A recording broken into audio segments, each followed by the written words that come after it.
There are about two.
All right, good morning, everyone. Recording in progress. I hope you're good. It's a wonderful day. Today's day 3 of the World Innovation and Tech Expo Investment Summit. Today promises to be great. I know that we enjoyed the first 2 sessions from Thursday and Friday. Today is going to be an awesome moment. I want to thank all the participants who joined from Thursday even to today. We're going to have keynote sessions today. We'll have keynote addresses from distinguished speakers. We're also going to have our great boardroom, which involves investor-investee relations, pitch cycles, and also B2B networking. We'll also have the workshop on systemics, informatics, and cybernetics. We're going to have awesome time today. And those who want to meet investors and network with partners and all that would have that session today.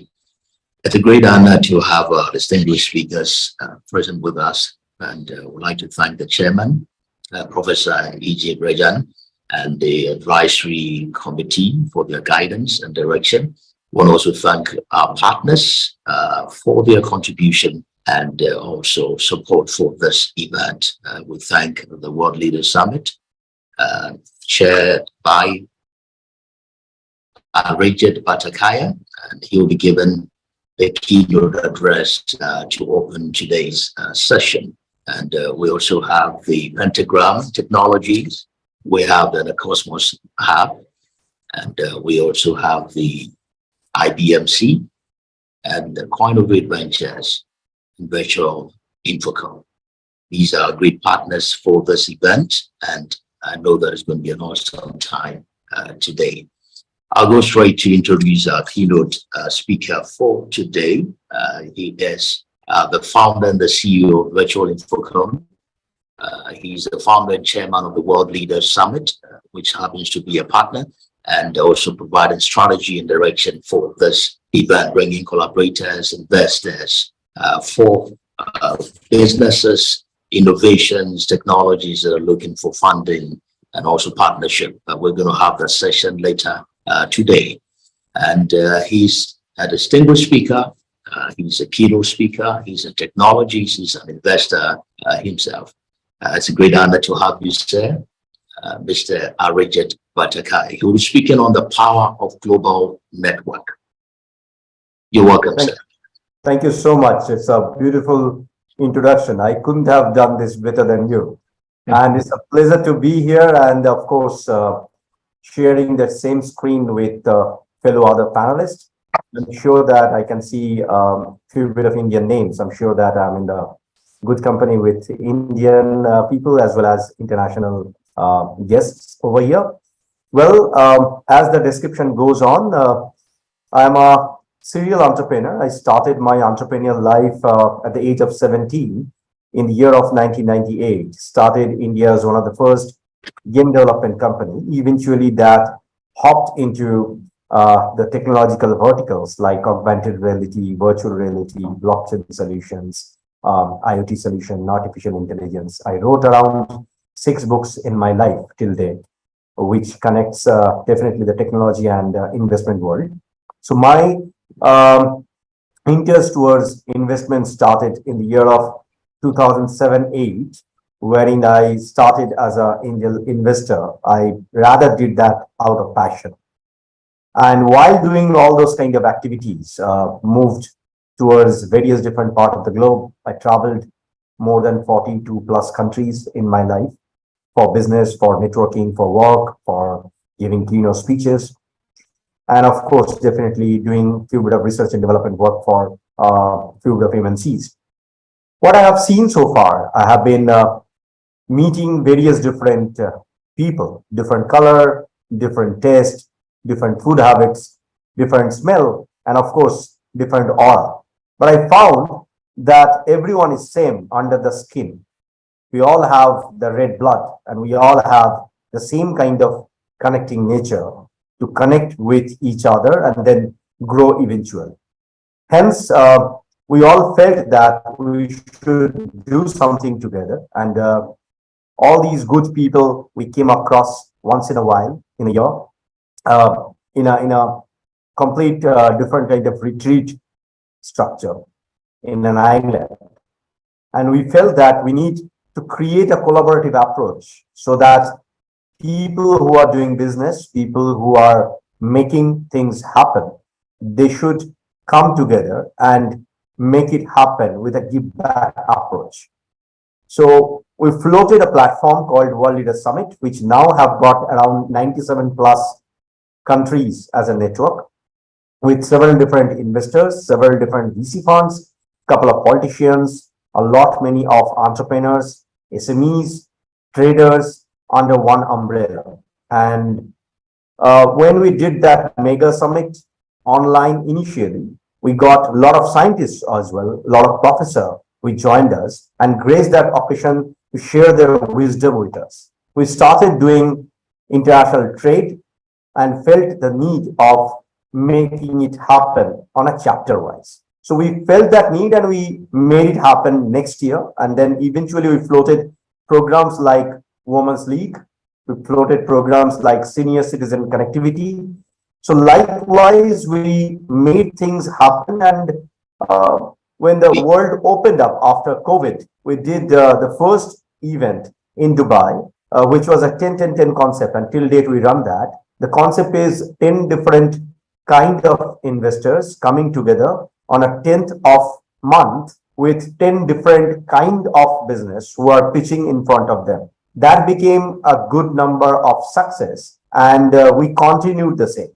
So what happens when I'm talking about the international trade, connecting the world, connecting the dots, we all felt that the land of opportunity where probably life started long back in Africa is one of the finest place wherein probably we can do lot many great network business and of course help people by raising funds, giving them network, giving them business, and then handshake with each other. And while traveling to Africa, while meeting with people from Ghana, people from Tanzania, people from various different countries in Africa, we all felt, even I as a person, I felt that the need is huge. There are great business people from Africa who are doing massive amount of business. And they are so connected, so groundly rooted with the nature, we can't even probably imagine. We miss that, probably sitting in a corporate structure, staying in those concrete jungle, probably we miss that nature. And Africa is blessed with all those kind of natural beauty, which probably world is missing. So the felt came in such a way that we started doing online meetings specific to the country. So I'll probably share my screen to share you few bit of past speaker and the number of countries which I already mentioned. So you can see the kind of speakers that we have in last several events. It was during COVID, so I can share you 2020 and then 2021, and definitely we have kids in 2021 who are aged about 14 who started their own venture. We encourage them to start their own business as well as creating a tech company. So lot many kids, they came out and they say that, hey, you know what, we want to become an entrepreneur. So we call them as a kidopreneur and give them a platform so that they can start on their own, and it became completely free service from all of us. We started giving them not only mentoring, rather we started giving them market connect. And that actually happened next year when we floated World Leaders Summit last year in 2022, wherein we did several different deals inside the platform itself. It was not at all happened as only a speaking platform. Rather, it floated as a business networking platform, and it became definitely physical and online both. And we collaborated with several different chamber of commerce. We collaborated with several different universities, connected with several ministries. And definitely we are blessed that we got all those supports from all the people. And we have been blessed enough to grow this network in various different part of the world. And happily, I can share this year also World Leader Summit will happen from 2nd December to 7th of December online, and 9th of December to 11th of December in Dubai, which will be a physical meetup. So this is the structure that we always follow. The Mega Summit always happens on specific date like 2nd December to 7th of December. And then after that, we go for a particular country, a particular place wherein people can come, they can gather, and they can do the real life handshaking instead of having a virtual handshaking. And the reason we did that physical, well, you can understand probably I'm coming from finance and technology background. Or being a techie, I love meeting people in Zoom or maybe in Google Meetup or maybe some other virtual reality XR meetup. But nothing can replace a warm handshake of human being and hugging each other with smile and joy. And hence, we will probably continue the same. And with that note, I welcome all of you to come and join us for the Mega Summit, which will happen in Dubai. And of course, connecting partners like this platform and a couple of others will be also joining there, wherein we will be having a B2B meetup as well as investor roundtable, wherein potential startups or SMEs or MSMEs, they can pitch in front of the potential investors. They can probably raise funds. We'll of course have a lot of smile in the room, and there will be B2B sessions wherein very specific target-oriented, business-oriented, business-to-business meeting will happen on our roundtable. And of course, panel discussions are there, which is pretty common. We will have, of course, a networking session, networking lunch. We will have parallel sessions, which will be more on workshop mode. So with this note, I think I should finish my keynote speech because I always love to save time, and we have 1 minute time left before I end my speech. So happy to be here. Feel free to connect, feel free to communicate. So I'm reachable in Arijit Bhattacharya. You can put my name in Google, LinkedIn, Facebook, Instagram. You can find me the same face you will see. Don't worry, I'm not gonna change with any kind of structure wise. But yeah, feel free to connect, feel free to communicate, feel free to send a message, send a hi. I've got my personal website as well, which is called arijitbhattacharya.com. The same spelling that is there. It's ARIJIT So if you want to hop into my website, I have got blogs, I have got connecting system. You can send me direct message or in WhatsApp Connect or Telegram Connect. Thank you so much.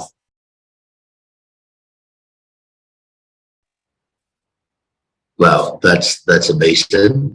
Thank you, Mr. Regent Batakai. That's right on the spot. Yeah, so that's a Power Global Network. And I believe the World Leaders Summit is doing great things. I've spoken on World Leaders Summit, and it's a great platform. And we're happy to partner with World Leaders Summit in organizing this event. We also going to have the networking session and midday. So those who registered for that session, please quickly get in touch. It's going to be an awesome moment. We wish to investors and also connect with other businesses and companies across the world. And also stay tuned for the mega event in Dubai. It's going to be a great event. And we invite everyone to partake in that. Thank you so much for your time. And we thank you for your guidance and also support for this event. Thank you very much. My pleasure.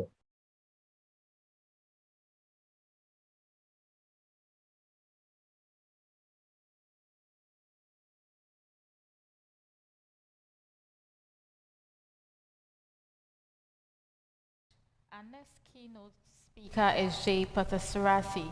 Advisor, IT Park of Republic of Uzbekistan.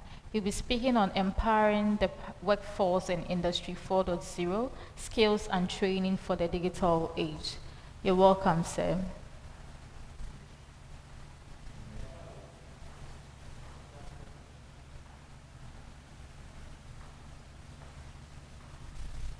Hello? Hello? Hello? Yes, we can hear you, please. Yes, sir, you are audible. Can you hear me? Hello? Hello, Yes, sir, we can hear you. Sorry, I could not hear this one. Anyhow, if you are able to hear me, I am very happy. Good morning to everyone. First of all, I want to congratulate Professor Rajan and Dr. Emmanuel and Arjit and other members of the WITCO for a wonderful event they are organizing year on year. I am happy that I have been invited on this August program to share my thoughts. I just give a small background because people may know, because I am part of Indian IT system for a long time. We started a few decades back. Originally, we wrote the policy in the early 80s when our late Prime Minister Rajiv Gandhi started that system. So at that time, we brought a small module like our laptop, not even laptop, small iPad type from UK called the Class Computers. Then Government of India took the initiative. I am part of that core team, which we launched XT system with operating on 64K memory and 20 MB hard disk. So from that time, today I'm going to talk on Industry 4.0, but I can proudly say like technology changed. Now from the standalone system, DOS-based system, Windows, now on cloud computing, I also upgraded into a Industry Revolution 4.4 like that in Computer Revolution on AA and cloud conditions. Thank you for giving opportunity. So I am part of the Ministry of Information Technology, Government of India. We had a very wonderful initiative called Corporate Technology Parks of India, STPI. So through STPI, we supported the industries. I hope many of you are aware of that program, which ran for more than 20 years, which helped many companies like Wipro, Infosys, other people, other many companies to grow much bigger. Today, you know, India became the height above the world. For that, both my Government of India and my organization STPA played a vital role. Particularly, I've been gaining knowledge on developing IT park, IT policies, IT ecosystem. So there were years China, Kazakhstan, Uzbekistan, like that, many countries. Presently, I'm working with Uzbekistan. Based on their president request, my prime minister has been advised us to go and work there. I'm working, and in the last 4 years' time, we developed more than 14 IT parks, 200 training centers. Now, from zero to $200 million export is happening from that country, which is a central point of Asia, where wide opportunities are existing. So, with this my little bit background, I'll go to talk on not much take much of your time from the quite valuable audience. That time is very important. So I'll try to go into my presentation, a small presentation I prepared. I'll share my this one screen. Just a minute, please.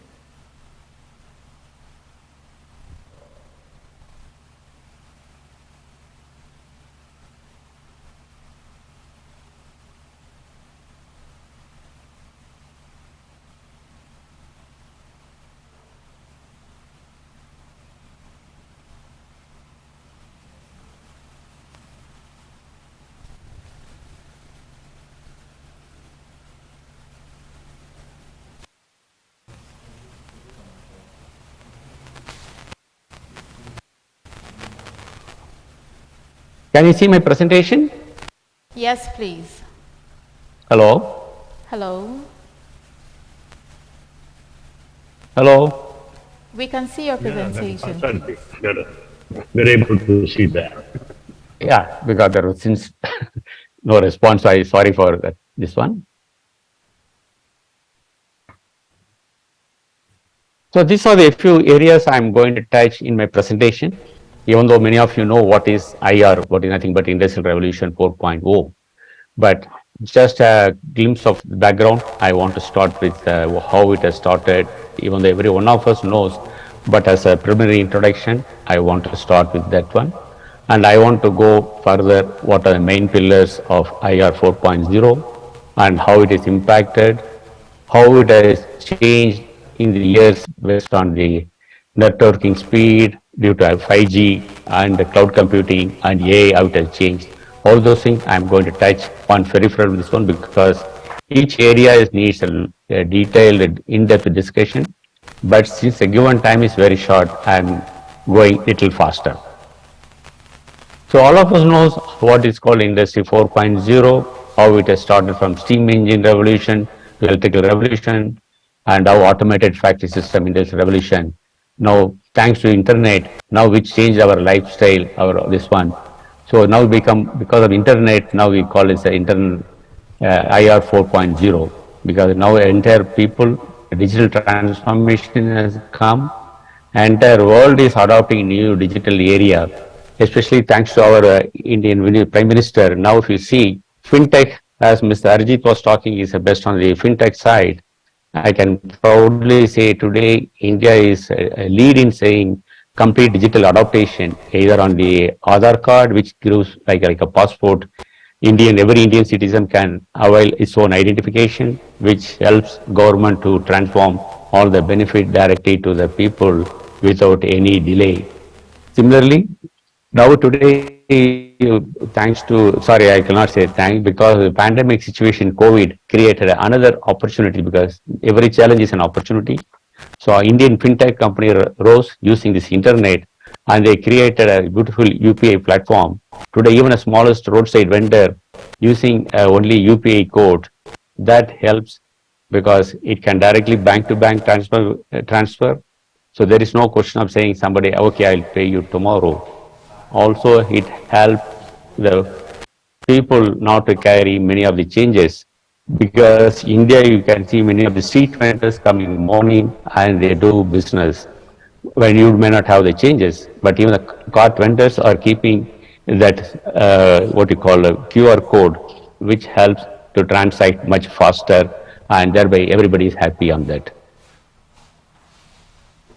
Now from Internet of the Things, earlier it was coined in 1990 by Mr. Kevin Aston, saying that Internet helps the people connect the things.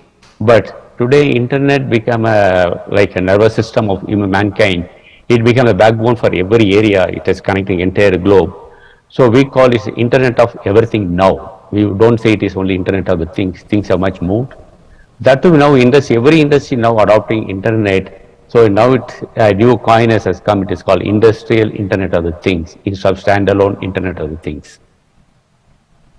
So I given a little pictorial things, what are things covered in this industrial environment. These are the basic main pillars for Industry 4.0 applications. You can see how it covers system integration, which was started earlier, networking integration, then industrial Internet of the Things, nothing but IoT.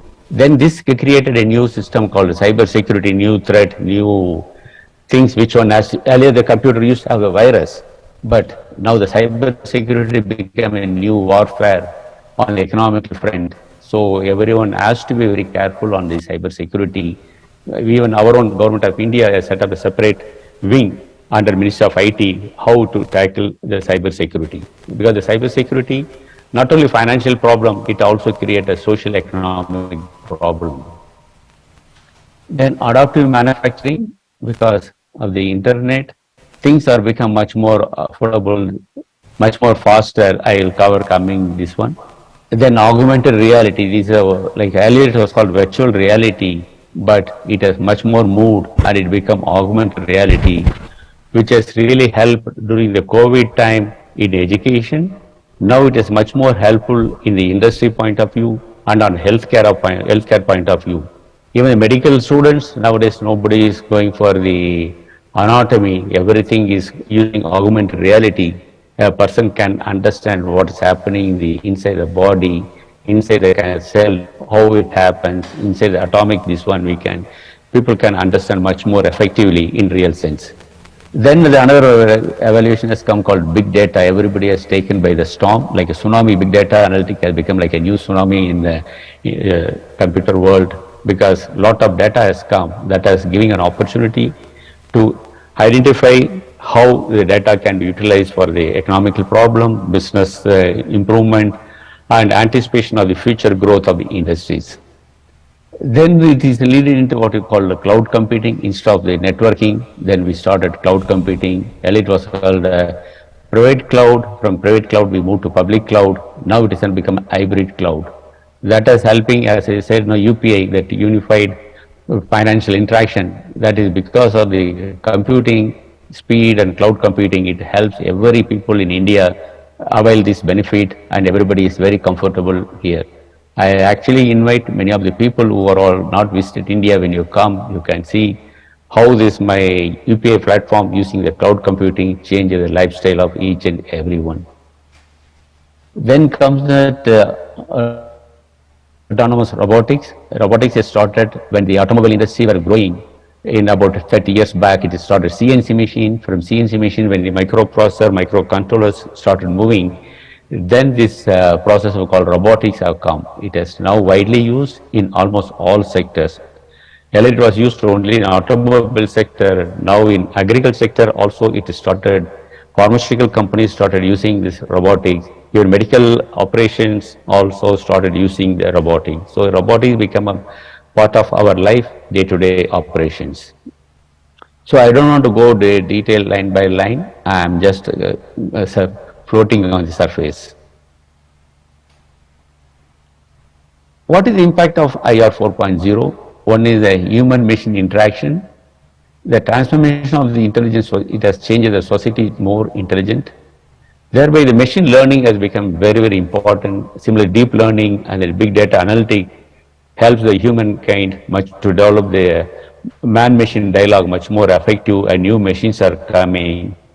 We all know Tesla, that automated car, like that, many things are started moving into it. Now, actually, yesterday in government, in one of my region or one of my state, they started using the human-machine dialogue where for the medical diagnosis. That means almost 80 parameters of the person can be remotely diagnosed, and using the telemetry, it can called tele-internet, it can come to a specialist, we can analyze all those things. Then comes the automatic, the human identity. Even many of the airports now, they are all, whenever you visit Dubai, all people are experienced how it has been, human identity has become much more helping the people to overcome this. At the same time, it helps the security of the nation to identify or differentiate between the valuable people and the unwanted elements.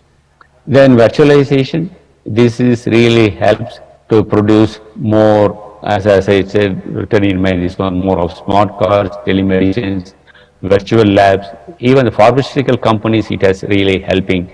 Earlier to develop a medicine, it used to take 10 to 12 years.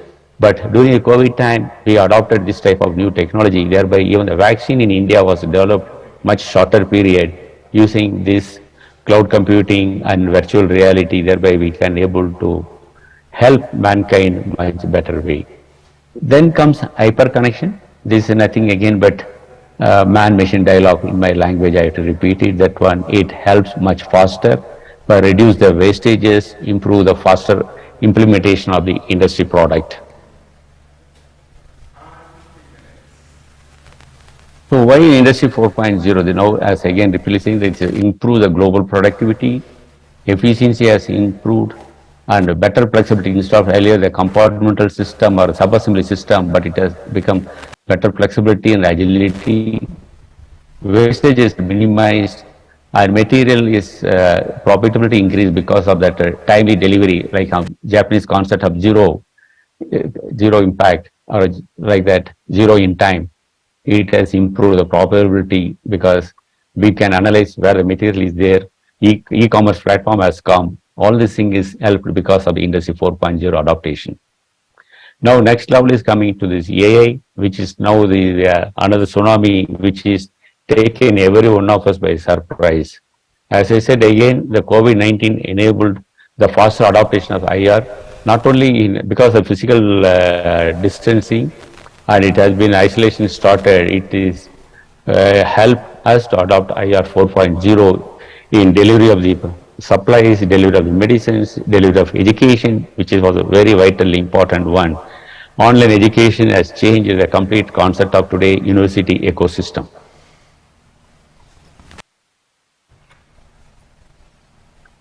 When it talks about digital revolution, I feel the four fundamental distributed technologies one should look into it. One is called connectivity, data and computational power.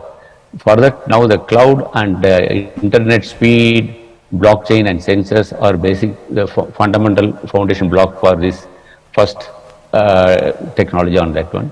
Second comes how to increase intelligence using various data available, how machine machine learning and artificial intelligence can help to achieve the final goal much shorter period. Then human and machine interaction through virtual reality, augmented reality, it is helping us in various sectors as already informed you. Similarly, comes in advanced engineering. Earlier, we want to make it, we have to go to a foundry, we have to make our own product, see the test samples and how to do it. But after the 3D printing has come, even building materials, building a ship, building even aircraft, all those things have come into 3D printing. But more importantly, 3D printing presently helping the medical system so that whatever needed for the medical things can be easily developed and it can be implemented by the doctors and the health specialists. Then when you want to adopt what type of things, because my topic is how we want to do what type of training and skills are needed. Because we cannot bring in new people, but we can change the existing industry, can adopt these two methodology. That means one is upskilling, another is reskilling. Upskilling means the employees with the new skills, they can be help the other current positions. Reskilling means this is going to be a real challenge. The workers cannot be removed just like that. They have to be trained with the new skills and using the augmented reality, new educational ecosystem, they have to be reskilled so that the industry can continue use their expertise, adopting the new technology as a new platform.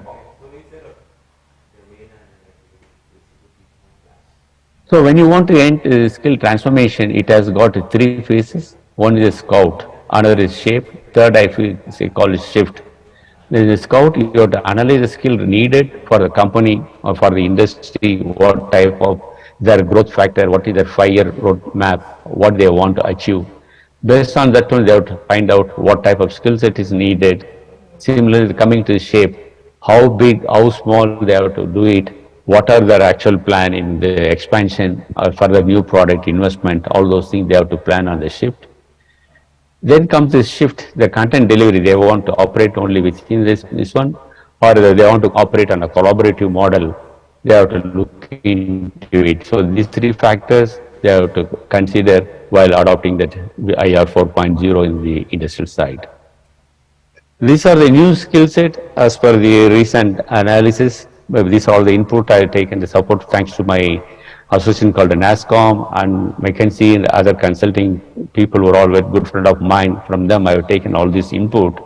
You can see what type of new technology is needed on the left hand side, what type of design principles we are going to adopt. Again, the skill set, what is called the soft skill, hard skill, these are all exclusively one should look into it.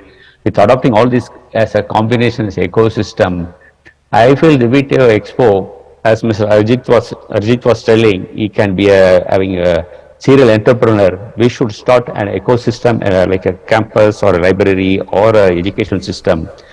We can adopt, like this has been already adopted by one of the industries called the lighthouse concept. I've forgotten. It is called lighthouse concept. Suppose industry want to adopt IR 4.0, instead of going into a full scale, they can take a prototype model, a small scale, like a lighthouse giving a light at one direction, instead of 360 degrees next. So they can develop a small model using this four concept what I suggested, using the skill set what they needed, which technology they want to adopt, or which type of industries, automobile industry or a space segment or a healthcare industry or a educational system, they can look into it. They can develop a pilot model called a called a lighthouse system. From that, they can understand what is their lacuna, where they need the core strength, what is their weakness. They can make the SWOT analysis. Then they can go into full-fledged modification of their existing factories or our existing production line, like that. So I want to be more success in digital transformation. These are the following enablers one should adopt.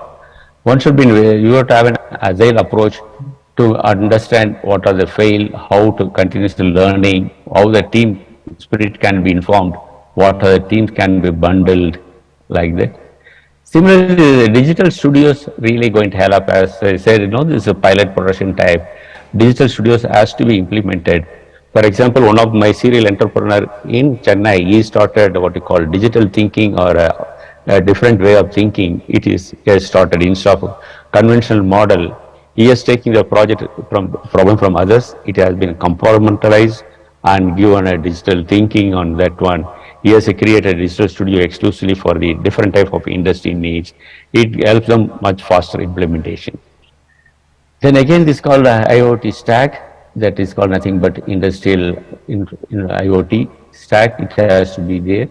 It is how we can do the infrastructure, making one it is very stable, and same it should be flexible for expansion, while the internet and technology lies as a backbone. The cost can be limited by leveraging existing system, as I told, to make a pilot model. Then you can adopt a new technology stack for the further expansion. See, this was I was talking. An IIoT Academy can be started with the support of with Expo, with their partners, with their partners in various countries. We can create an exclusive center of excellence. We can create. For example, I can give an example of my parent company called Software Technology Park, STP in India. We are having more than in every region or every state, we are having STPA. Out of that, we selected 13 states. In each state, we created a center of excellence. So the center of excellence will be managed by the industry leaders, not by the government, because industry is totally different way of approach. So this center of excellence is taking on a different segment, like automobile segment, healthcare, fintech, and various one. So this academy and the interaction helps with the industry much more faster implementation of the companies to grow in India. Then again, coming to tech ecosystems, where the vendors, suppliers, customers, and related industry should come all on the same page, same platform. They should also be trained what is needed, how they can adapt to this IR 4.0. As the coming years, it's going to be the thing of the future. So it has to be adopted. Total people involvement is important. Then finally, the transformation of offices. As we see the COVID time, your work from home culture has started. Like that, the office environment also going to be changed. So that also has to be adopted. The short what I written in this case, lighthouse concept, you can industry should adopt into that.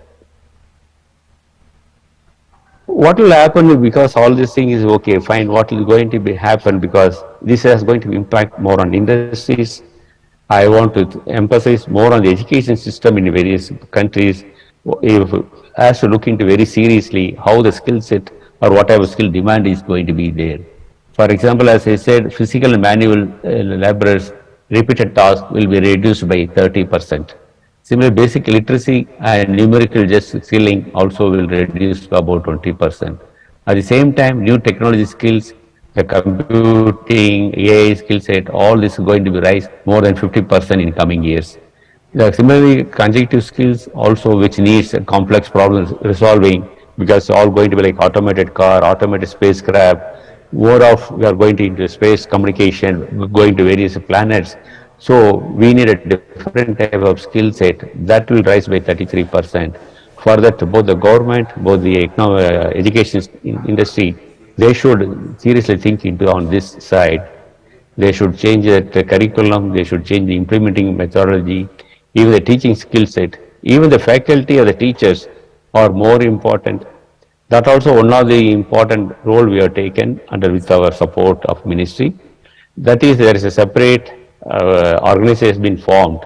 They train only the teachers, but the The stakeholders or partners in that organization are from the industry, industry like Infosys, industry like Wipro, the big leading industries, overall the volume takers. So they'll inform what type of scope of the curriculum, how much time has to be spent, what type of subjects should be taught. So it has been implemented almost more than 4,000 universities, colleges across southern part of India. All these teachers has to compulsorily undergo the specific training by the industry trainers. Thereby, they can impart the proper technology to the students. Thereby, the student can, when they come, generally we in the IT industry will say the adaptation of the industry, student who come from the college is only 40% or 45% maximum. But if the teachers or the trainers are well equipped, that percentage can be improved to meet the global demand. Then again, the similar social, emotional skill set also going to rise because it's a man-machine dialogue going to be there part of the life. That is going to affect the ecosystem. Even the family life system also getting changed after the pandemic. The lifestyle has been changed. Lot of online e-commerce platforms have come. Even the financial transaction has been changed. Today, Bitcoin, even the financial transaction, everything, education system, transport system, everything getting changed. So that raises the lot of emotional levels. So for that, you need more specialized people. So we need more than 30% of increase needed in that direction.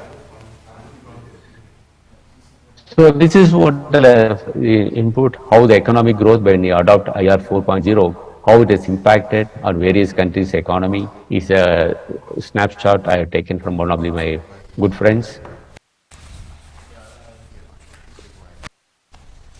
These are just for your, this one, everybody aware of this one. I'm not going to touch more on that one. How educational system has changed by adopting virtual reality during COVID system, which has indirectly helped the education of the people, education system or delivery of the mechanism is to be totally changed. This again showing what or how the IR 4.0 is helping different industries, how robotics changing completely the automobile sector and other sector also now robotics is coming to the picture. Yeah, got. Again, these are some of the examples like a drone, which is really helping the agriculture sector. Earlier it was thought only this one, but today even the warfare drones and robotics are widely used. Self-driving car has become now practical one, everywhere it's coming. That smart watch really helping mankind on the healthcare system, not only healthcare in all other communication side. It has changing the lifestyle. The 3D printing, here I shown them human hand is getting printed. Even today, even other manual human parts are getting printed. Even building a aircraft also has come through using the 3D printing. So this is a nutshell because given time is very short. Otherwise, I can go in depth on each and verticals. So since given time is very short, so I just compile in a short notice in a short span. I hope you can always call me if anybody wants to contact me. You can contact me. My lady, I'm available. Thanks for giving opportunity. Thank you.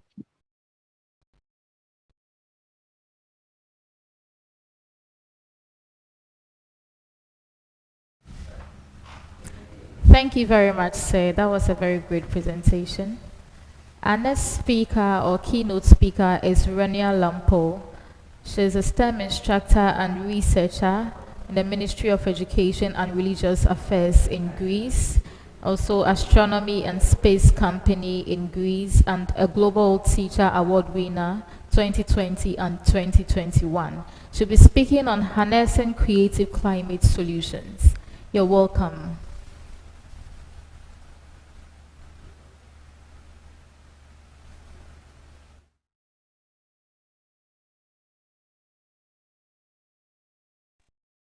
Warm greetings from Greece. Can you hear me? Yes, we can hear you. Thank you. I would like to congratulate all the team of this innovative summit and especially the chairman, Dr. Rajan and Dr. Emmanuel. I'm very honored and privileged to be a member of the advisory board committee of the summit and to have this great opportunity to deliver a keynote address and keynote speech on the topic harnessing creative climate solutions, which is an alarming issue nowadays. I'm Esteban, instructor, researcher, the national speaker and author. Currently, I'm CEO and STEM instructor of the Greek Astronomy Space Company, Annex of Salamis, and also I'm working at the Greek Ministry of Education at the Directorate of Educational Technology and Innovation. So why entrepreneurs are needed to mitigate climate change? Undoubtedly, entrepreneurs can be a powerful force against climate change. They can do this by bringing ideas into practice, introducing innovation, fulfilling consumer demand, creating demand for sustainability, and changing habits and cultures. Because the harm caused by climate change due to high emissions greatly outweighs the profits gained through high emissions. And the biggest challenge for climate activists is that many people do not see climate change as a serious threat or see it as a far-off event. So if all the ice at the poles and on mountaintops were to melt, the sea level would rise by 216 feet. This is enough to submerge 15 floors of a building. So why we should focus on purpose-driven ecosystems? Frameworks like environmental social governance, it's a framework used to assess organizations' business practices, and also the UN Sustainable Development Goals have been adopted by many big corporations, nations and non-profits, and they have also created an urgency for investors to seek investments that support these frameworks. We know that startups and venture capitalists are adopting these frameworks as well, and we now see startups that actually have adopted these goals which guide their vision. But we know that making this mindset shift towards investment and purpose-driven company building is not straightforward, because many investors still view impact investing as a not-for-profit exercise and choose to divide high-growth financial investments and purpose-driven investment. To change this, we need to build purpose-driven entrepreneurial ecosystems that will provide not only capital, but also mentors, policies, and initiatives to connect investors and entrepreneurs with each other to share knowledge, experience, and most importantly, create a different mindset within the ecosystem. One initiative that supports this is the Innovative Funds for Our Future Challenge, which was launched by the World Economic Forum Open Innovation Platform Uplink. This platform brings together venture capitalists who are keen to invest in purpose-driven startups that accelerate progress towards sustainable development goals. So this platform allows like-minded venture capitalists to connect with a thriving community of global and high-impact entrepreneurs working in areas such as restoration, conservation of nature, improving the health of the ocean, climate action, etc. So all these initiatives could help to create a global mission-driven entrepreneurial ecosystems in different parts of the world. So what are the factors that actually drive sustainable business practices? Going greener can have many motivating factors. We talk about internal drivers, first of all. We talk about organizational benefits. You could see improved working conditions, safety, and efficiency. Financial benefits, because you can get tax incentives, government grants, and the previously mentioned environmental social governance investors. People benefits because by creating a sustainable environment, we're more likely to see improved ethical behavior from our employees. So our team can take inspiration from initiatives at work and apply them to their personal lives. On the other hand, external drivers include all these commercial benefits, because it can help us market ourselves and appeal to consumers who care about sustainability. Of course, environmental benefits. The UN has targeted net zero, so we can reduce our carbon emissions, help the planet, and provide a more sustainable future for the next generation. And communication benefits, because our eco-friendly image can make a lasting impression on potential customers and suppliers.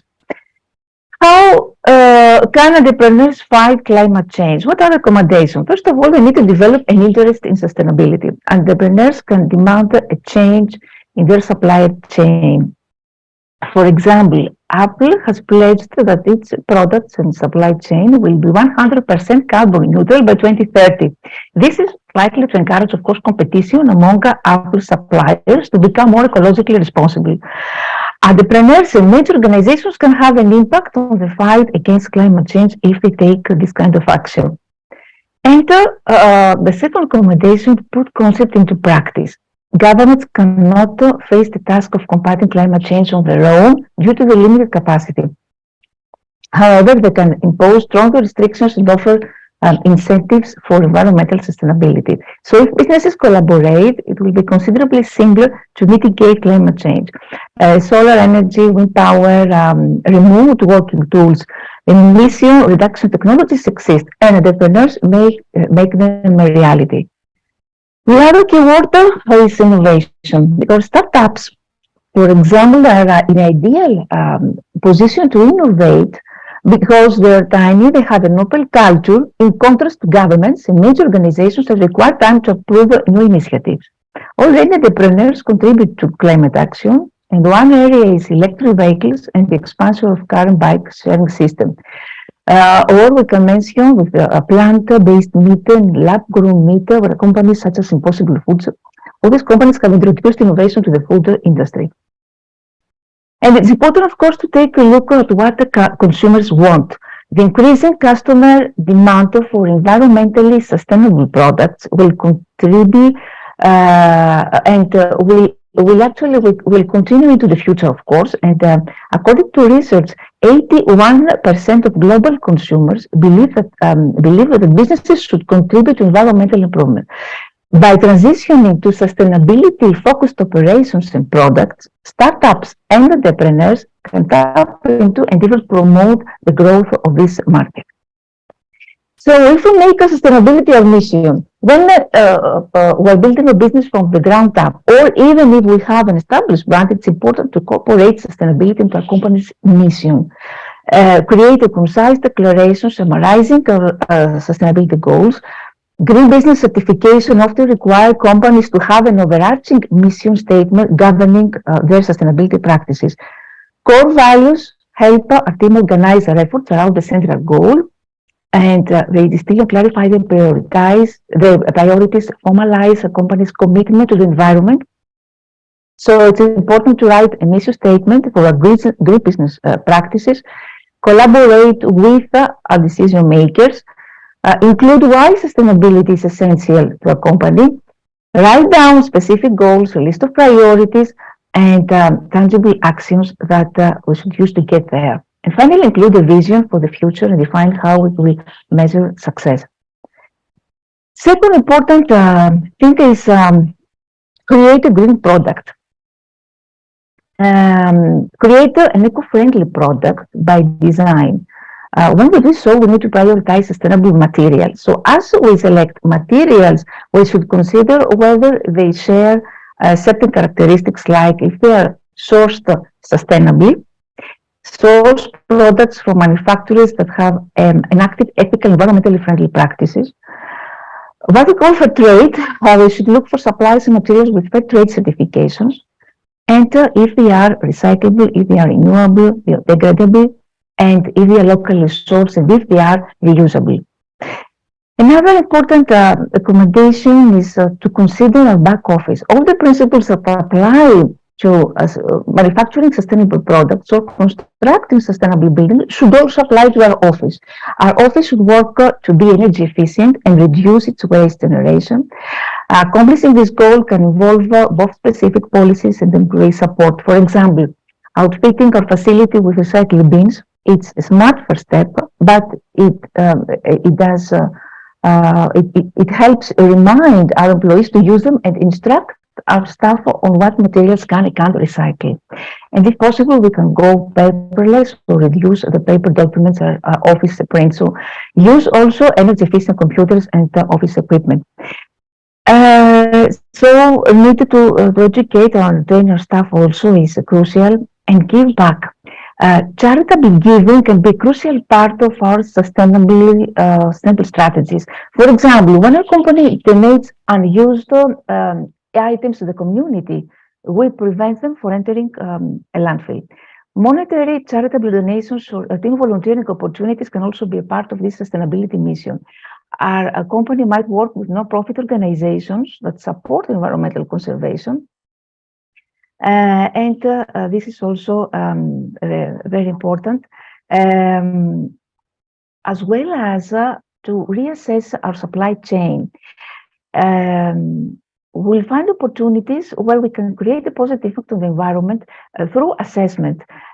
Some aspects are, first of all, to assess the material source only the amount of material that we need to avoid waste, the energy utilization, use renewable energy sources, save energy where not required, warehousing, use shared warehousing spaces so that cooling and energy facilities are shared rather than exclusive, packaging, delivery, and of course, eliminate, as I said before, paper usage, and operate from, I forgot to say this, operate from a hybrid model, work from home, because working from home has become a more viable option for employees in the past few years.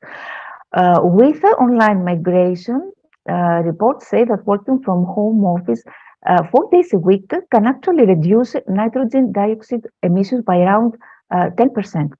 So travel has become far less commonplace with growing technologies in the online office. So we can give our team the option to work from home or even a hybrid model benefits the planet also. Partnership with non-profit organizations I mentioned before, because research says that 40% of customers would choose brands that have environmentally sustainable practice. So partnering with non-governmental organizations or non-profits has a lasting impact on our brand and the planet. So investing in green projects, developing recycle programs, recycle, donate, office agreements, all these are some sustainable business practices. And what companies could be, what type of companies are eco-friendly? When giving some ideas, we can talk about eco-refiled businesses or some environmental publications or green finance or eco-friendly retail, sustainable construction materials, organic catering, eco-friendly landscaping or stationery, recycle repairing, handmade organic products, greenhouse keeping services, upcycle furniture, green franchises, green consulting, solar panel installation, many ideas that we can leverage, reusable, of course, plastic bottles, and in many cases, local eco-friendly recycling businesses. All of these are amazing ideas. And the second part now, I wanted to mention about the key role that policy entrepreneurs play in climate policy, because policy entrepreneurs work over long periods of time to create political windows of opportunity, what we call tortuous entrepreneurs. And there is the other category of policy entrepreneurs that we call them carpe diem. They are those who take advantage of policy windows when they emerge. So policy entrepreneurs, especially talk about Europe, European Union carbon capture and storage, work over several years to highlight climate energy and the need for swift action. So we need to strengthen rules and standards. And we need to update the rules governing financial markets to direct private investment to green activities and curtail investment in harmful ones. Policymakers also need to invest, to make investments in what we call climate justice and reforestation, which will yield far-reaching returns. Navigating these issues and delivering investment at the necessary scale will require, of course, strategic coordination across all areas of social, environmental, fiscal, monetary, industrial policymaking. And more must be done to provide sufficient fiscal space for countries to pursue their own domestic decarbonization adaptation agendas. I'm telling all this because in the European Union, there are many complaints that we have harder tax measures, and all legislation must be renewed and must be updated. So in Europe, there is a European Green Deal. It's a set of policy initiatives in order to make the European Union climate neutral in 2050. There is a Entrepreneurship 2020 Action Plan, The main objective of the European Commission is, first of all, proper education from entrepreneurs that should be made widely available in current education systems. And this includes not only sharing ideas, knowledge, and experience, but also exchanging best practices among different nations, companies, and business owners. And the European Commission also gives access to practical experience through developing models and projects with a focus on European Union standards. Moreover, the removing, as I said before, existing administrative and bureaucratic obstacles is another crucial target, because we need to make, by making entrepreneurship more accessible and affordable, for example, through increased availability of funding, lawmakers hope to attract risk takers from all over the world.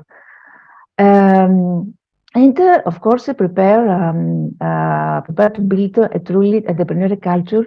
Entrepreneurs should become role models we talk about Europe, European citizens, and include women, senior migrants, unemployed young people as potential future business owners. So in order to be seriously competitive on the national level, a focus on the digital age also is considered. During the COVID pandemic, had in Europe the venture funding program, which offered a support package for innovative climate impact ventures, whose business have been impacted by the pandemic crisis. And there was also a parallel call, the extraordinary post-COVID generation call 2020, that has already been launched to support innovation programs. This initiative is a part of the European Institute of Innovation and Technology, with 60 million additional funding in order to power innovations in health, climate change, and urban mobility and other fields. And let's not forget also the role of women in climate entrepreneurship. We all know about the challenges of women, so how we can address the gender disparity through incubators and accelerators, because many startups fail at initial stages. So incubators and accelerators can provide mentoring, resources, space, networking opportunities, access to capital. And women often lack the networking opportunities. We all know about this. They lack confidence, they lack funding. Joining accelerator programs can allow them to meet the key stakeholders. The second one is a drive to recruit women in the tech and green sectors. If the green tech sector employs more women, this will help them build experience and confidence to start their own business. And appoint more women to the boards of venture capital firms and banks. Female participants get advice from experienced board members this way, helping them in developing their board profiles and important networking opportunities.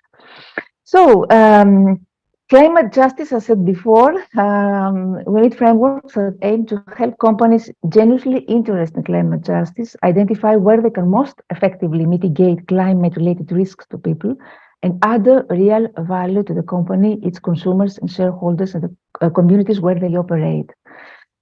Committees must expand to encompass climate justice, as an opportunity for businesses to help lead the way in partnership with the governments, of course, civil society. So before concluding, I want to say that, of course, integrating our understanding of climate change into our life will require a developed set of soft skills, such as open-mindedness, empathy, negotiation, conflict management. We need a self-reflection to examine why our views may be wrong or out of date. And these soft skills will go a long way toward enhancing our discussions at work around how to play a positive role in fighting climate change. So adopting more sustainable business practices are simple ways to make a lasting impact by transforming our organization. By transforming organizations, we can see outside investment, better recognition. We can become a leader in our community for fighting climate change, because small steps can lead to tremendous result. And of course, there is no one size fits all approach, and all these practices I mentioned are just recommendations. So get started, share ideas, include your team in the strategy, and see what works best for you. Through trial and error, we can customize and set goals and striving for a better planet. And regardless of your business type, you have a role to play in fighting climate change. With a more significant push for net zero, you have a unique challenge to care for the planet and for future generations. Thank you very much for your attention and for this great opportunity.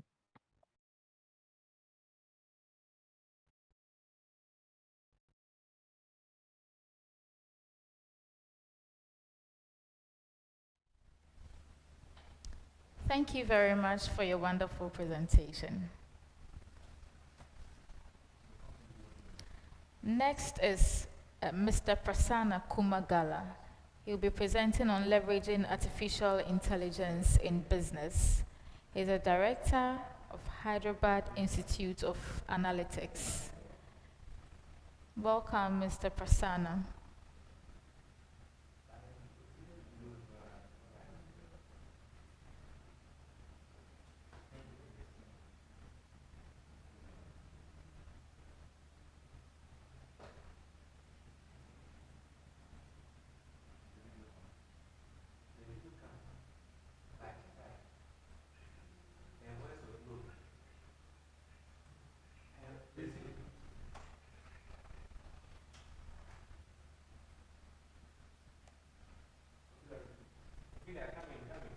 Thank you very much.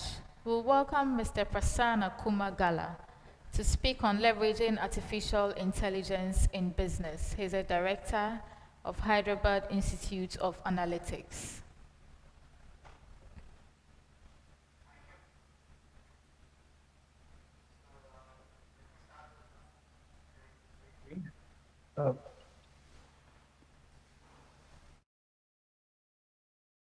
Yeah, hope the screen is visible. So good morning all. So thank you very much for this opportunity to present this particular presentation. So basically I represent an organization called Hyderabad Institute of Analytics. Basically we work with businesses to see how to leverage AI for their businesses. And therefore this presentation is about, how do we approach this, because this AI has been a new technology up there, and businesses landscape has been ever changing and has been ever challenging, and always businesses are ahead in terms of adopting these kind of technologies for various reasons. So just to start with,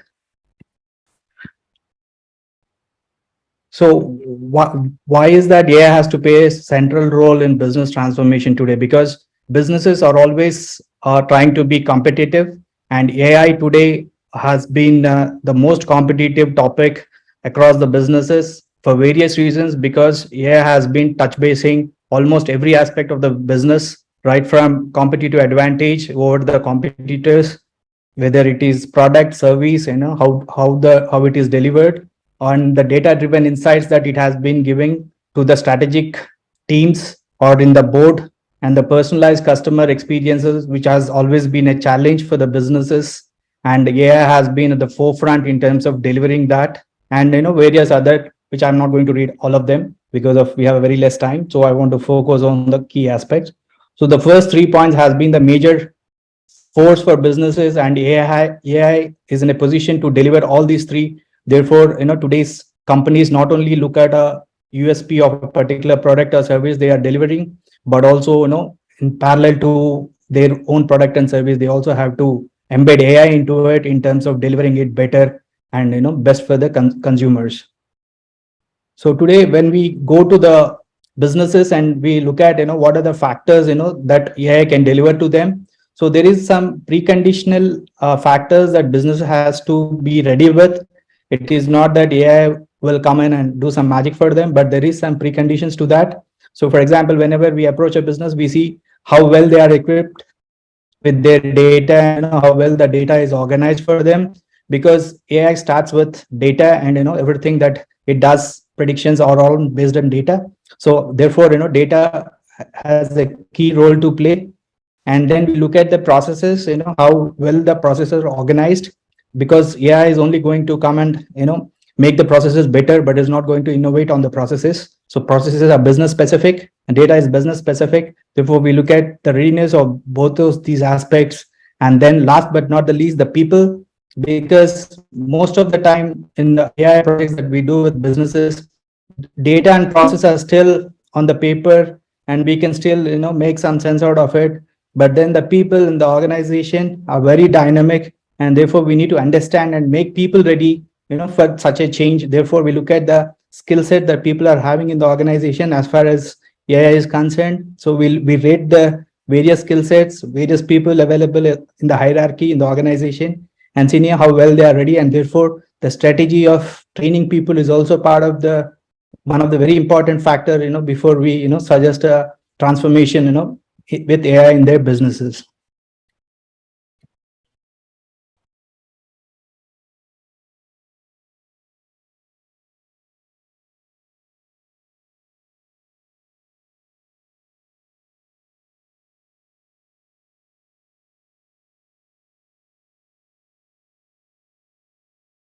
Recording in We talk to progress. them, we try to understand their goal, and we see how AI can really, deliver those goals to them and what has to be done for that. So we start with the strategic vision. We take the commitment of the boardrooms, before we get into the organization for, delivery. So immense that, they look for quick deliverables. So therefore, we start with pilot projects which can deliver quick value, and look at the long-term value. As part of the project, we phase it out in such way. And all in all, the change management is very important. Like any change, AI change in businesses is also equally important. It is as good as any change management that happens in the businesses. So therefore, AI is not just a technology that has to be used, or it's not just a tool, but it is a culture that businesses have to adopt. So therefore, we look at the cultural aspect of the company, whether they are ready for the AI, whether they have any fears around it, how the change management has to be done, because people are the drivers, to do this transformation, and AI still remains a tool to them. But of course, the value it delivers is beyond human intelligence. But yes, it can augment the human decision making, provided it is used effectively. So therefore, these are the 5 key important aspects that we consider while doing the transformation. And quickly, if you want to look at the generative AI has been talked about, we have seen chat GPT, we had talked about Bing, Bard. There are so many tools like DALI which can generate images for us. There are Jaspers who can give us the content generation. There are pictures, Murphs to convert text to speech, and there are presentation generators, and there are so many of these. Today these are the low hanging fruits to start with AI. These are the entry level, tools that one can use to quickly deliver some value to the businesses. But this is just a beginning. It is generative AI is just the first step, in the evolution of artificial intelligence. But they are the low hanging fruits that one businesses can use, and to start with. This is a McKinsey report recently published to see the kind of value that is being delivered by generative AI to various businesses. If you look at the top portion, you see where it is well used today. AI is impacting marketing and sales. People are able to realize a lot of value in the marketing and sales division, in the customer operations, in product R&D and software engineering. These are the 4 top aspects that businesses have been using AI in across. You can see on the left, there are various sectors, how they are being used. You can see, majority is happening in retail, and also, majority is being also delivered in the software industry. Now, when we talk about AI, there is a lot of fear, apprehensions. People are, questioning, about its value and what it can do. There is a fear of jobs, employability, because all this have to be taken care in a responsible way. Because we always believed in business that employment is part and parcel of the economy. Because only when people have employment, they have money in hand. Only if money is in hand, the commerce can move. So without employability, there is no commerce. So therefore, there is to be a balance to be struck between the employability part of AI and as well as the jobs that it can do. But beyond these, there are many other aspects. So there's a lot of bias in today's decision making for various reasons of human intelligence or human emotional philosophical aspects. So all this can be unbiasedly looked at by AI, which is the fairness. So whenever we talk about responsible AI, we talk about these key aspects, that there should be a fairness, how AI treats the entire world. There should be a transparency, what it is doing. It should not be a black box. And there should be accountability of its outcome. Somebody has to be accountable for what the outcome is to be, and there should be a privacy. So data should be protected, as per the privacy policies that governments or the society at large want to adopt. There should be a safety, because there should not, AI should not go like uncontrollable. So there should be safety mechanisms. There should be an ethical decision making. When I say ethical, we have to look at the social aspects of the fabric, and then we should never lose the sight of human. And so therefore the human oversight is also very important, because the human control and intervention in critical decision making is very, very important. And there should be a continuous monitoring on how the AI is being adapted and how AI is being used and what are the outcomes. And there should be always a continuous monitoring of it. So therefore, already countries like India already have a framework to be a responsible AI in organizations, big organizations. Earlier, there were departments for quality. Now we are talking about having a separate department for responsible AI, wherein all aspects of AI developments are monitored by them. Not only within, they also, when talk to the clients, they look at the requirements and try to ensure that all these 8 aspects are, well taken care, before taking any decision and taking things forward. So basically, these are the various aspects that we look at in businesses, how to do the business transformation, and how things can be taken care. So like these are the overall aspects that we touch base with when we work with businesses. So therefore, I thank you for giving me this opportunity to share this information with you. Thank you, Dr. Rajan, and thank you, Manuel Atsu and other team members. And congratulations on this event. Thank you.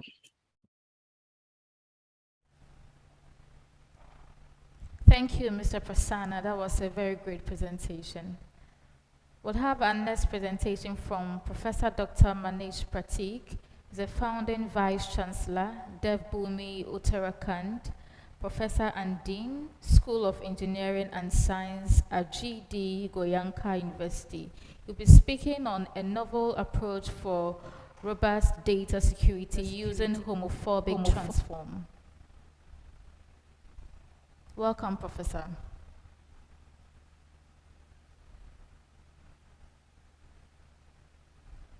Yeah, you are. Yes, yeah, thank you. First of all, thank you, Dr. Rajan, for providing us the opportunity to speak upon this innovative topic. I'm here speaking on behalf of Dr. Manish Pratik, as he is not into the network area right now, and probably he's not able to join later, right? So we are going to, let me first share the screen, then I'll start covering the topic.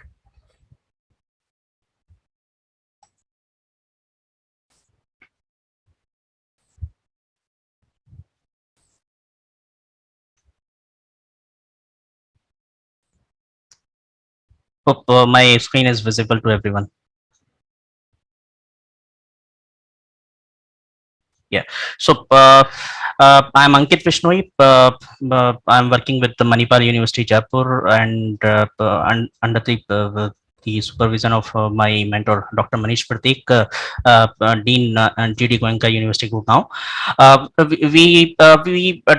We have developed a new encryption algorithm by using the homomorphic transform, which is a novel approach for robust data security.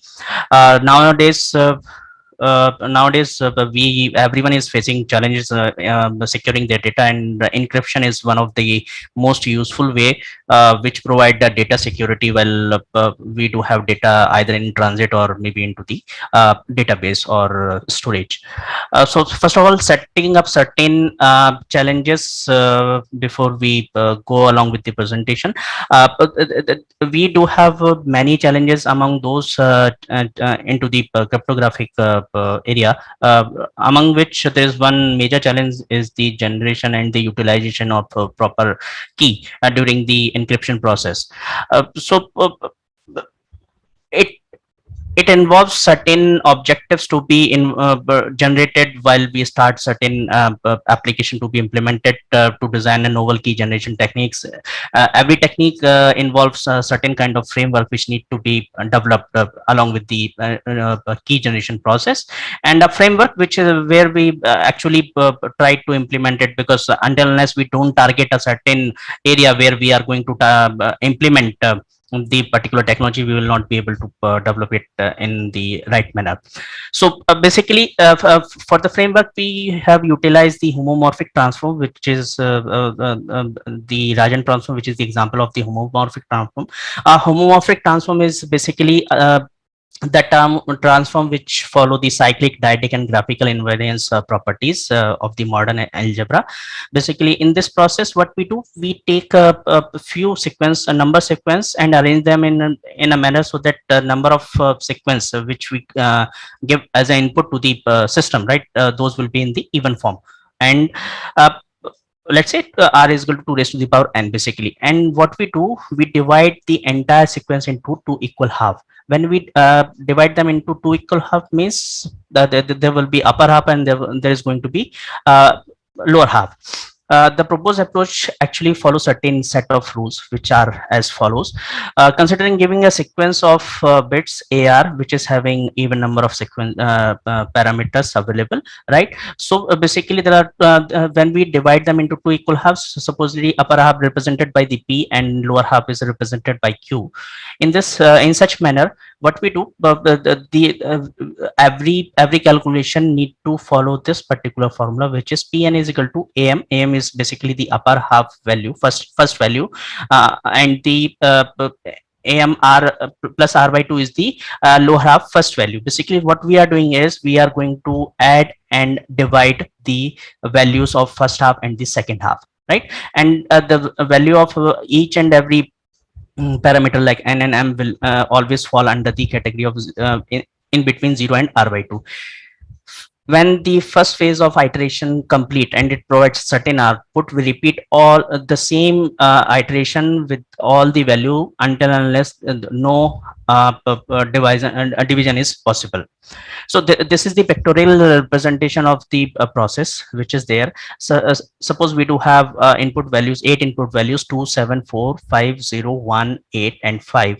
What we do, we divide these values into two equal half. First half is having 2, 7, 4, 5, and in the lower half is having 0, 1, 8, 5, right?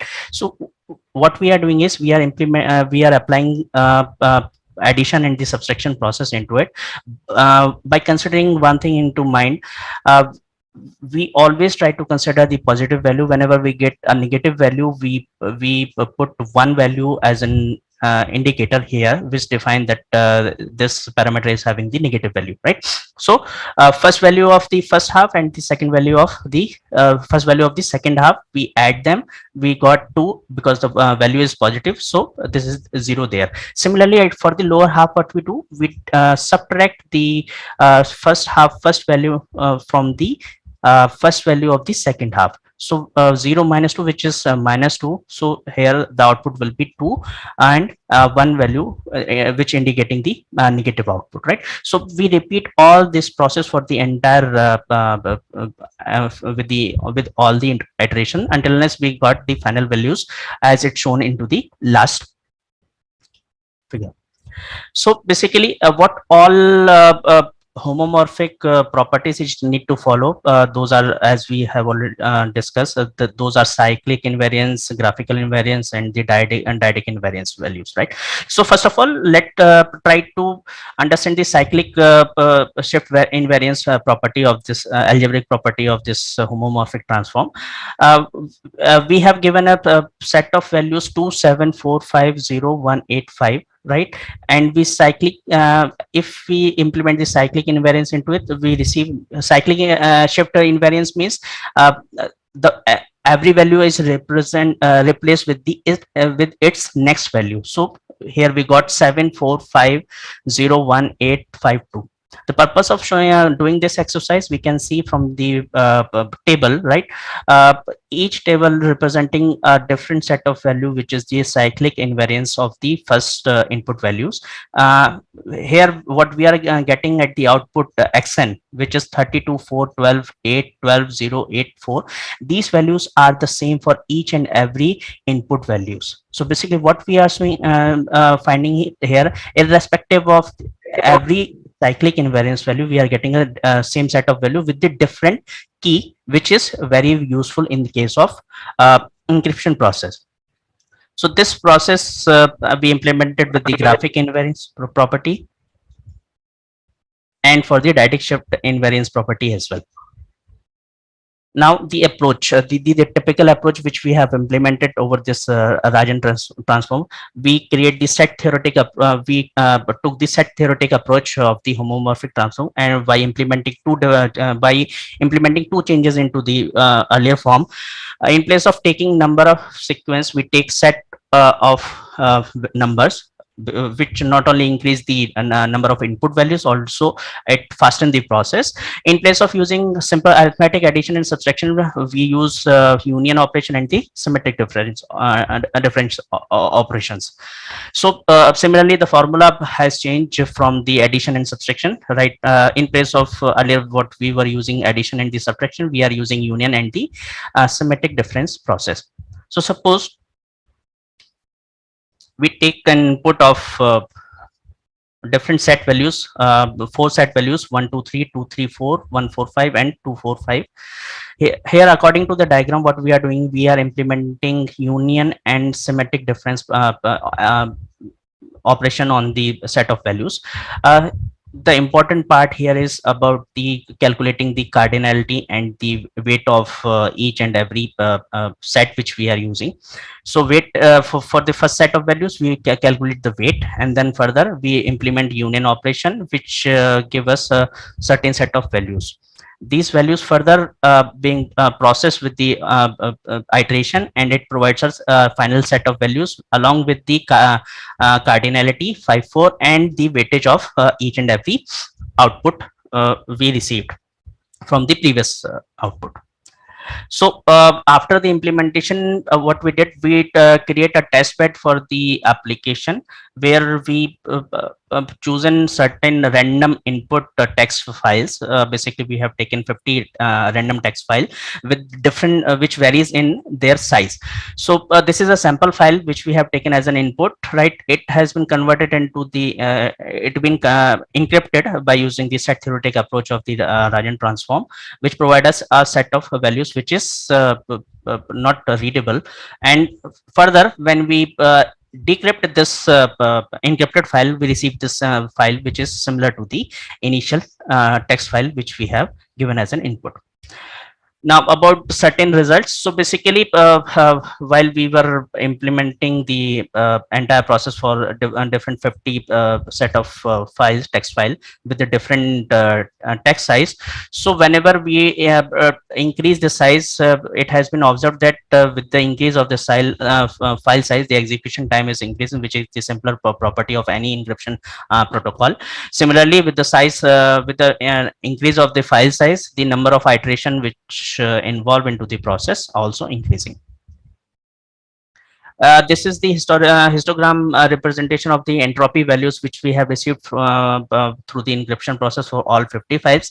We have observed that entropy is in between 1 and 2, and the higher value is close to 2 and the lower value is more than 1, according to the encryption method and the standards, right? So whatever encryption algorithm is there, it is considered to be the good algorithm if it is providing entropy more than 1.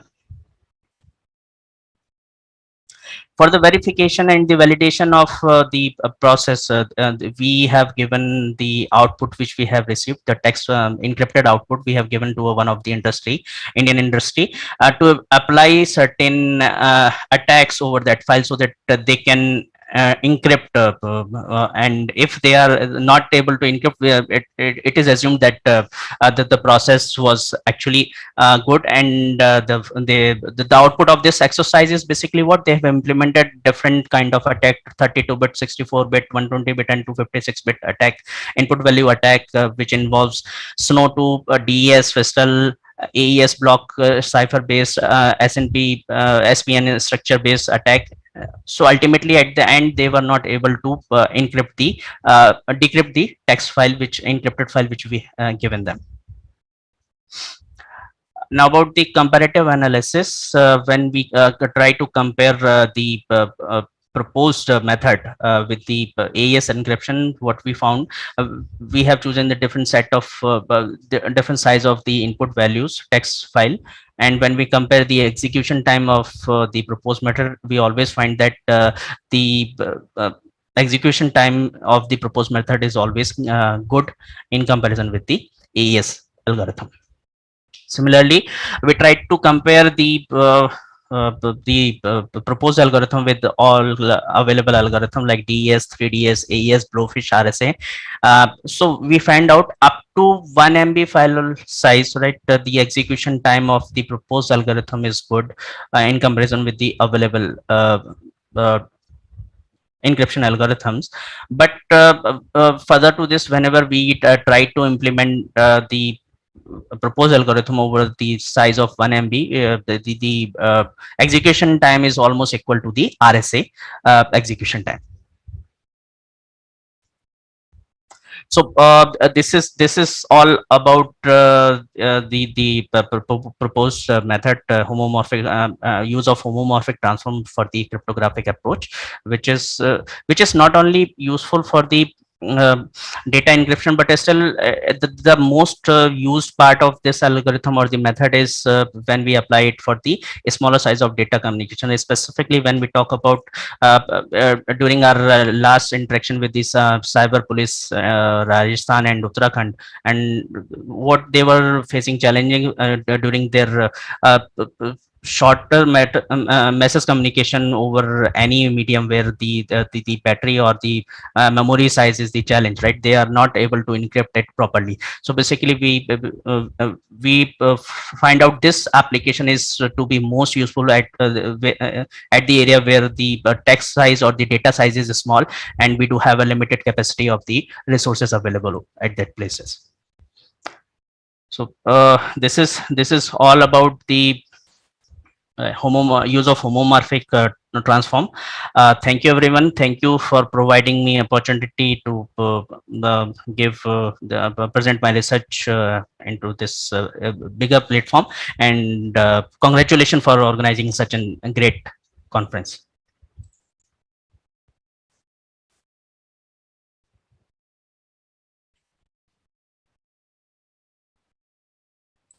Right, that was very great.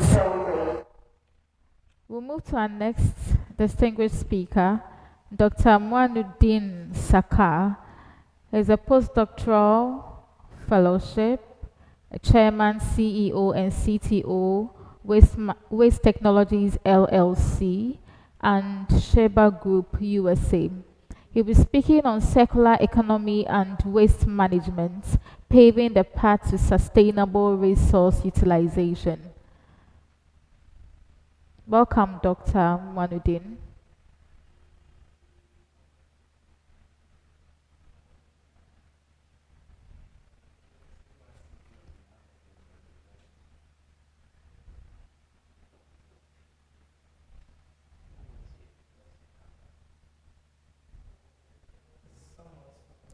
Please, is there anyone speaking on behalf of Dr. Muanuddin Saka?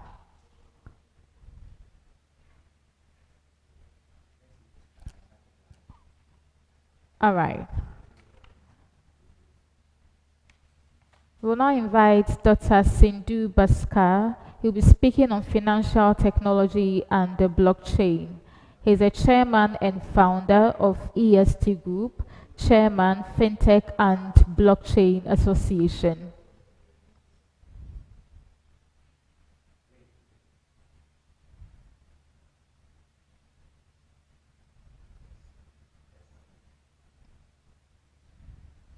Ladies, gentlemen, friends, I'm so thankful and grateful to Expo for giving me an opportunity to speak to you all.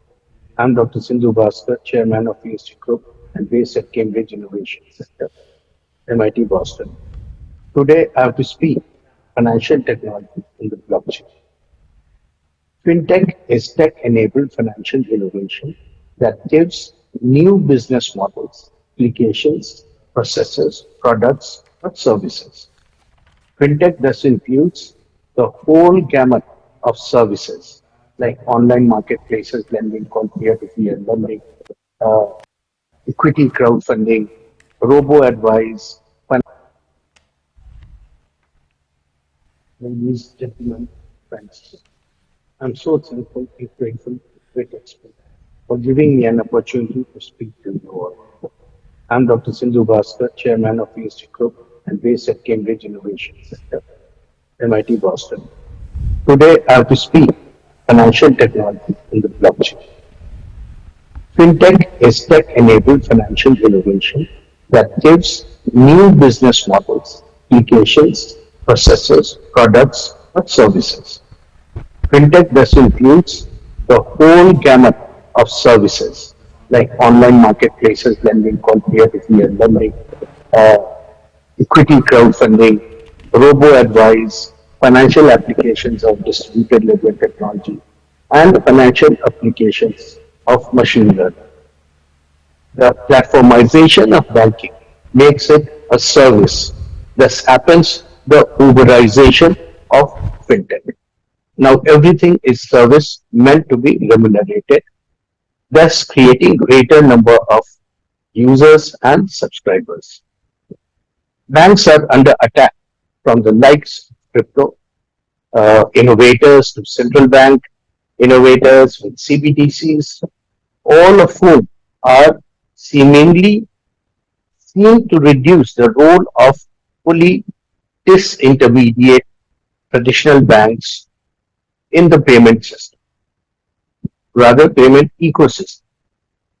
So mainstream interest in blockchain arose after the 2008 financial crisis in tandem with the development of the world's first peer-to-peer cryptocurrency, blockchain. But blockchain technology, not Bitcoin. Implicit in this refrain is the idea that Bitcoin's underlying distributed ledger technology is more valuable than the cryptocurrency itself. So now let us come to the basic features of blockchain, which is basically a transacting record keeping. And the features are immutable, so cannot be fuzzed or changed automatically. Distributed network participants, all participants have a copy of the ledger for complete transparency. Decentralized and secure, unanimous consensus, and faster settlement because it is peer-to-peer. Now, on the basis of these features, let us see what changes are happening in banking. So know your customer and identity. There's the first and foremost, very, very important. Blockchain can bring greater transparency and efficiency in complying with KYC obligations. The unique digital identity of each participant in a blockchain network can help streamline authentication process across a shared KYC infrastructure.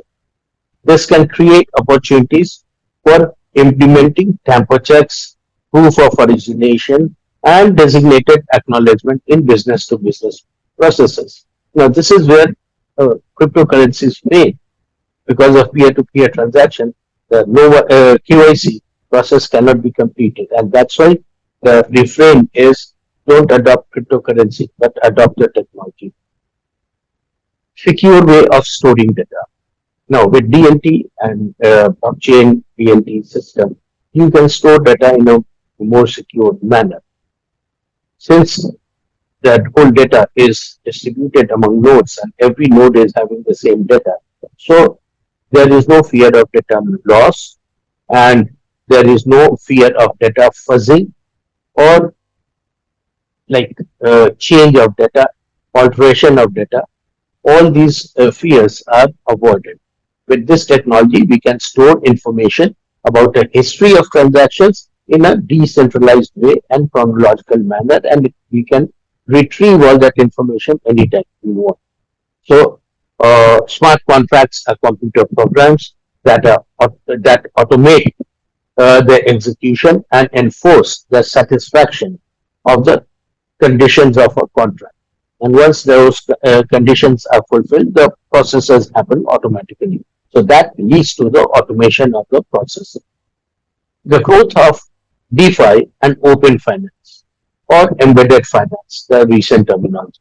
So DeFi is decentralized finance and CeFi is centralized finance. While many blockchain-focused payments startups seek to streamline processes from the traditional system to facilitate transactions in a simpler cheaper, faster, and safer manner. Others are creating sleeker condition solutions, and they don't just belong to the finance sector. There are a whole lot of sectors which are open with blockchain, and possibilities are immense. You have healthcare, you have voting, you have identity, you have finance, you have automobile industry. Everything can be put on blockchain, and a new system of record keeping can be created, which is very helpful. So now we talk of embedded finance, in which what happens, banking as a service plus any software technology company, they join hands, and payment as a service again is added to it, and they can become neobanks, and they can penetrate deeper and deeper. It creates financial inclusion and real development and opening of remote and hinterland areas. So this is again a very, very uh, fundamental onslaught of blockchain that we are seeing. Even uh, UN adopted the servicing of refugees, and all their records were kept on blockchain, so that everything was properly recorded, and for every refugee, uh, all identities could be properly created. So, in effect, the financial sector is prioritizing blockchain models that can offer security and scalability rather than decentralization. And that is why I want to call it centralized decentralization. We are moving towards that because the regulators want to keep the control in their hand, whereas the application model and the working environment is open to various participants, and that is why we see a whole lot of startups in the market. So blockchain enables banks to work together on a common solution using a decentralized database. You have the example of plates, that there are so many other companies in India. We have also a company Civil, which maintains records and shares it to different institutions. But the biggest example of such a system is CBDC, like central bank digital currency. And we can see different central banks and financial institutions are joining hands to create new structures and new format, so that uh, these CBDCs or digital currencies can create a faster financial system for cross-border payments, transaction settlement, and reducing the counterparty risk. So, like in Project Denver, it is a shared platform for international settlement using digital currencies, and it is issued by multiple central banks. Then in Project Helvetia, it is again money settlement with more tokenized financial assets over DLT, and it is a collaboration between Bank of Swiss National Bank, Bank of International Settlement, and SIX, again a Swiss organization. Similarly, there were other projects also in Singapore, JP Morgan, DBS Bank, and state-owned investment firm Temasek. They all joined hands to create a blockchain-based settlement system, so that the wholesale payments can be quickly settled. Even UAE and mainland China also joined the initiative with Hong Kong and Bangkok, and they try to create the multiple CBDC bridge, so that different countries coming out with the CBDCs can do the settlement on blockchain-based system. So we see that the new normal is for central banks is digital currency and CBDCs, and cases of programmable money. So more CBDCs, more digital currency, that means they are trying to create program money. The cross-border payment system relies heavily on correspondent banking network. And like you maintain Nostro and Vostro accounts with different banks, and that is how you do the settlement, which takes time. But blockchain-based cross-border payment has several advantages, because it streamlines verification and reconciliation procedure. That is the first thing. Secondly, it diminishes the role of any intermediary, central bank or correspondent, because it is online settlement. So it is quick and it does not require any intermediary. Again, the third is that it executes directly between the parties like a peer-to-peer model. So there is interpersonal trust between transacting parties. So the trust factor is there and all the settlements can be done. Lastly, balances can be maintained in real time, eliminating the need for a central clearing house. So once this is there, again, you don't require a permanent structure, a permanent institution to supervise all these roles. Everything becomes automated. This lack of centralization and the nature of immutable and secure transactions present benefits in terms of efficiency, transparency, security, and cost, which are very important in financial transaction, and that is what was revolted against in 2008. There is more shift towards tokenization. So account-based to token-based payment systems are coming out with DLT-based transactions. It could allow the authenticity and value of exchange payment objects tokens to be verified independently, precluding the need for messaging, clearing, or settlement systems. Like BIS has come out with a regulated liability network, RLN, in which a ledger is shared between all the participants, and it is tokenized assets which is changing hands on the same network. So, or it is having a common ledger. So there is no counterparty risk, and it is 24/7 transfer and settlement of liabilities. Similarly, IMF XC proposal talks of tokenized escrow certificates exchanged between the participant members. MasterCard talks of multi-token based network for bank deposits, and they want to start with in New York and London. So even bank-to-bank transfer can be effected through those tokens. Again, with blockchain, we see that there is emergence of alternative communication system. If you recall Ripple XRP, it is an alternative to SWIFT. Its software controls the relevant bank's funds and updates each party's or bank's accounting books immediately in seconds. So that is sort of real-time settlement of books, and this is very important, and it really cuts the usage of SWIFT, because through SWIFT only money transfer could be done, and accounts could be settled, Nostro and Vostro, what we talked about earlier. Then now PayPal has come out with PayPal USD stablecoin, for which they are going to maintain the full backup balance. And why PayPal is going on,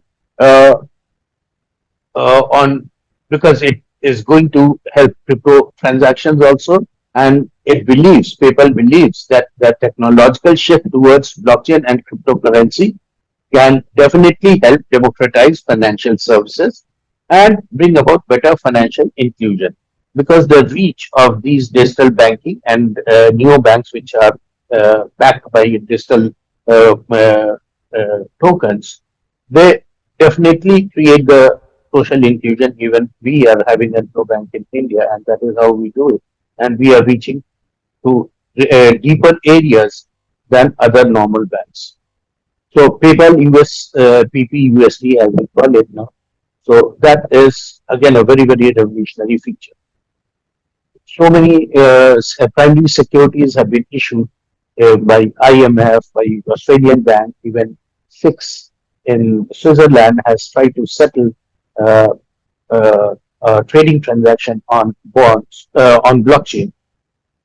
So blockchain is being used in different facets of banking transaction, and it is giving a totally new dimension. And the older banks are also compelled to shift, seeing the greater advantages of blockchain in financial system. And all this with tokenization, smart contract, we are also moving towards specialized DAOs, decentralized autonomous organizations, wherein smart contract spells out the basic principles of the community, and that's how when the community members fulfill all the conditions, their actions are approved, and they can move forward, and that is how they can survive within the DAO. Thus, virtually, what we can say, block by block, a new financial ecosystem is being constructed right alongside the old one. Digital money is mainly an innovation developing in widespread decentralized innovation network. However, standardization is still in its early stage. The International Standard Organization is also working on a series of blockchain and DLT standards like ISO TC 307, which it aims to address architecture, taxonomy, and ontology. I think I have taken my time, so I'll take leave of you. Thank you very much once again, World Innovation Tech and Tech Expo, for inviting me. And thank you everyone for listening to me patiently. Thank you.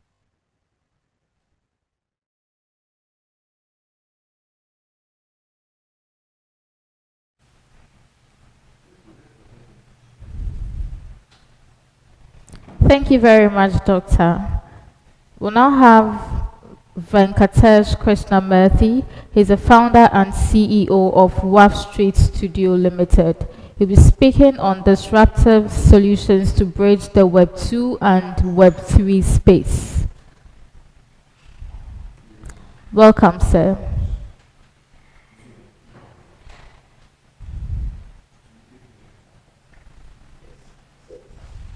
Hello, am I audible? Yeah, you are audible, Venkat. Proceed. Okay.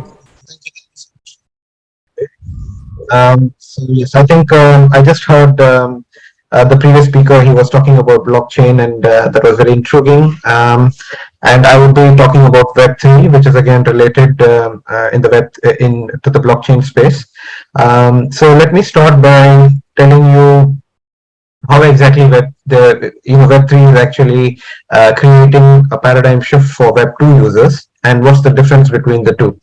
Now, when you talk about freedom of speech, and it is basically very important. Some of us, we live in societies where free speech isn't allowed, and you might get banned here on social media. And we all are looking at alternative ways, basically, to express ourselves while avoiding that censorship. But when you look at it, for most people, they thought that internet is an alternative medium when compared to the traditional applications. But if you look at it, a decade ago, we used the internet, and Web2 was not really making a big difference because the Web2 version of internet again is centralized, and it is primarily dominated by companies that provide services in exchange for our own personal data, right? But again, centralization has its benefits, but it also has some limitations. And obviously, when we have limitations, we come up with a solution. So a little bit about centralized systems, having authorities or intermediaries who basically control the network and basically ban you or censor users' data. But it can, also result from parts of the network being cut off from interacting with the rest of the network, which is not really appreciated. And when you couple it with the fact that they basically are centralized systems, they can abuse the privacy of network members or users in the Web2 space, because they also tend to monetize on their data. Now, when you talk about what can be a solution in this space, that's where Web3 comes into picture. Now, even though Web2 isn't the version that people are aspiring for, right? The world is basically, I would say, gradually embracing Web3, because one of the reasons is the emergence of an emerging technology called blockchain. Now, it is an emerging technology because, when you talk about a population of 8 billion on this planet, we only have a few million people using a blockchain technology, and it is not really being used extensively. Now, it's an emerging technology because down the decade, I think everyone will definitely use blockchain technology. For countries, Just as an example, if you take the country India, now everybody makes a payment only with a QR code. Now back then, in 2013, nobody was using a QR code because they thought it is, they were not technology savvy maybe, but right now, even the people on the street, or those who sell the street vendors, they basically only use or accept payment through a QR code. So that's a little about Web 2 and centralization. And when you talk about Web 3 and why are we having this paradigm shift, right? The Web 3 version of internet, basically it consists of decentralized applications that run on the blockchain. Now, why are they called decentralized? They are decentralized because anyone has the permission to use their network. And what do they need to do? They simply need to create a wallet, and they just need to become part of that network. It is as simple as that. And there are no central authorities to control it, or censor the network members that join into the Web3 space. Now, there are loads of benefits with Web3 as well, apart from the censorship and having the decentralization aspect to it. Let's take one very relevant example. And when you talk about Twitter, for example, Twitter, they can censor any account, or they can take down any tweet. Now, the payment service may decide whether they want to allow you payments for promoting, let's say, NFTs or anything related to blockchain. They can actually help. They can basically stop you from promoting your service on their social media platform. Now, the servers for gig economy apps, right? They could go down, and that basically would again affect any particular economy. Now, when you talk about all these limitations in Web 2 and Web 3, and why people are aspiring for the Web 3 version of the internet, because now let's say Twitter is in Web 3. The tweets basically would be uncensorable because now the control is decentralized. Right now, Web3 payment apps, they do not require any personal data, and they cannot even prevent payments. You can simply go onto the blockchain, and you can make your transaction with the help of a wallet address. Now, what's the other part of benefit of a Web3 application is that the servers that they are hosted on cannot go down, because when you talk about efficient blockchains like Ethereum, right? A decentralized network of thousands of computers, right? That is what actually creates a Web3 platform, and it is not that easy that to take it down, or the downtime for a Web3 application is pretty minimal when you talk about it. And yeah, the thing is that you don't. It doesn't mean that all the services need to be turned into a DApp. These are just some examples, and I wanted to take Twitter as an example because I wanted to tell what's the benefit of a Web 2 application and a Web 3 application. Right now, when you talk of a centralized system, then you basically will have points of failure, and the coordination is sometimes really difficult. And when you talk about centralization of data, then the participation in the network is basically controlled by that central network. But if you talk about Web3, then the centralization part, the censorship part, there are basically no gatekeepers, and it is very hard to control the system, because if you want to control a particular network in the blockchain, then you will need to own 51% of the stake in that particular network, which is really hard for one person to have. Now, let me talk about some of the benefits of Web 2 and how it is different from Web 3. Some of the other reasons why there is a need is because of enhanced user experience. Users always look for enhanced user experience where they can, and enhanced user interface where they find it very simple. They do not want to be entering too many details, for example. Now, when you talk about a Web 2 user, he will need to enter his name, phone number, give his mail ID, and he might need to get some other documents to create an account. But if you talk about a Web3 application, then it is simply with a click of a button where he already holds a decentralized wallet, let's say MetaMask, for example, and he simply connects his wallet and he is into the application. So that's one very important reason why there's a transition of users into a more decentralized future. Now, you call it decentralized internet, or you call it blockchain based platforms. Now, the best part about using a Web3 application is that there's something known as interoperability.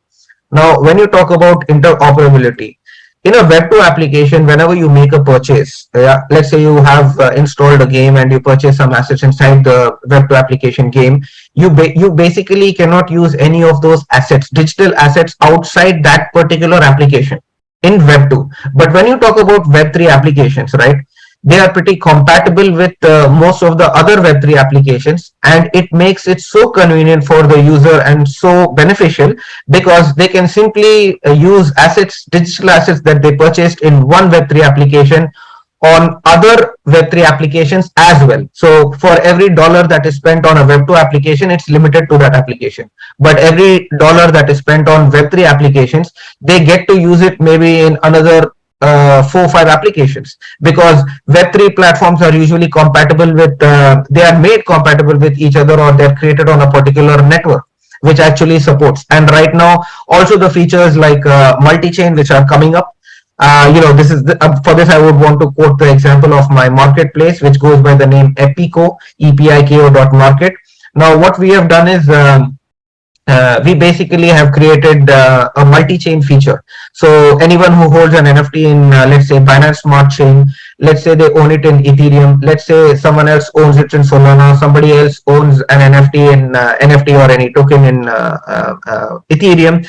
Now, what they can do is, a person holding an NFT art in Solana can simply send his NFT to someone else who is holding NFT art on Binance Smart Chain. Obviously, there is a bridge between the two that enables it, and that's one of the disruptive solutions that we have come up with, and it's doing pretty well. Now, when you talk about some of the other benefits of Web3, the interoperability feature is one thing which actually makes it very distinct. Now, when you talk about the other features, let's say you basically are playing a game on Web2. I have a studio, so that's why I'm giving examples of gaming.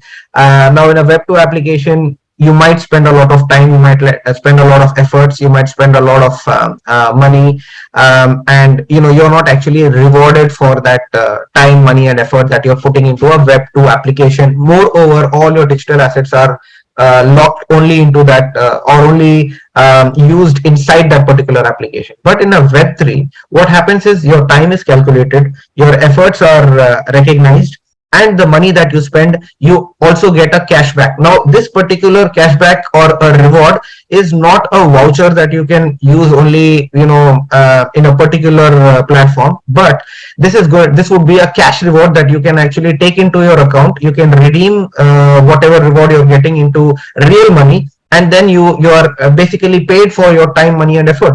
Now, not only that, let's say on every $10 spend, you might get $5. Now, not only just $5, you also can use that particular asset on different applications that are supported on different Web3 platforms.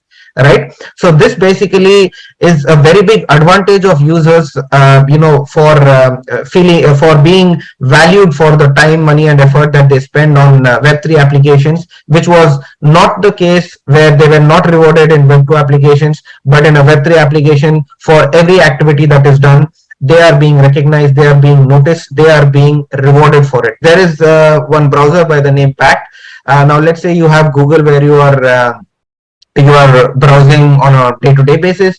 You are not rewarded for it. But if you talk about the BAT token, which is the Brave browser, where you can actually go and do your search on a day-to-day basis, your time is calculated, and then you receive BAT tokens in return. Now, these BAT tokens are already trading on the exchange, so you can simply take those BAT tokens and you can go and encash them.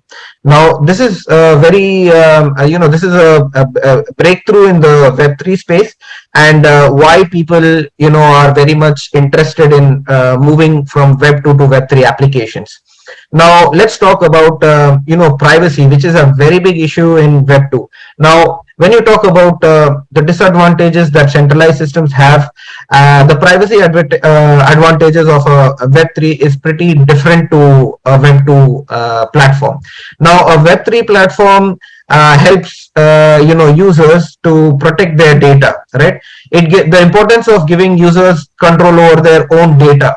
And the other thing is that the data collection practices in Web2 were not appreciated, because any social media platform can simply collect the Web2 users data and go and sell it, and they wouldn't even know where that data is being sold. Right now, when you talk about decentralization of data and data protection, right, there were GDPR rules. There were quite some rules that came out in the Web2 space. However, they were not being they couldn't implement it to the fullest. Now, if you talk about Web3, right? Now, in Web3, the data is protected, and what users are also doing is they can actually sell their data. And now, let's say they choose applications where your data is being taken. You can choose on which applications you want your data to be sold, and you would be paid for that. Not only the rewarding factor, but also this data privacy, where you are paid for the information that you are sharing, and you choose on which platforms you want to share it. If you do not wish to share it, there are public keys and private keys. You can actually choose not to share your data and not to monetize on your data if you want. So you see the power of Web3, where the transition of controlling your controlling your own data and being the boss of your own data, that particular paradigm shift in the mind of users, that's what is a very big push for users to move from Web2 to Web3. Now, let's talk about I did mention about incentives and tokens. Now, if you talk about some of the games like Axie Infinity, which was one of a game, they were actually rewarding users for playing the game. There are many games in the Web3 space which actually help you purchase assets. You can use it on other Web3 applications and games, and you are also rewarded in cash for the time that you're spending on that particular application. Now, let me tell you a little about decentralization. The best part about decentralization and talking about the future of web, right? The whole point of you're getting into Web3 is that the centralization aspect, where you have points of failure in Web2. Like, any system can go down, anyone can censor you, anyone can block you. Yeah, when you talk about freedom of speech, or freedom to control your own data or monetize on it. Now, the power of decentralization basically not only enhances the security, but also it ensures that if there is a point of failure, if a system fails, if there is a downtime, if the server goes down, your data is safe, your information is safe. Your information basically doesn't have to be taken down, because all your information is stayed in your private secured wallet, not in the systems or not in the application's wallet, but in your own secured wallet. So this is again one very big reason why individuals are looking to transition from a from Web2 space to a Web3 space. Right now, these are pretty much the points I wanted to bring in. And as a solution, when we are talking about multi-chain, which was one thing that we came up with in our marketplace, again we have in our brand EPIKO, which is also going to trade on MEXC exchange, our token. We have created products only on emerging technologies, because we believe that these technologies will not be used extensively in today's date, but down the line, a decade down the line, 5 years, everybody would use their own emerging technology application, and they would be their own boss. Now, take for example, you have your own data, you have your own network, you have your own blockchain network, and you have all the data of all that particular network, which is which you are part of. Now, you can choose, the network can basically choose whom it would want to transact with, whether it wants to transact with someone outside the network or not. Now, does the network basically want to share the information that they hold on a collective basis? If they want to sell that information or not, they can choose to do that. Now, obviously it's going to be very private, and it is very secure. And when you talk about interoperability, when you talk about user empowerment, which is something that most of the users are looking for, then I think Web3 is a very good a very big bridge between Web2 and Web3 is a pretty much disruptive solution that people are looking for. And we are creating our own hub where you can, if you're a Web2 user, you will be educated about how you can become a Web3 user by creating your Web3 wallet. And if you're a Web3 wallet user and you want to you want to basically get into the Web2 space, then we actually bridge that as a solution for Web2 and Web3 users, so that the community benefits as a whole. Because we don't want to be just going out there and talking about Web3 when people don't actually understand how is Web3 different from Web2, and whether they are a Web2 user or a Web3 user, it is very important for us to even educate them on that. So that is that's mostly everything from my end, and I think I'm really honored to be invited today in this particular World Innovation and Technology Expo. I really thank you all for inviting me and making me a speaker. I'm happy to take up any queries if anybody has, or we can move on to the next person.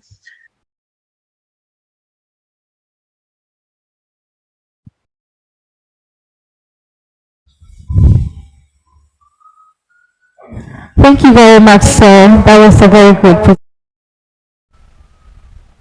We'll move to our next speaker, Shiv Iyer. He's a digital transformation specialist, business transformation leader. He'll be speaking on digital transformation for business growth and optimization. Welcome, sir.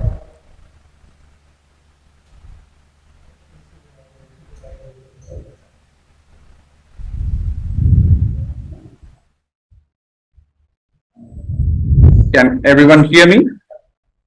Yes, please. Okay, thank you. Thank you for the introduction, and a warm welcome to all of you. Good morning, good evening, or good afternoon, depending on where you're joining in from. My name is Shiv Iyer, and today I'll be speaking on the topic of digital transformation for business growth and optimization. Are you all able to see my screen?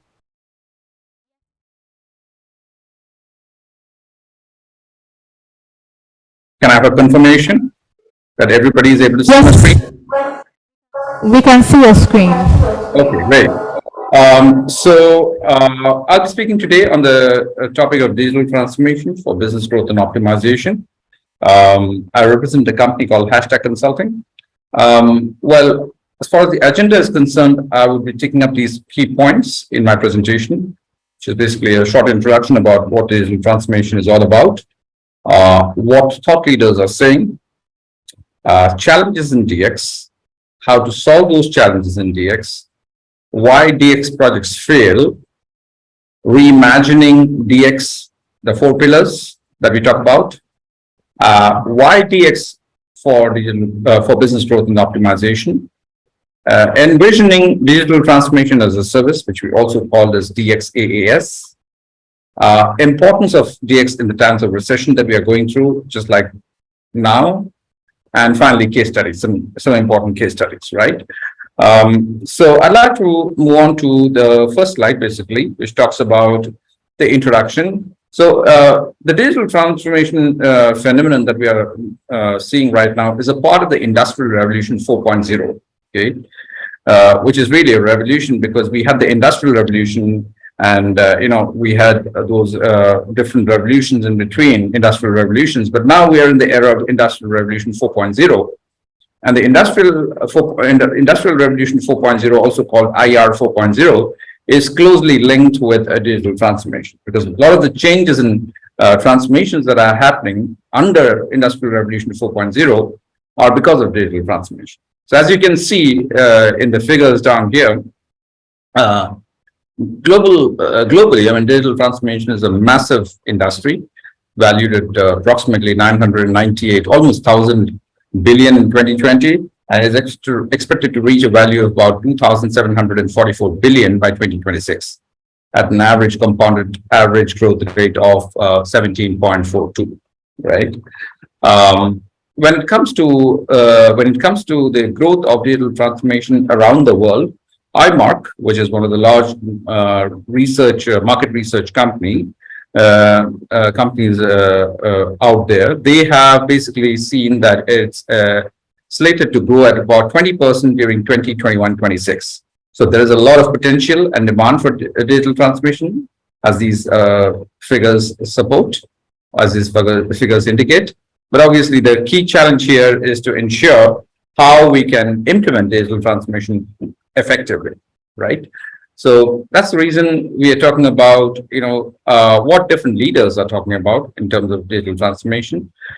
So here I have a few quotes. We have here John Chambers from Cisco, who says that at least 40% of all businesses will die in the next 10 years if they don't figure out how to change the entire company to accommodate new technologies, right? This comes from John Chambers. And then we have another quote from Brian Solis, who is a leader in the digital transformation space. And he says digital transformation is more about humans than digital, right? I think I basically missed one, which is, sorry. So this is a very interesting quote from George Westerman, who is a research scientist with the MIT Sloan Initiative on the Digital Economy. And he says, when digital transformation is done right, it's like a caterpillar turning into a butterfly. But when done wrong, all you have is really a fast caterpillar, right? And this is a very interesting statement, because it goes to show that obviously digital transformation is not easy. It is filled with a lot of challenges. And that's why most companies who try to implement digital transformation are not really very successful, right? So here when we talk about challenges in DX, so despite the huge demand of digital transformation, the reality is that as much as 84% of all digital transformation projects fail, right? According to Forbes, 84% of all digital transformation projects fail due to failed adoption of technology. But apart from adoption issues, of course, such projects also fail due to, wrong selection of solutions, weak business process understanding, incorrect requirement gathering, shabby implementations, poor change management, weak program management, and no quality assurance, of course, right? And hence, what you need to do is what you need is not just a DX implementation partner, but an unbiased 360-degree DX specialist firm who can support in consulting, strategy, implementation, and support. And that's where a company like Hashtags really gains prominence, right? Here we talk about different kinds of, solutions that could be probably looked at to address the challenges in the DX space. So one is, of course, we need a clear strategy development. We need an agile implementation approach. And the reason an agile implementation approach is so important is because most traditional projects of digital transformation who follow a traditional methodology get extended for years. So, timelines are very difficult to adhere to when it comes to digital transformation projects. And hence, it's very important that we have a very agile implementation approach where, we are time bound in our approach, and we need to make sure that, these projects are completed based on clear milestones and based on clear deliverables or KPIs, right? Also, cross-functional collaboration becomes very important in this context. Data-driven decision-making is also very important, because we need to see what we are getting out of the system and what kind of decisions we are able to take based on the implementation. And of course, there is continuous learning and adaptation, right?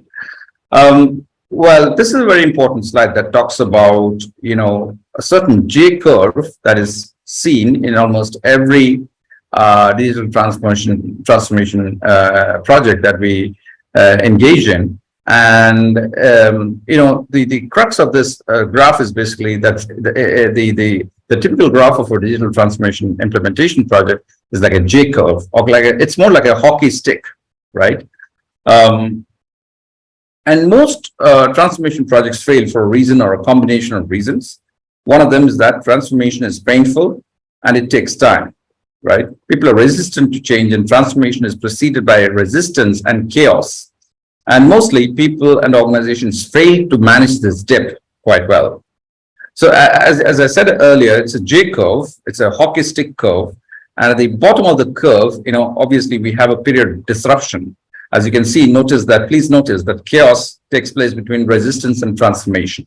And this is a sweet spot for us to innovate and produce compelling results, right?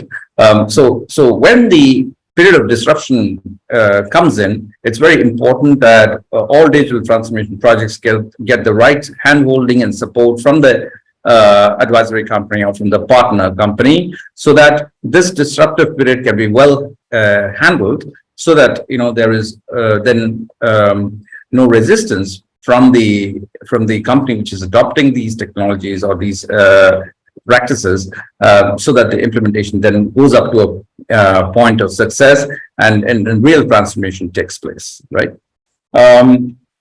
Well, in terms of the 4 pillars that I wanted to talk about, so here we're talking about different layers of or different pillars of digital transformation. It is normally thought that digital transformation is all about digital technologies, which is far from the truth. The fact is that digital transformation is also about process transformation.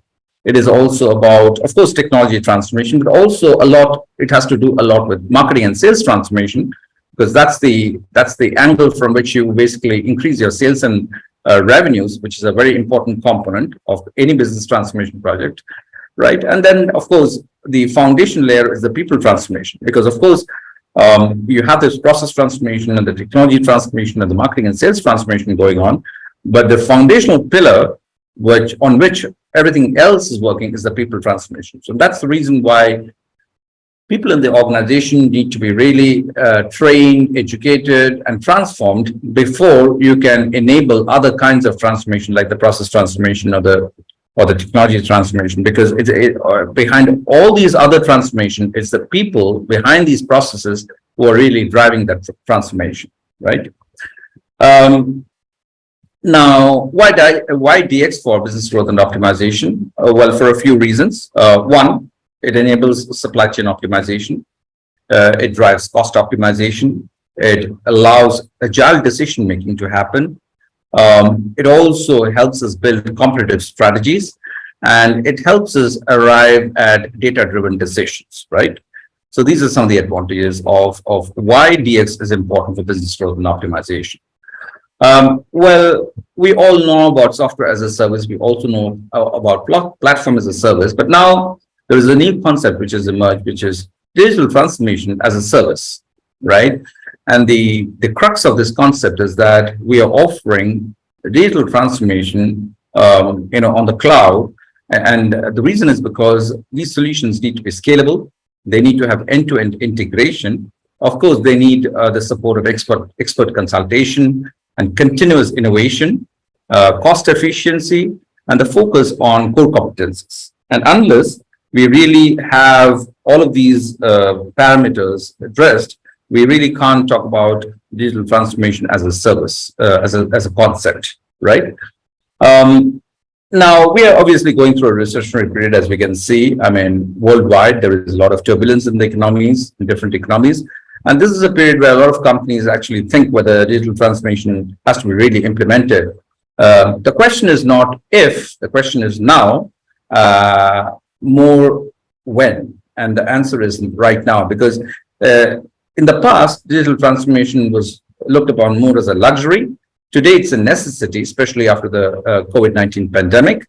And more companies are realizing that without digital transformation, it'll be very difficult for them to survive and thrive in this kind of competitive environment, which is really a VUCA kind of environment. And when I talk about VUCA, I'm talking about volatile, uncertain, complex, and ambiguous.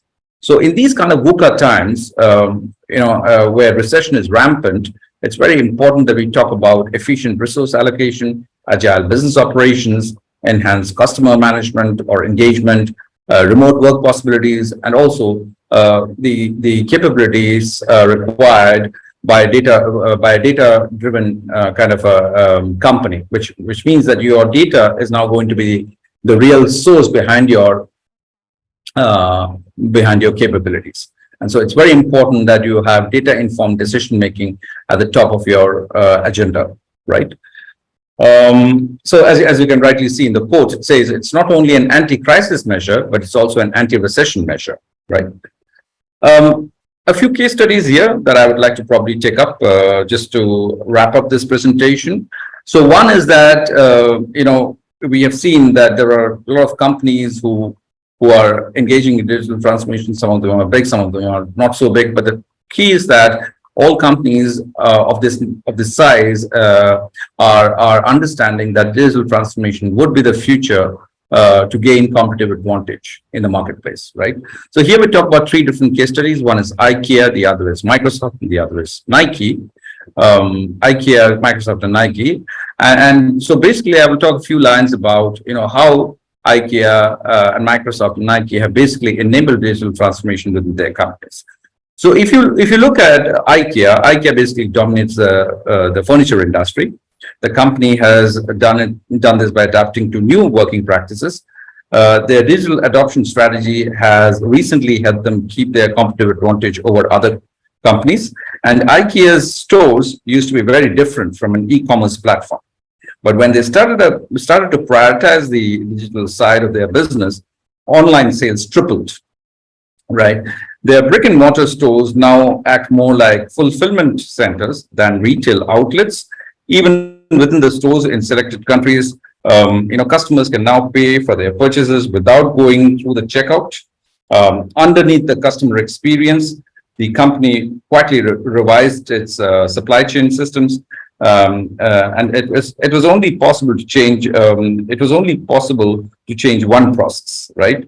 The example of IKEA shows how a full digital transformation process can help a company to stay relevant in these difficult times.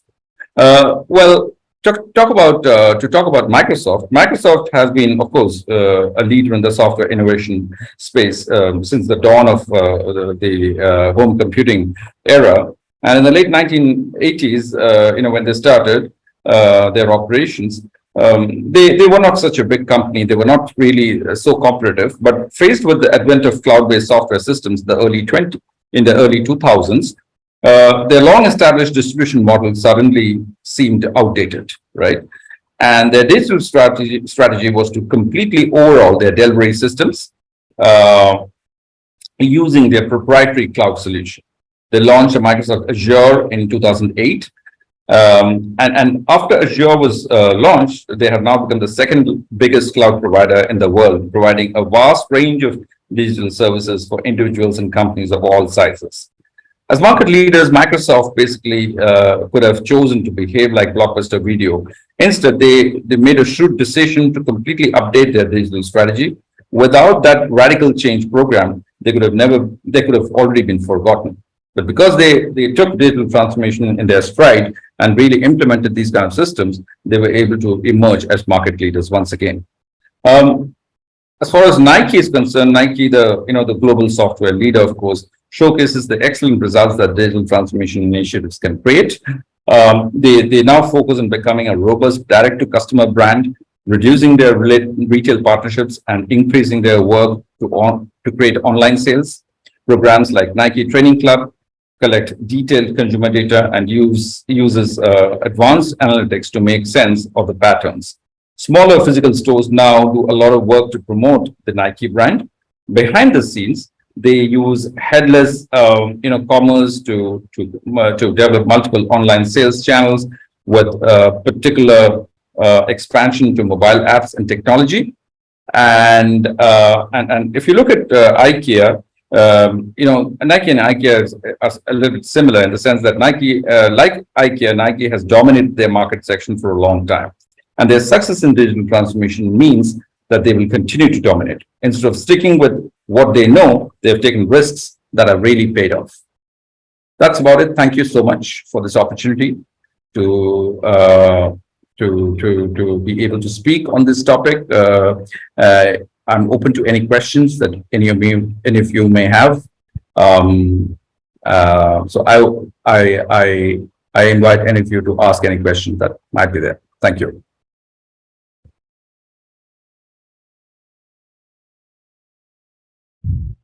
Thank you very much. Thank you very much. That was a very insightful one. At this point, we are going for a 30 minutes break. We'll reconvene shortly to continue with the presentation. But during the break, a video on Vinata Aero Mobility will be played, so kindly stay tuned. Thank you very much.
Hello?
Hello.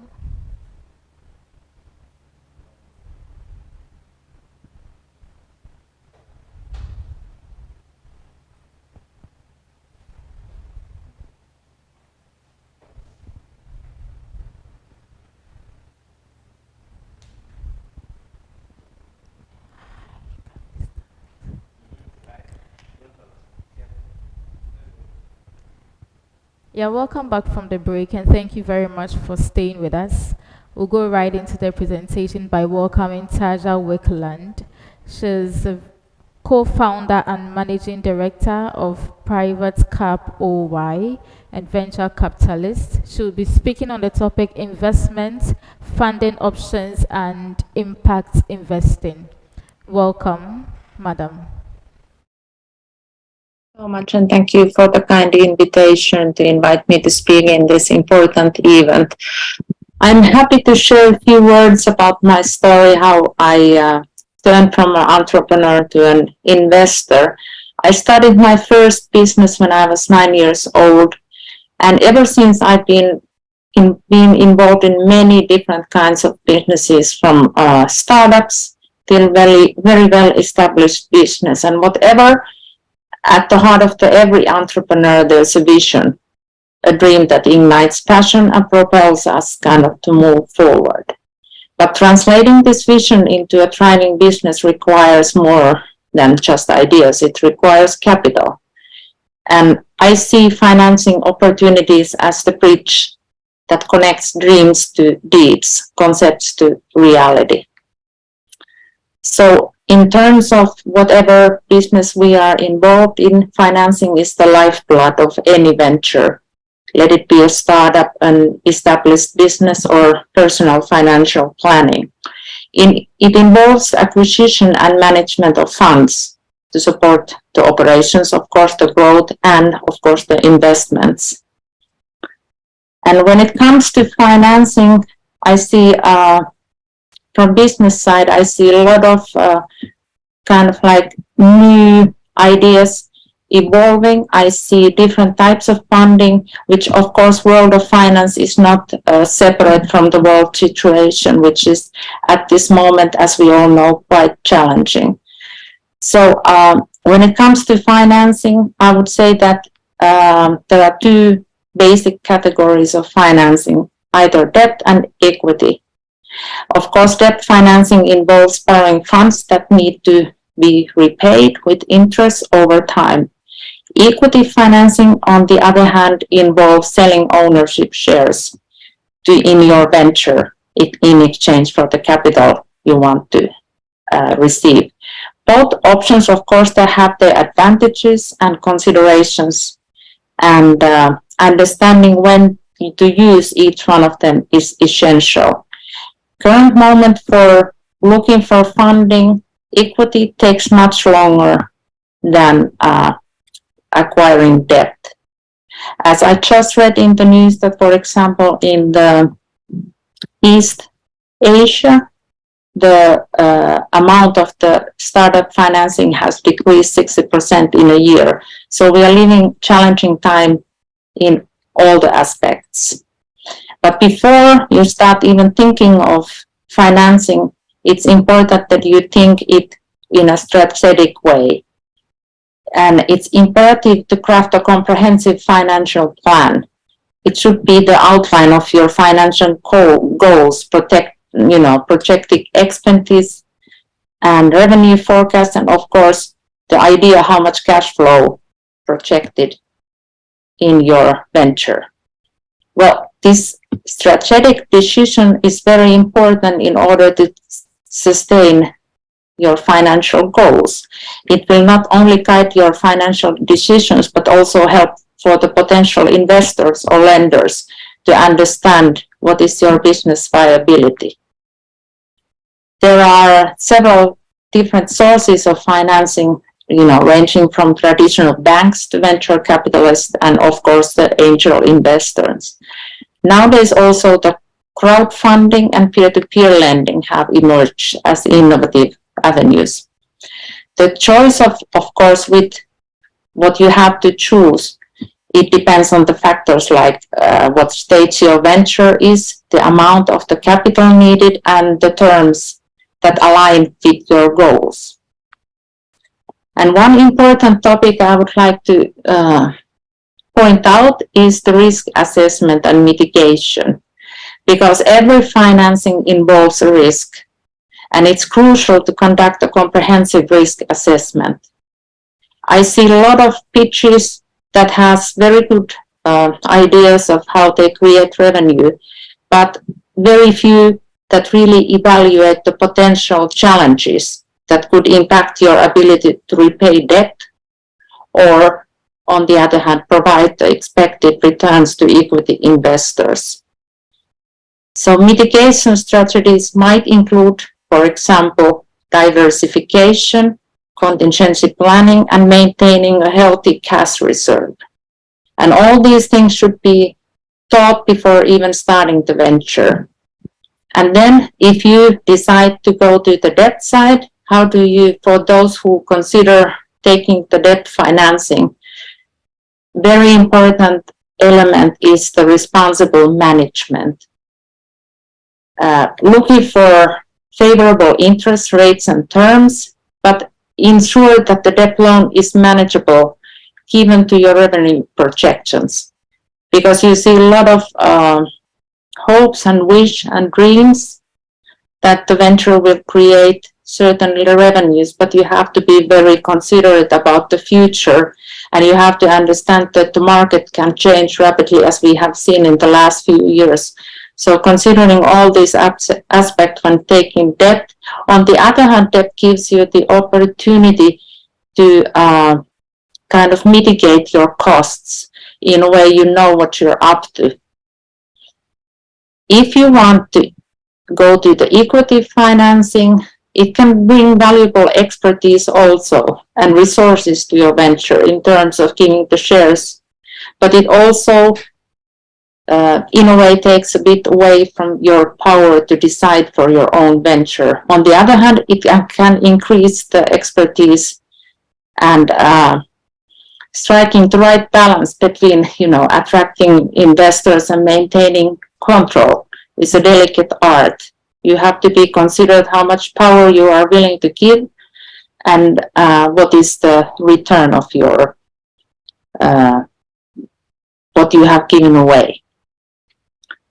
So financing can be considered as the cornerstone of any successful business, or even to your personal financing, because of course you want to get the income, as well as the people investing in your company want also revenues. And I will go back a bit to the impact investment, which is technically not only creating value in terms of the financial returns, but also creating value for the sustainability, environment, and the social well-being. So all these things are involved in the impact investments. Let me just give you a few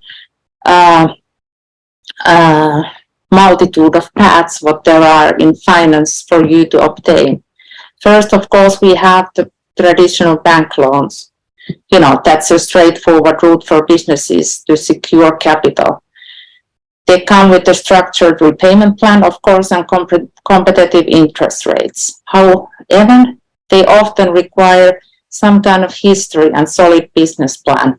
And they require, it's really challenging at this moment to get for example, for the ventures to go to the next stage, which have already, established their feet, but also for the startups to get funding from the banks.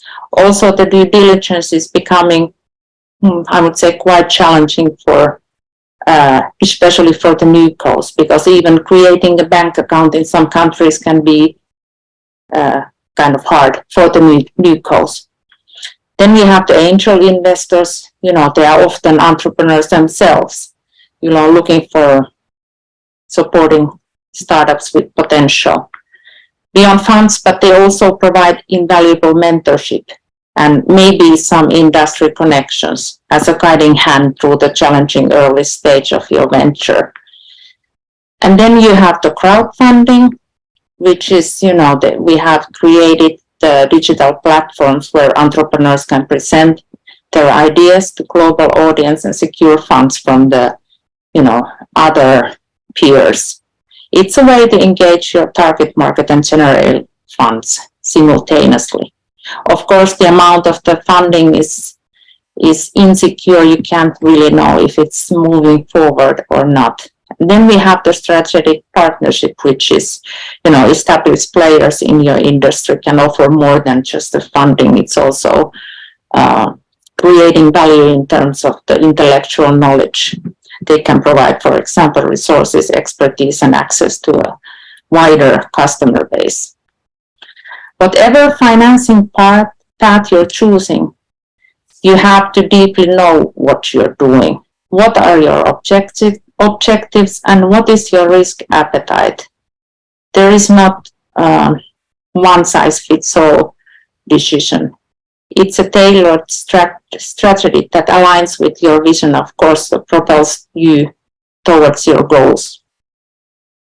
And it's important to remember that financing, it's not just about capital injection. It's about settling off a ripple effect. The right financing can enable you to hire, for example, skilled talent, invest in research and development, and expand your market reach.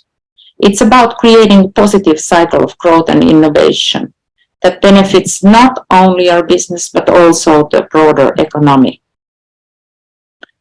So financing opportunities are more than just means to an end. They are enablers of dreams and visions. But they have the power to transform concept into success stories and put people into the business leaders and foster innovation that shapes industries. Also you have to remember when you're choosing what type of funding you're looking for, it's important to remember that each choice holds its unique promise and of course its challenges. And you have to be able to mitigate the risk from the different options available and understanding what would be kind of like tailored for you at this moment, at this current market environment, and this, I would say, more broadly in the world situation. Then I still want to say, a few words about impact investment. It's not merely a financial strategy. It's a powerful movement kind of that embodies the fusion of kind of like profit, financial profit and purpose. Well, investment can really become the catalyst for positive transformation. And as core, impact investment goes beyond traditional notions of profit. We have to, in impact investment, the values are the basis for the investment, and the return of the investment, it's not only financial, it's creating sustainable social impact or environmental impact. And all these three are considered as part of the impact investment. we must remember that also in impact investment, the financial returns are essential part of the investment. Otherwise, it would be charity. So by supporting, companies that prioritize social and environmental responsibility, it's fostering more than just a sustainable world. It's just fostering the social welfare. It's fostering the healthcare infrastructure, whatever different projects we might have at hand. So all these outcomes are measured. It doesn't really, impact investment doesn't really rest on ideals alone. It's backed by several measurements and accountability. And impact investors seek tangible evidence of their investments' positive effects. They look for metrics also in other terms, not only for the financial returns, but also in terms of social and environmental impact. And one of the most remarkable aspects of impact investment is its ability to blend financial returns with social and environmental impact. So in terms of, it showcases that 2 or 3 of these goals, objectives, are not exclusive from one to each other. They are all connected and all measured and all affecting others. And do I still have some time, or can I just continue a few words? Finally, of course, the challenge in impact investment is finding the right balance between profit and impact. It can be a challenge. It kind of requires a deep understanding of the issues we aim to address, as well, as the commitment to measuring and reporting our progress. So you have to have a clear vision about how your investment is going to impact and what are the measurements you're going to measure, how it really creates social well-being or how it affects the environment. But the rewards, of course, are manifolding. It can change your brand reputation, strengthen the shareholders' relationships, and ensure a lasting legacy of positive change. And so in conclusion, I would say that investment and funding options for businesses offer the means to turn our business into reality. And embracing impact investment is a powerful way to lead with purpose and profit simultaneously. Thank you.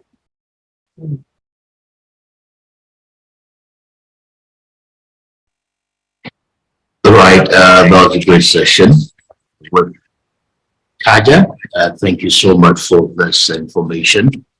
So we're happy to use this opportunity to announce a partnership with Taja and FM, Private Cap, which will be providing funding and also financial advisory to innovators and inventors. This is in sync with our objective and also the theme for the event, accelerating sustainable growth through the synergy of technology, innovation, and investment. So we believe that there's been a lot of technological innovations across different sectors, but what is lacking is the required and significant investment just to scale up some of these technologies and to solve the challenges we have in the world. So it's good to have you on board, and we had a great session. That was yesterday, and even today and throughout the week, we'll be having great sessions. So please get in touch if you have any innovation, any technology, and you would want to speak with her and the company. Please get in touch with her. The details are shared in the chat. So please get the website link and also the email address. Send the information on what you've developed, the solution you have, and we'll definitely connect you to these investors. Thank you so much, Tanya, for your time. Thank you. Thank you, and looking forward for future. Thank you. All right. Great.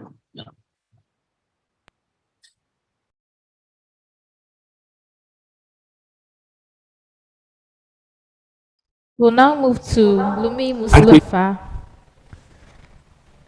as the head of legal Founders Factory Africa. His topic is due diligence.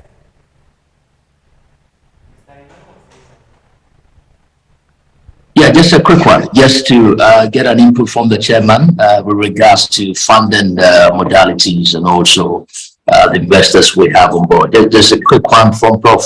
Rajan.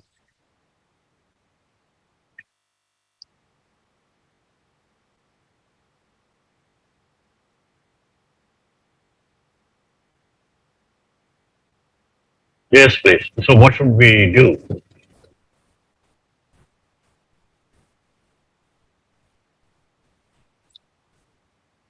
Yes, Prof. Yeah, just a quick input on the funding, as we have Taja on board and some other investors on board. We just want to get your feedback on that generally, and also encouraging innovators, technologists to connect with Expo as we bring funding to their doorsteps and also support in that regard.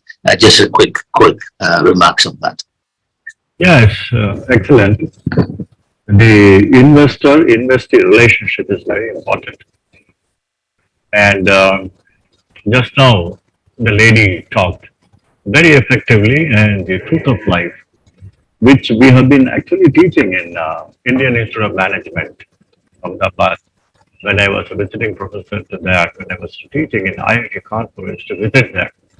Whatever this lady was talking, the same thing we've been talking to our students. The students from Indian Institute of Management, they are really doing very well, highly paid CEOs of various companies throughout the world. It's an excellent, speech she has made, and we should really follow it up seriously. In fact, people who are interested in investment, who are interested in investing, there must be a rendezvous. There is a meeting place where they can meet with each other and exchange their ideas, views, and business commitments and interest and commitments. These two things are very important. So it's a wonderful job you have done. It's the first of its kind in the history. I really appreciate you in that way for this. So anything else you want me to tell you?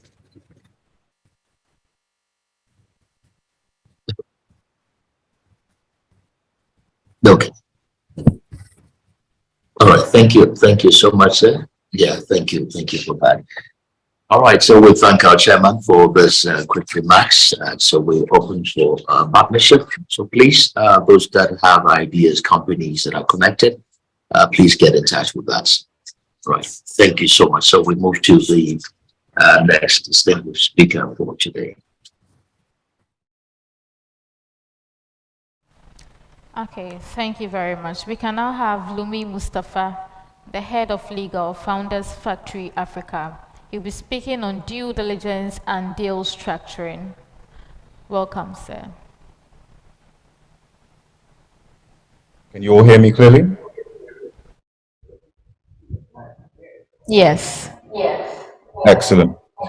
So my presentation will be quite brief. Forgive that I was slightly late. But generally, I will quickly dive into it. The topic of due diligence and deal structuring. As has been said, I'm head of legal for Founders Factory Africa. We're one of the leading early stage investors in African technology startups. And we primarily focus on sectors including fintech, health tech, and agri-tech, but we're quite sector agnostic, and we also have investments in logistics related businesses. So till date, we've invested in over 50 early stage businesses in Africa, of which we generally invest at the pre-seed stage, namely where businesses have just about gotten some minimal viable product and MVP, and are just starting to potentially show traction, which is where we sort of come in with investment in the form of cash and also in the form of support services to help these businesses get through that stage of getting product market fit, so that then they're in a position to go on and raise priced seed or Series A funding from other institutional investors. So I thought to give that context because it's from that lens generally that I in my day-to-day get to see a lot of how diligence works in terms of early stage investments in technology in Africa, and also generally how the deals are structured at the earliest stages. Now, I'm sure a lot of us or all of us on this call, being experienced industry people in various capacities, will be aware of what due diligence is. But for the sake of an introduction, we'll start with it. And the purpose of diligence is to obtain as much information on a transaction or investment as possible. Like I always like to say when I discuss diligence, it relates to an old, almost 500-year-old principle stemming from English law, where there's a principle called caveat emptor, and it means buyer beware. And in that regard, since that period when an investor under the laws in most jurisdictions, particularly common law jurisdictions, the onus is for investors or a buyer to show that they have at least done a reasonable amount of diligence to ascertain that what they're actually paying for is what they're getting. Without such an evidence of such, it's quite difficult for buyers and investors sometimes to be able to enforce these things. So that is the key purpose of diligence. But aside those legal reasons, it's also just generally for good governance purposes. As I said, so it's important to know who you're doing business with, especially in the case of when disputes may arise. And generally these days, for a lot of compliance reasons, for investors and limited partners, investors in funds, they all have these sorts of requirements as a minimum based on their regulatory position or the exemptions they've gotten to be able to operate. Anti-money laundering and know your customer regulatory requirements are now part and parcel of doing business, including investment transactions in many countries. And of course, they're primarily to prevent fraud and money laundering, as well as terrorism financing. If you layer on top of that as well, that the fact that particularly a number of African countries have been grey listed by international authorities, such as the Financial Action Task Force, this has also meant that additional diligence is required to be done where investors are looking to make investments in those countries, as well as from funds and fund managers who are looking to raise funds from investors in those countries also. A recent example is the grey listing of South Africa, which has resulted in a lot more frictions in terms of capital controls for investors making investments and looking to repatriate proceeds from investments in South Africa as a result of that. I have a particularly unique view because Founders Factory Africa is headquartered in South Africa, and so I do get to see up close some of the challenges that can be faced as a result of these issues. But the general principle is that where you have the layer of additional grey listing of countries, it just simply means that the diligence requirements are that much more. So I'd like to split diligence requirements into two sides. There's the customer side, for example, with the businesses that investments might be made in themselves. It's important that those businesses do some basic diligence on their customers. And these generally follow simple KYC principles by gathering some basic information about whoever the customer is. But it's also important for investors to make sure that their target investment companies also put in place procedures and mechanisms and frameworks regarding how they protect the data they get from their customers, given that most African countries now also have quite stringent data protection laws, and these sorts of things add potential risks to investments if they're not considered and actually addressed at the earliest stages. So that's on the customer side for target businesses for investments. For investors themselves, it's also very important that fund managers and others that actually provide investment related services do a lot of key diligence on their investors, particularly on the identity of the investors. And if the investors are corporate entities, it's important to do thorough diligence to ascertain the ultimate beneficial owners, UBO, so to speak, which is something that's increasingly becoming part of the international framework for due diligence. Another key thing about the investor side is to do the diligence on the source of the income of the investor. It's one thing to know the identity, but really the purpose of diligence requirements in relation to anti-money laundering and other sorts of regulatory required diligence is to really make sure that the source of funds involved in any transaction, there's an adequate documented trail as to where it's from, and to make sure it's not from illicit sources, including from politically exposed participants. So generally, that's the overview on diligence. And as I said, I'm sure we're all quite familiar with this and having been part of transactions over the years. But moving on now to deal structuring, again, because of the area that Founders Factory, who I work for and advise, works in, my view of deal structuring will come from the lens of early stage investments rather than later stage Series B, C, and upwards. And in that regard, what we find with deal structuring is that the difficulties with ascertaining valuations with early stage businesses, startups in Africa, particularly those in technology, has led to the proliferation of the use of investment instruments that sort of defer and delay the question of valuation to a later date in the future.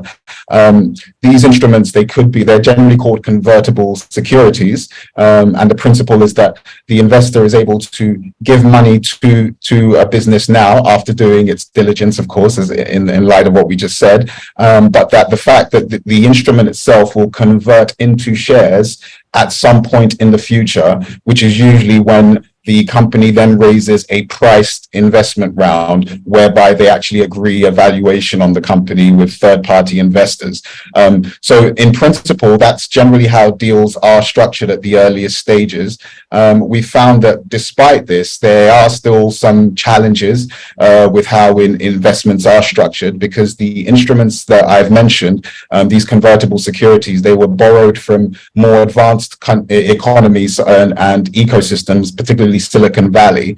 And what we find is that because early stage African businesses have a much longer time period from which they're at concept and design stage to when they actually get product market fit and are about to scale, which is around the time where most businesses are usually able to raise priced round investments. We find that the lag time is much longer than it has been traditionally for startups in Silicon Valley. And there are a number of reasons for that, primarily of which are the well-documented infrastructure deficits in Africa, which means that there's a lot more that African technology businesses have to do in an offline capacity in order to bring more users into their online networks in order to grow and scale.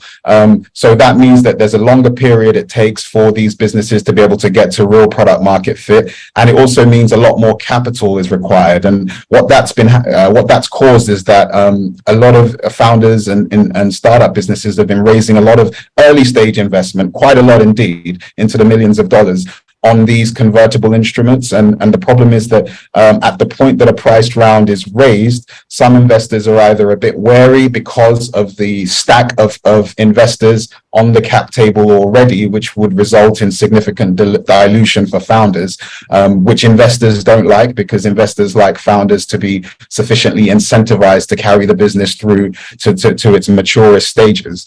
So we find that that's becoming an issue. And also because a lot of founders keep raising convertible securities rather than a priced round investment, the original investors with their own convertible securities never actually get shares in the company, because the triggers that require the conversion of those securities into shares never actually occur. But of course, these are things that we're finding with the increased investment and activity in Africa, and we'll find that there will likely be more unique sorts of unique versions of these standard instruments used in Silicon Valley and in the EU and in the UK to meet more of these unique sorts of scenarios and sets of circumstances we find in Africa, particularly for early stage businesses.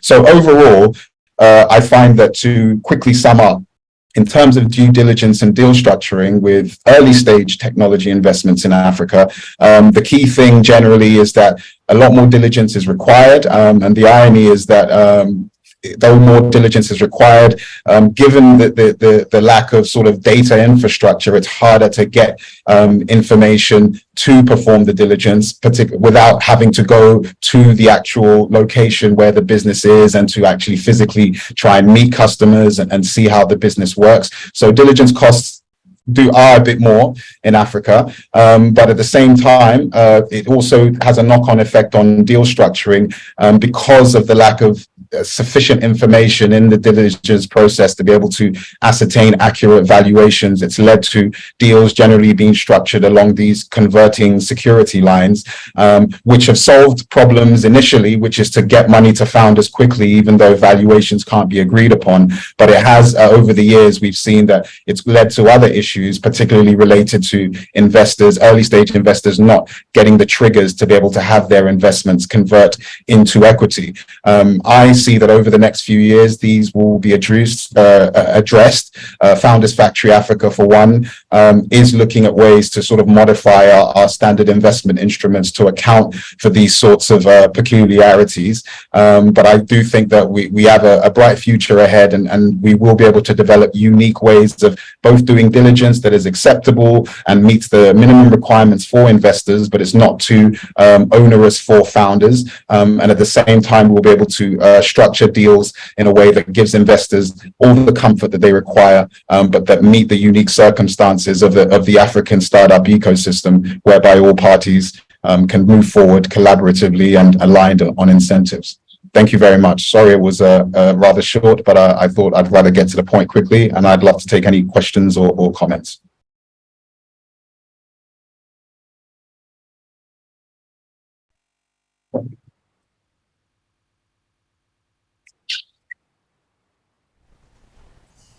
Yes,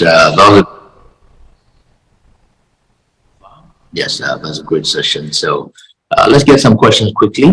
This is a special session for investment, startup investment, and also due diligence.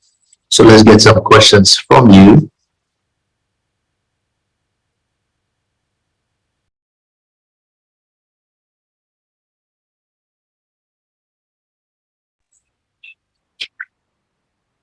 All right. So we're going to get all the questions and share with you.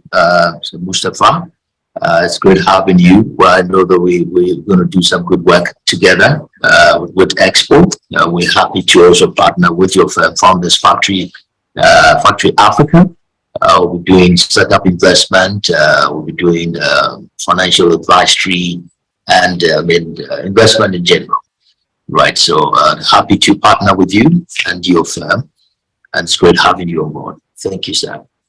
Thanks very much for having me. It's a pleasure to be here.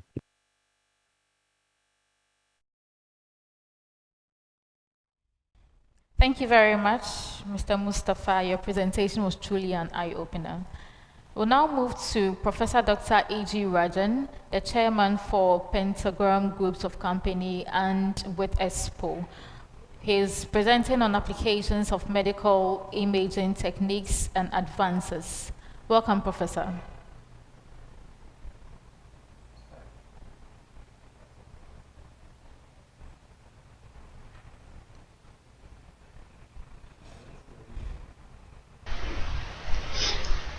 MedVision 3D 4D is a high-throughput three-dimensional image informational model for medical professionals. A development project proposed and presented by Avatar MedVision US LLC, North Carolina, USA.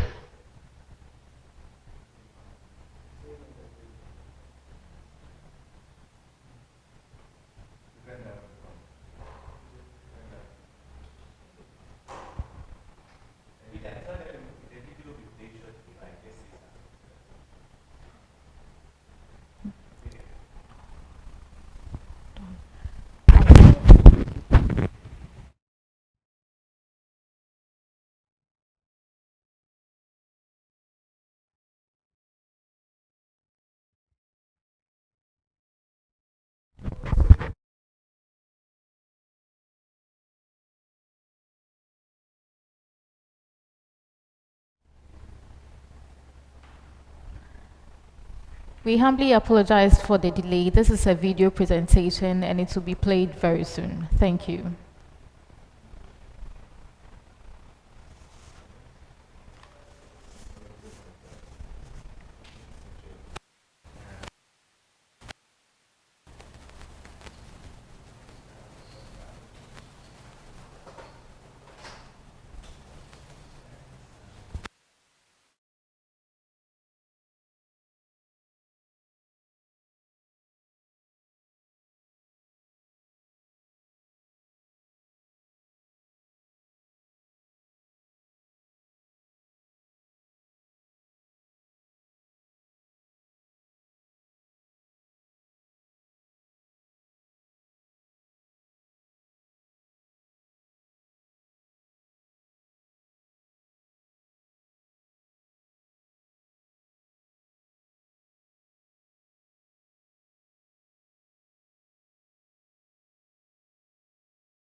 and the Technical Director of Avatar Medvision US LLC.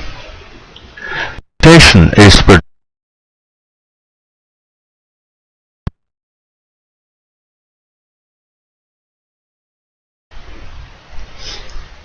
Medvision 3D 4D is a high-throughput three-dimensional image informational model for medical professionals.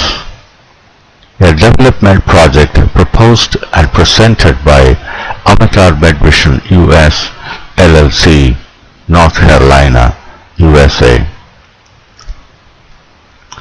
This presentation is an intellectual property of Pentagram Research Center Private Limited, Hyderabad, India, to be shared by Avatar Medvision US, and it is meant solely for marketing purpose. No part of this presentation should be copied or reproduced by anyone in any form or kind for any commercial use other than our authorized personnel or agencies. This presentation is produced by me, Rajan, the founder president of Pentagram Research Center, Hyderabad, and the technical director of Avatar Medvision US LLC. Technically supported by Mr. G. Satya, Dr. G. Ramesh Chandra, Dr. Michael P. Coyle, Ms. G. Prashanti, graphically supported by Yashasvi Vemuganti, and the commercial support by Mr. Pat Krishnan.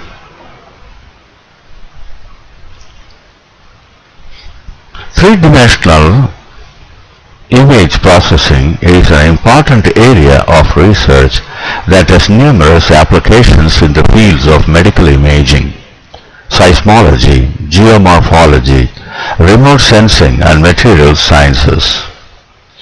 Depending on the requirement for solving a specific problem, one has to identify various features of three-dimensional images while applying suitable algorithms. For example, the quantitative analysis of anatomical structures in MRI, CT images requires extraction of volumes and shapes of certain parts of human body. In order to do this, there is a need for detecting features such as points, lines, contours, surfaces, wireframes, textures, and skeletal forms from three-dimensional images. Detecting such superficial and volumetric features of three-dimensional images has always been a difficult task, and there is little progress made and found in literature.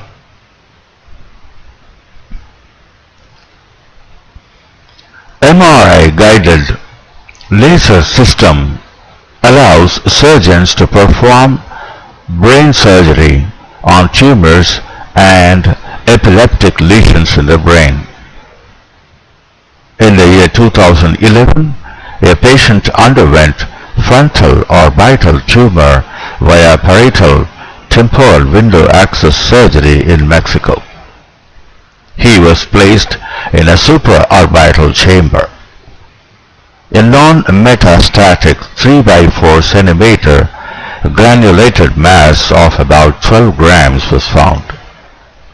This particular patient had experienced right proptosis, right side diplopia, recurrent right hemisphere cephalia, and because of that, occasional nausea. Intraocular hypertension stage 2 was also detected.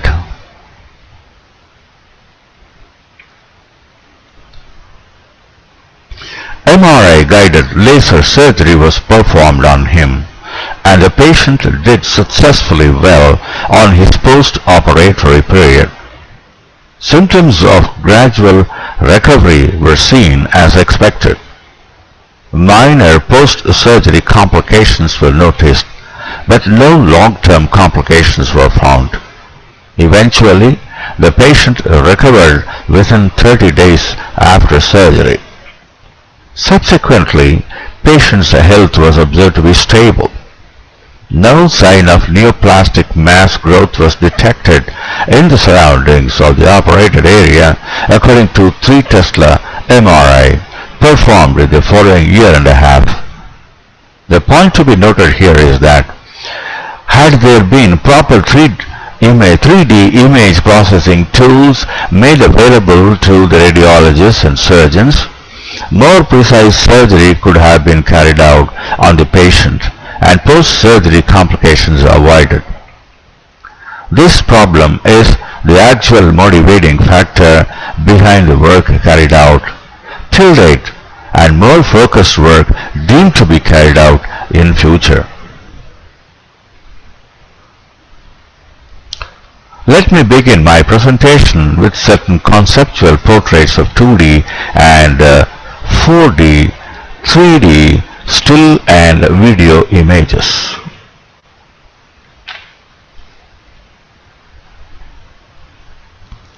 By 2D still image, we mean the repeated display of a single 2D image at regular instants of time.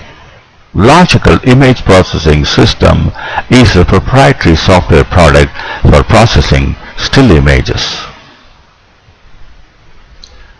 Breast cancer that is most common in women is known as mammary ductal carcinoma.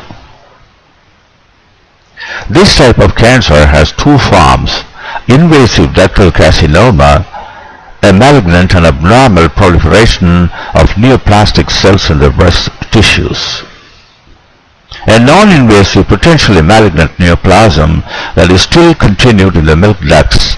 This is where the disease is most often found.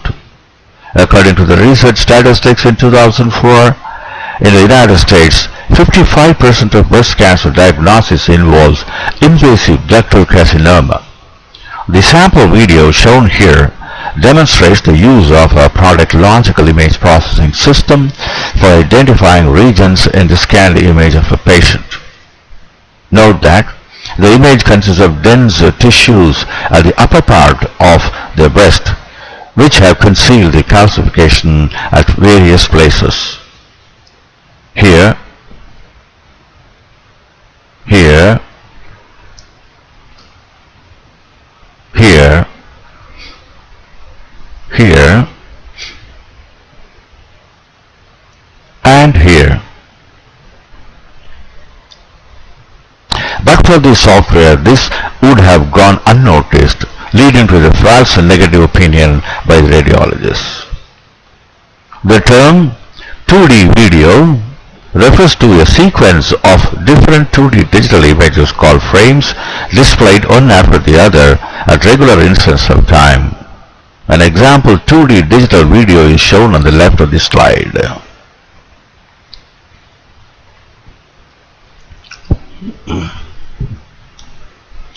By 3D still image, we mean the repeated display of a single 3D image at regular instants of time.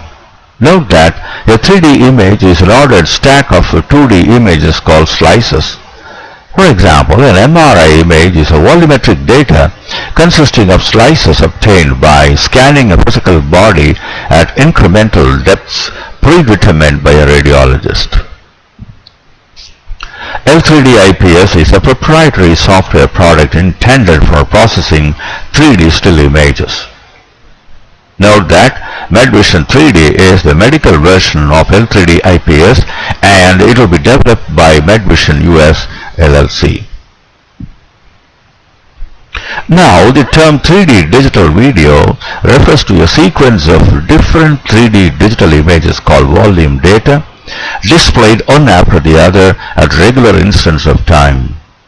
Note that the processing of a sequence of three-dimensional images involves the fourth dimension of discrete time, and hence one could as well call this 4D video image processing. MedVision 4D is the radiologist version of this software product to be developed by Avatar MedVision US LLC.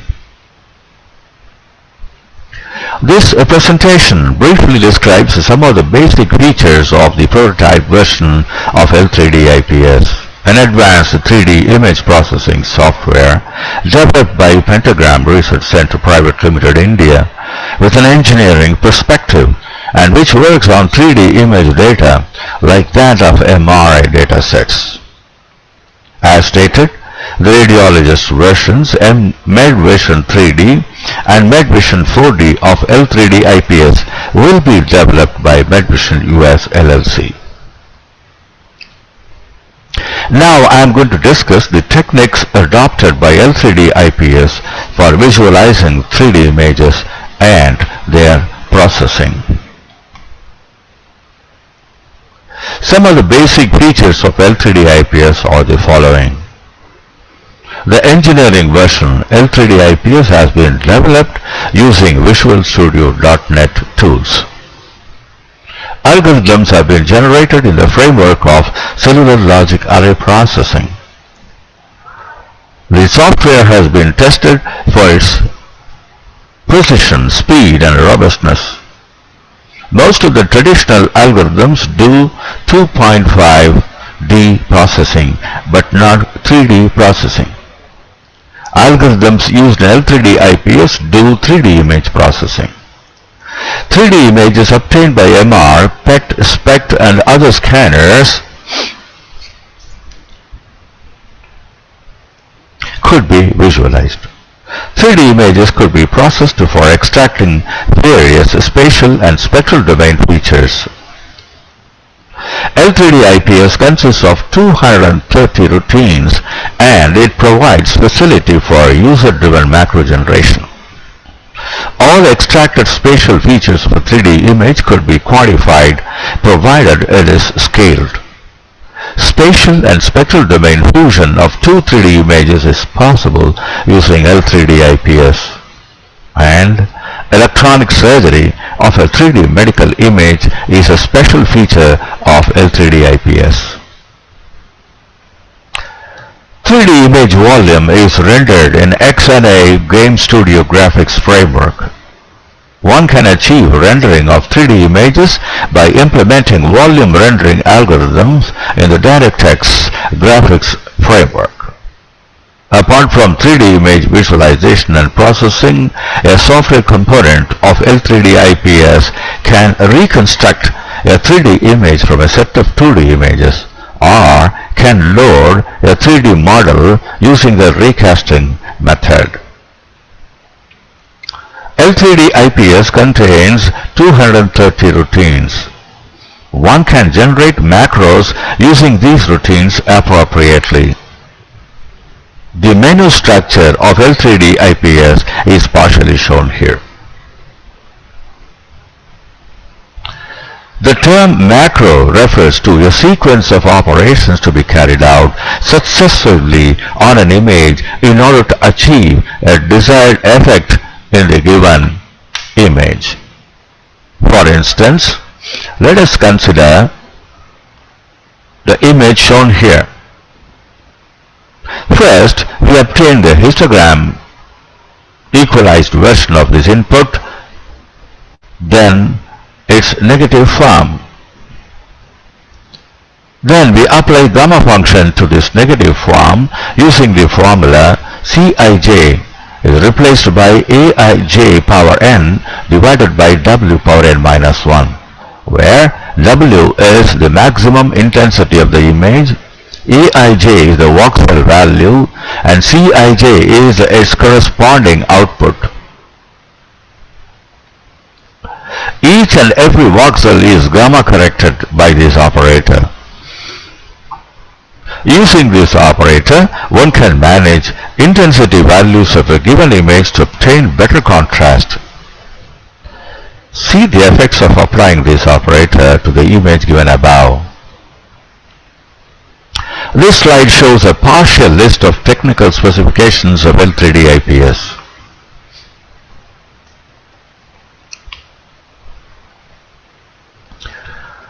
Some of the major utilities of the software L3D IPS are extraction of volumetric and superficial features of certain parts of the human body, for the quantitative analysis of the anatomical structures in 3D images acquired by scanners like MRI, PET and SPECT systems. Some of the support utilities are dyadic operations between two 3D images, image rotation by 4 pi steradians of solid angle, electronic surgery of 3D images, negative of 3D images, 3D histogram equalization, and object extraction, to name a few. Well, now we proceed with a brief demonstration of the software L3D IPS.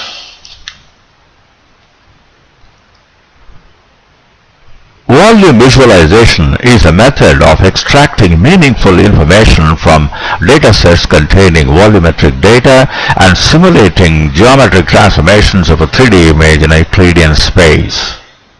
We make use of a two-pass raycasting based volume rendering on a special purpose GPU ATI Radeon MSI R5970 graphics card.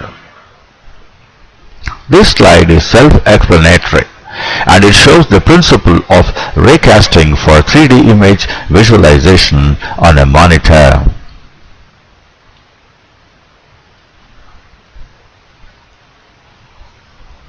An MRI and its processed version are respectively shown in the left and right display window. Note that these two images are rotated in 4 pi steradians using camera command.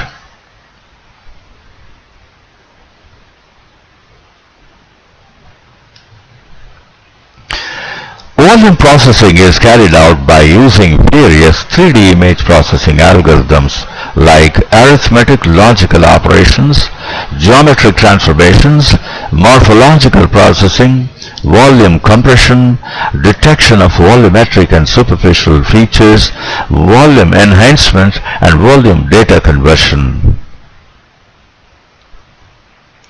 Basically, 3D image processing refers to volume processing operations which are identical to those of 2D, with the difference that a 3D image is scanned with a 3D window, whereas in the 2D case, a 2D window, for example, of size 3 by 3 is used to scan the image.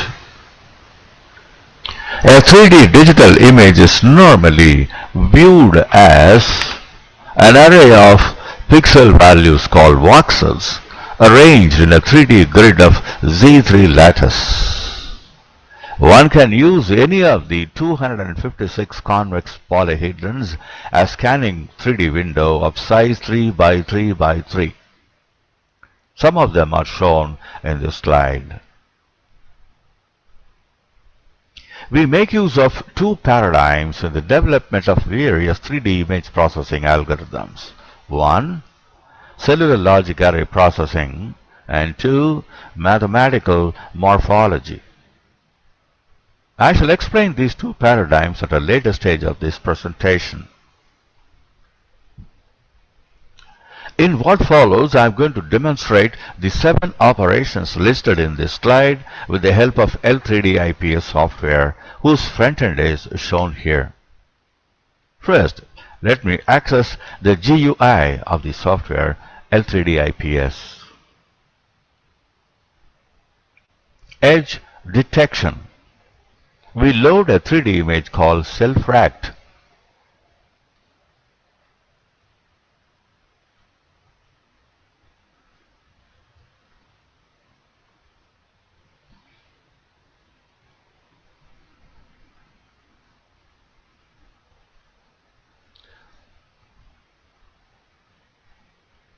The image is loaded on the left side window.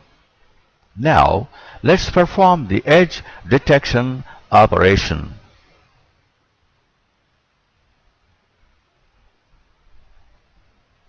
We choose a threshold of 20 and execute.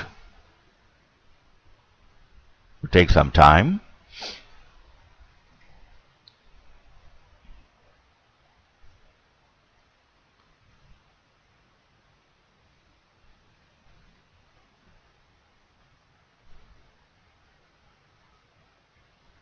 Now, the resulting image is shown on the right side window. In CAD/CAM parlance, this operation is used to obtain a wireframe model from a solid model.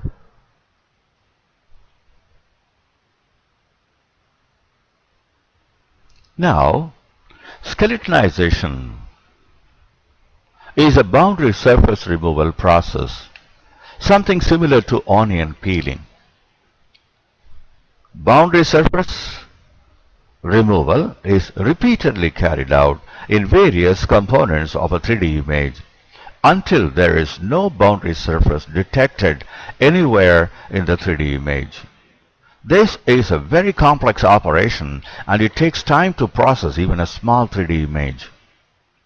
Hence, I am loading a stored image data called self-racked scale.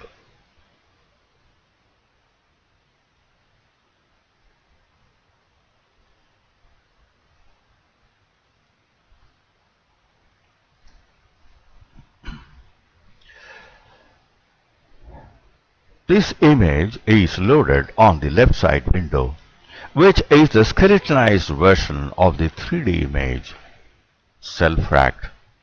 On the right-hand side window, you see the previous edge-detected version of self-racked.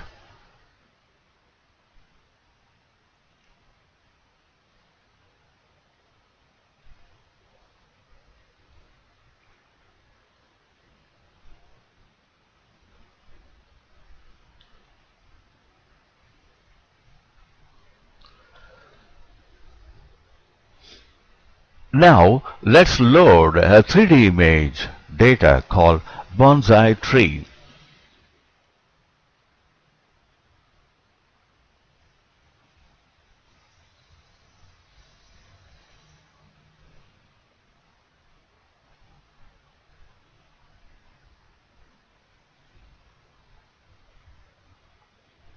The image bonsai tree is loaded on the left side window. Now we process it with the morphological operations of dilation and erosion.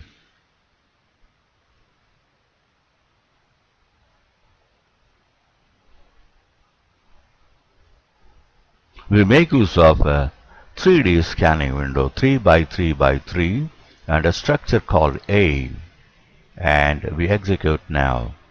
The dilation is carried out on this bonsai tree volume data.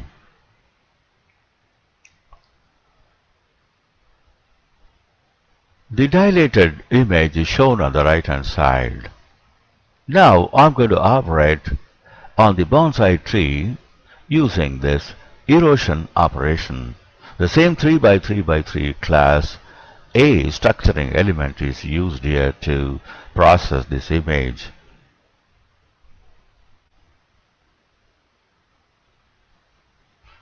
The dilated image is shown on the right hand side.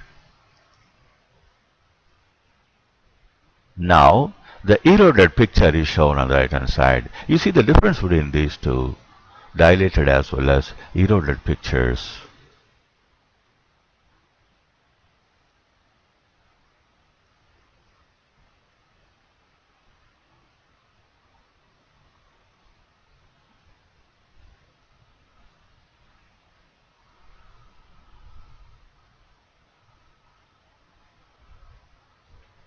The morphological operations of dilation and erosion have been carried out in a 3D image with mathematical precision and speed.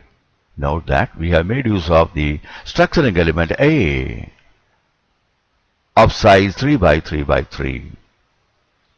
One can make use of any of the 256 such structuring elements for implementing morphological operations, and this innovative contribution to 3D image processing should exemplify an advanced technique for morphological processing of 3D images.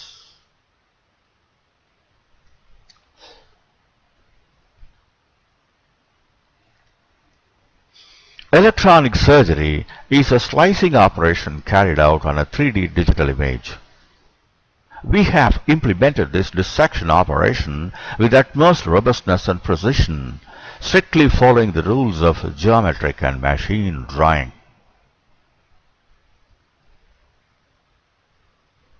Let us load a 3D MR image called SED Automatics.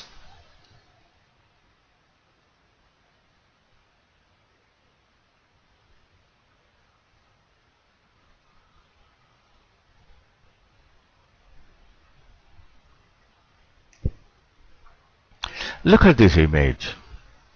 One would hardly recognize anything from this image.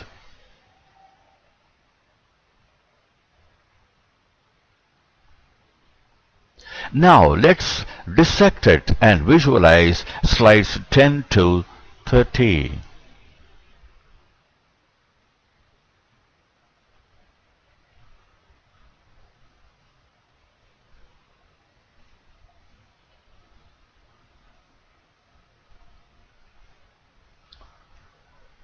See the dissected image. Now let's dissect the original image and visualize the slides 30 to 50.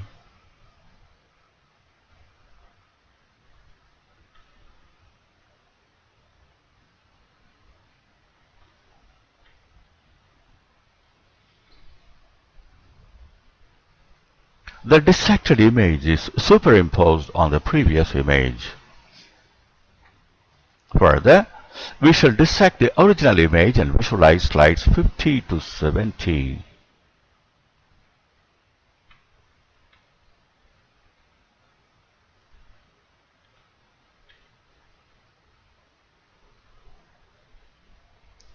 Finally, let's dissect the original image and visualize slides 70 to 90.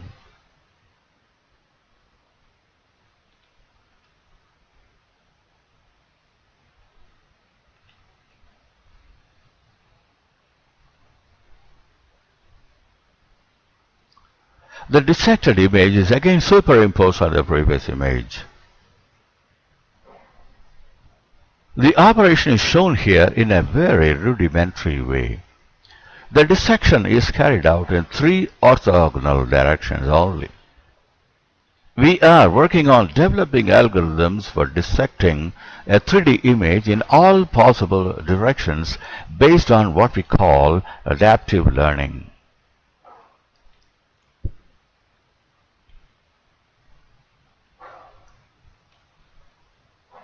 Surface detection is an important operation in 3D image processing. A 3D image would consist of many 3D sub-objects inside it. For example, when the torso of a patient is subjected to MR scanning, various sub-objects like heart, lungs, esophagus, liver, kidney, and so on would be the 3D sub-objects of the MR image. There may be occasion when a surgeon or a radiologist would like to have a glance at the inside walls of these 3D sub-objects. In such cases, surface detection would be critical, and one could visualize the inside walls of various components by dissecting the surface detected image appropriately. For example, let's take the case of a 3D image of a human heart. Let's load an image called 2TATX1, which is a dissected half portion of a human heart MR image.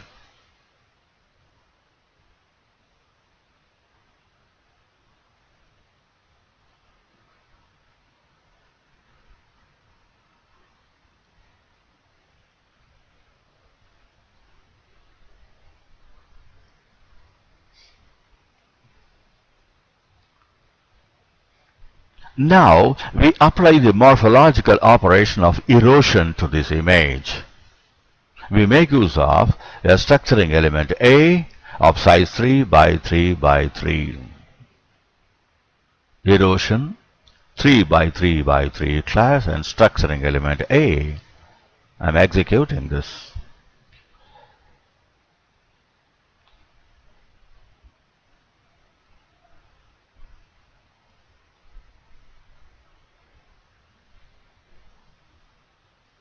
Now, the image, the eroded picture, is shown on the right-hand side window.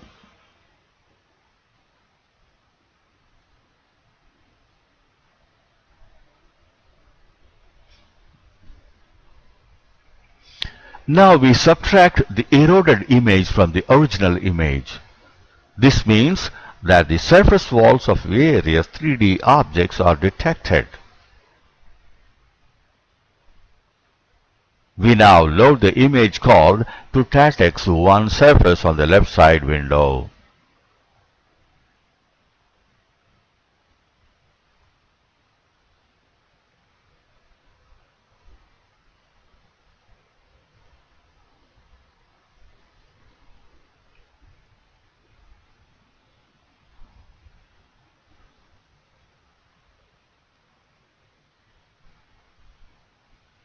Now we dissect this particular image and visualize the slides from 70 to 90. 70 to 90, I'm dissecting this surface detected image. Observe that the image is a bit dark. Now we shall enhance the intensity of this image by multiplying each voxel value by 2.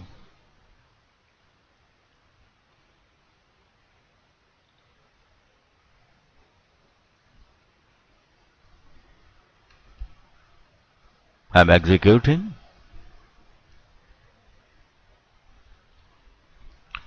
Now We see clearly the inside walls of various sub-objects.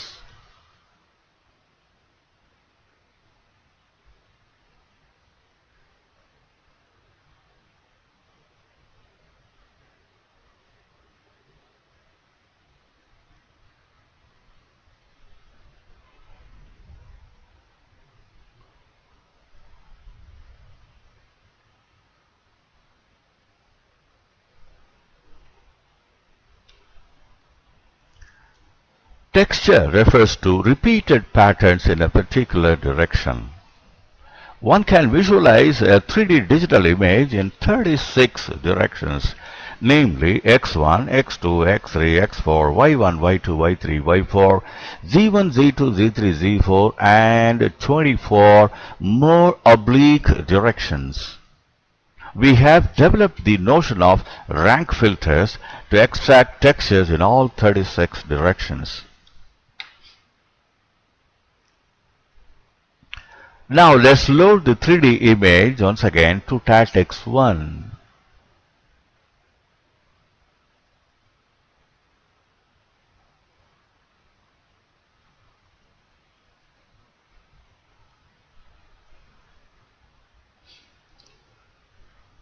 The image has been loaded on the left side window.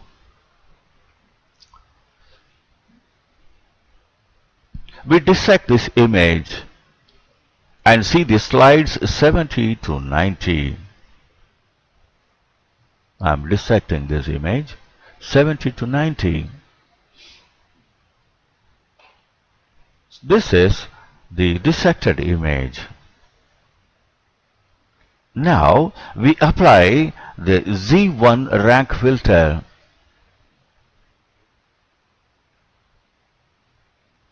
Texture Z1 rank filter. I'm executing now.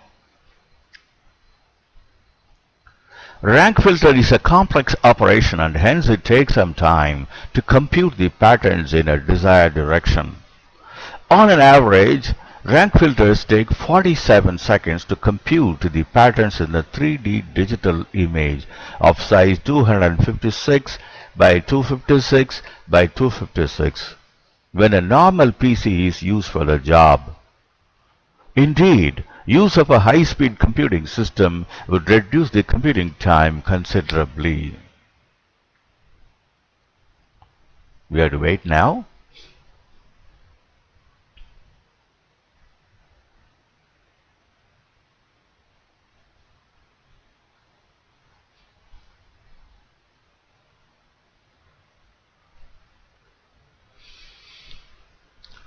Yes, texturization of this image has been carried out using Z1 rank filter. Observe the textured image. Each subcomponent has its own texture. The components which have Z1 texture appears smooth here, and the remaining uneven. Texture detection would play a significant role in the early detection of cancer in a set of MR imageries.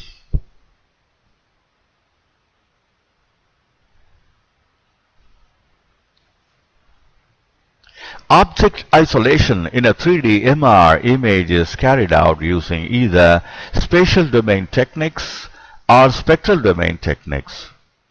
Spatial domain techniques are developed using size and shape information about different components, and spectral domain techniques use frequency distributions in the entire 3D digital image. What we show on this slide is that one can isolate 3D subobjects using simple arithmetic operations. Let's load now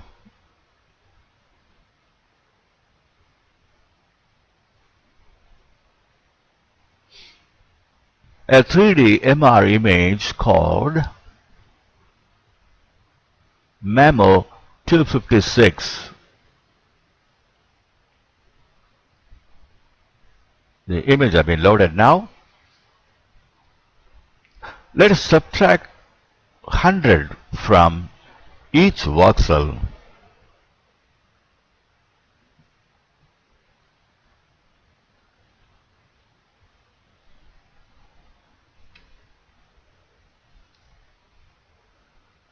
Executing.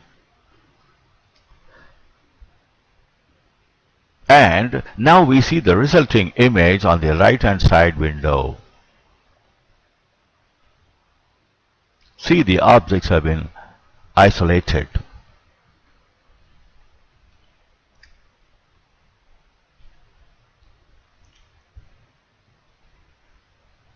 Now we multiply each voxel of the original image by 2 and observe the resulting image.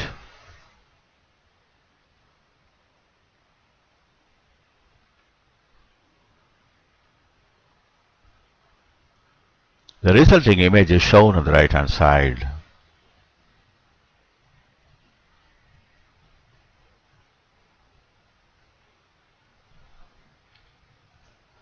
Now let's dissect the original image and see slides 30 to 50 and then multiply the dissected image by 2.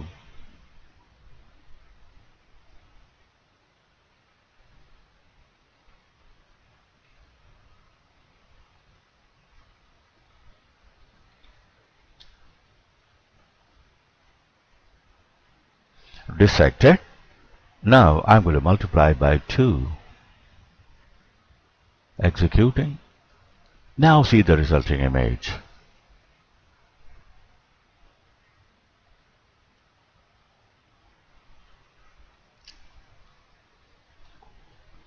The term monadic refers to voxel-wise operation in a 3D image.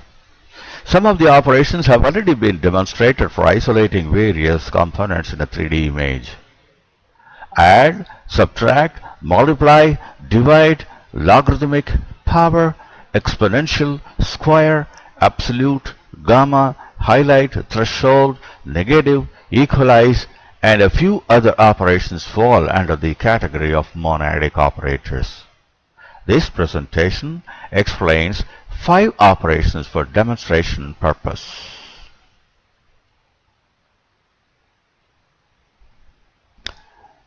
Let's load a 3D image called Gourard.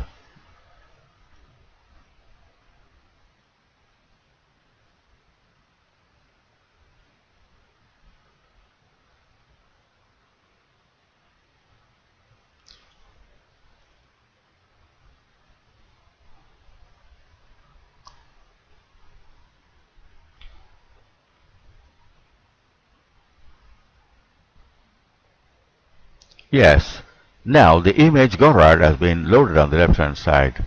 Now we execute the following monadic operations: add, subtract, multiply, and gamma function.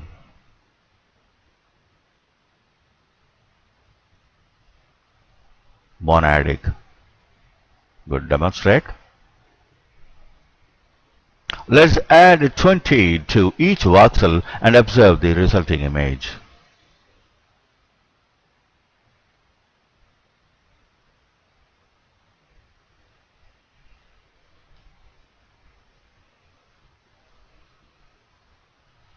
And that is the picture.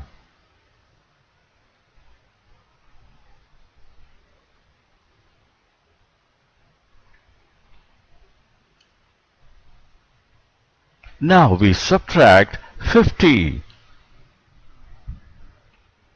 from each voxel and observe the resulting image.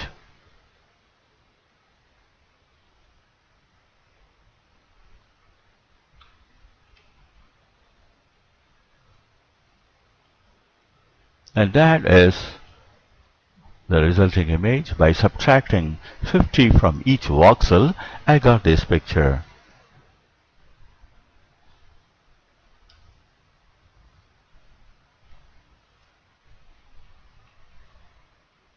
Now we multiply each voxel by 2 and observe the resulting image.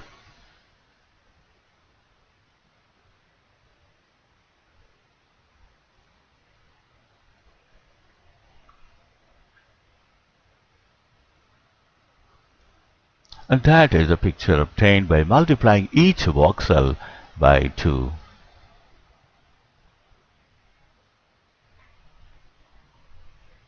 And now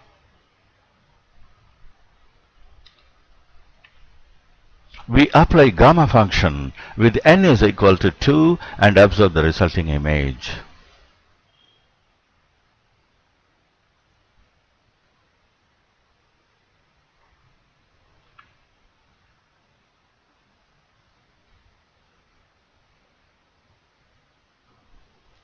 That is the resulting image. We applied gamma function with n is equal to 2 onto the input image, and I got the resulting image is shown on the right hand side now.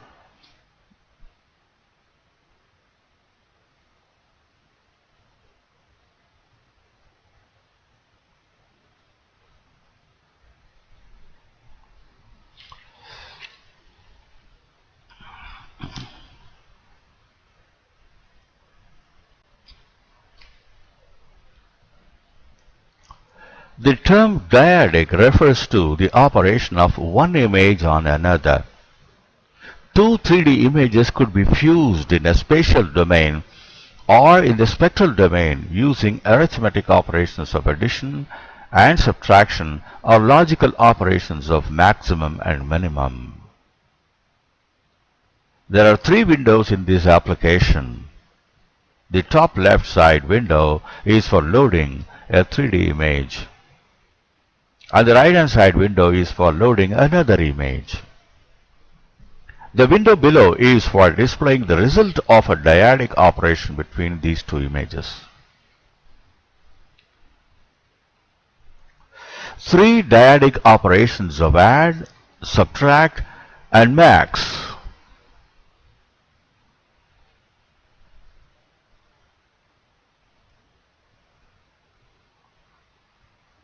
These are the operations which are going to be used, applied onto a particular image, 3D image.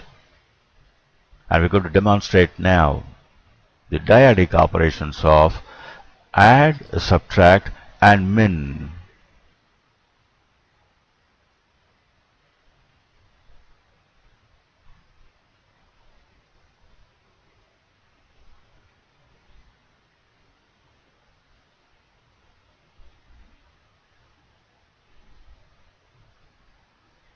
Now I'm opening up the application 2 to perform the operations dyadic add, subtract, and min.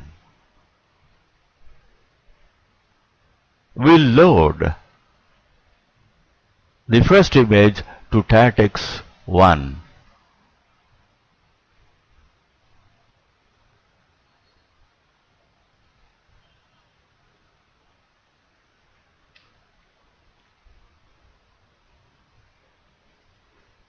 The first image is loaded here on the first window.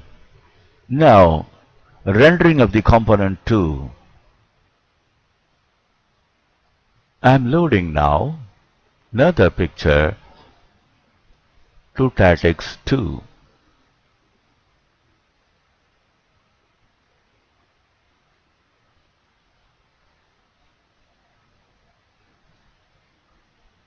Now both the pictures have been loaded on this. Now we shall dyadically add, subtract, and apply min operator between these 2 images and see the resulting images on the window given below. What I'm going to do is, I'm going to add these 2 images, and that is shown here.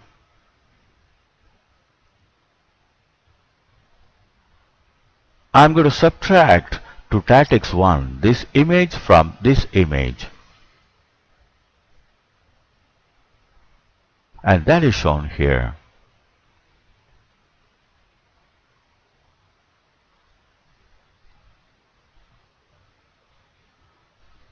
Now I'm going to operate these 2 images to TATX 1 and to TATX 2, find the minimum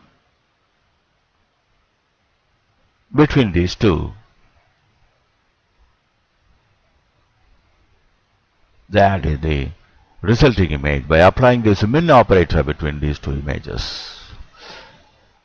You can see here, I can just further increase the size. You can see this, the difference between these two.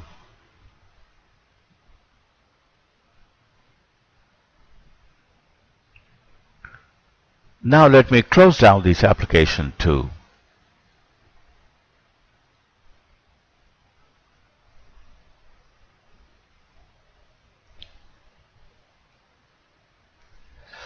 This slide shows an example of carrying out electronic surgery using MedVision 3D. Now I'm opening application 1 again and load an MRI image called skull.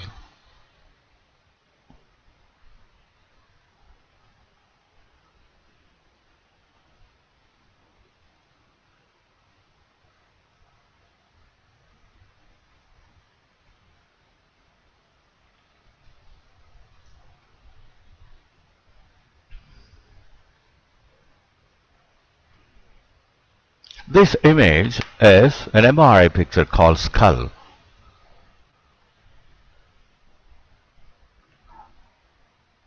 Let us section this image from slide number 60 to slide number 120.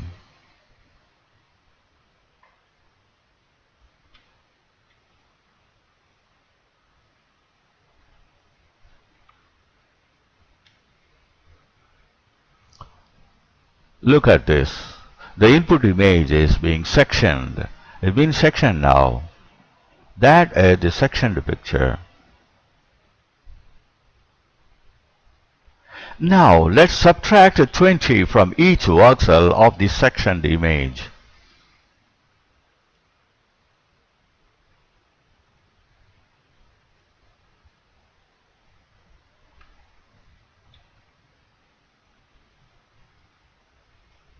And that is the picture which is shown here.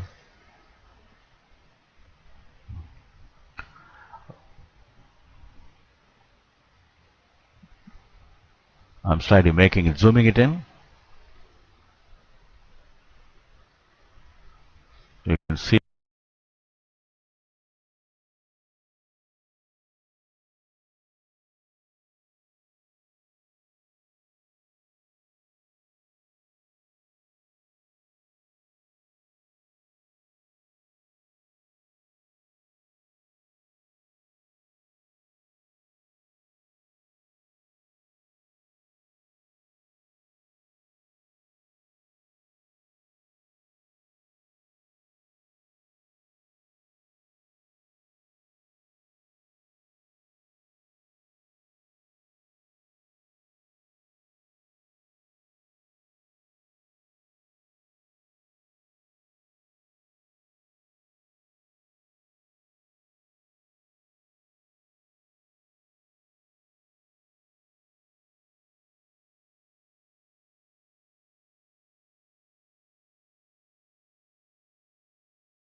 concept to product made in-house. Fast algorithms for 3D skeletonization and thinning. They are original concepts. 3D morphological operations and algebra of geometric filters. Original concepts. The novel concept of electronic surgery in 36 directions. Variable thickness 3D surface detection is an original concept. 3D texture detection in 36 directions applications. Again, original concept. Spatial and temporal, spatial and spectral domain based object isolation. Again, it's the original concept we have introduced this product.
This application, together with an AMR fitted with a GPR ground penetrating radar, is an ideal prospecting technique. Medical imaging application. Keeping 3D IP core as the basis, the following software packages ought to be developed: MedVision 3D, MedVision 4D, CardioVision, NeuroVision, and OrthoVision are add-on modules to MedVision 3D. They are highly specialized software support systems meant for cardiologists, neurologists, and orthopedic doctors. Virtual surgery is a collection of programs that would enable surgeons to use them as surgical tools on stored 3D images of human body parts of patients subjected to, say, MRI scan. This slide shows the architecture of MedVision 3D to be developed.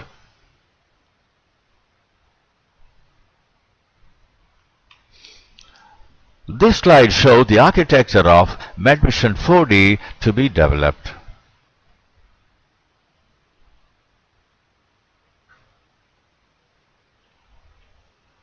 Now let me describe some of the uses of MedVision 3D/4D. 3D still image data sets from any scanner could be processed offline using MedVision 3D.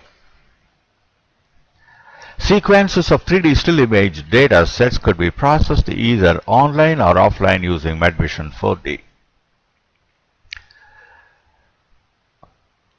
MedVision 3D/4D software could be ported to the control and signal processing electronics of various scanners like MRI, PET, and SPECT systems. MedVision 3D/4D could be stored in cloud and apps could be developed for Android applications. MedVision 3D/4D could be used for telerobotic applications. As part of our market research, we have conducted a quantifiable comparative study on L3D IPUs with reference to the following software. MITK, open source developed by German Cancer Research Center. 3D Slicer, an open source developed by Brigham and Women's Hospital and MIT Artificial Intelligence Laboratory. SCI Run, open source developed by Center for Integrative Biomedical Computing, University of Utah. Fiji ImageJ, open source developed by a team of people from Germany and the USA. Some of the remarks based on the quantifiable comparative study. The technology used in developing 3D image processing system, MedVision 3D, not only encompasses various numerical paradigms used for developing 3D image processing software related to medical industry, but also advocates a novel and meta-level non-numerical paradigm called cellular logic array processing. This ensures speed and precision. It is easy to comprehend that all ground-level physical understanding of science and technology involves only number-based mathematics, whereas mathematics itself is fabricated in a logical framework, and logic and as such evolves from philosophy. Cellular logic array processing is a constructive logic-based paradigm, and it simulates all numerical computations using well-formed formulas of Markov's constructive mathematical logic. Several new trends and techniques would be incorporated in the next version of the product so that online and offline analysis of fMRI data with 4D visualization and processing could be carried out and clinical decisions made with the help of an inference engine. The hardware requirements of L3D IPS, MedVision 3D or 4D.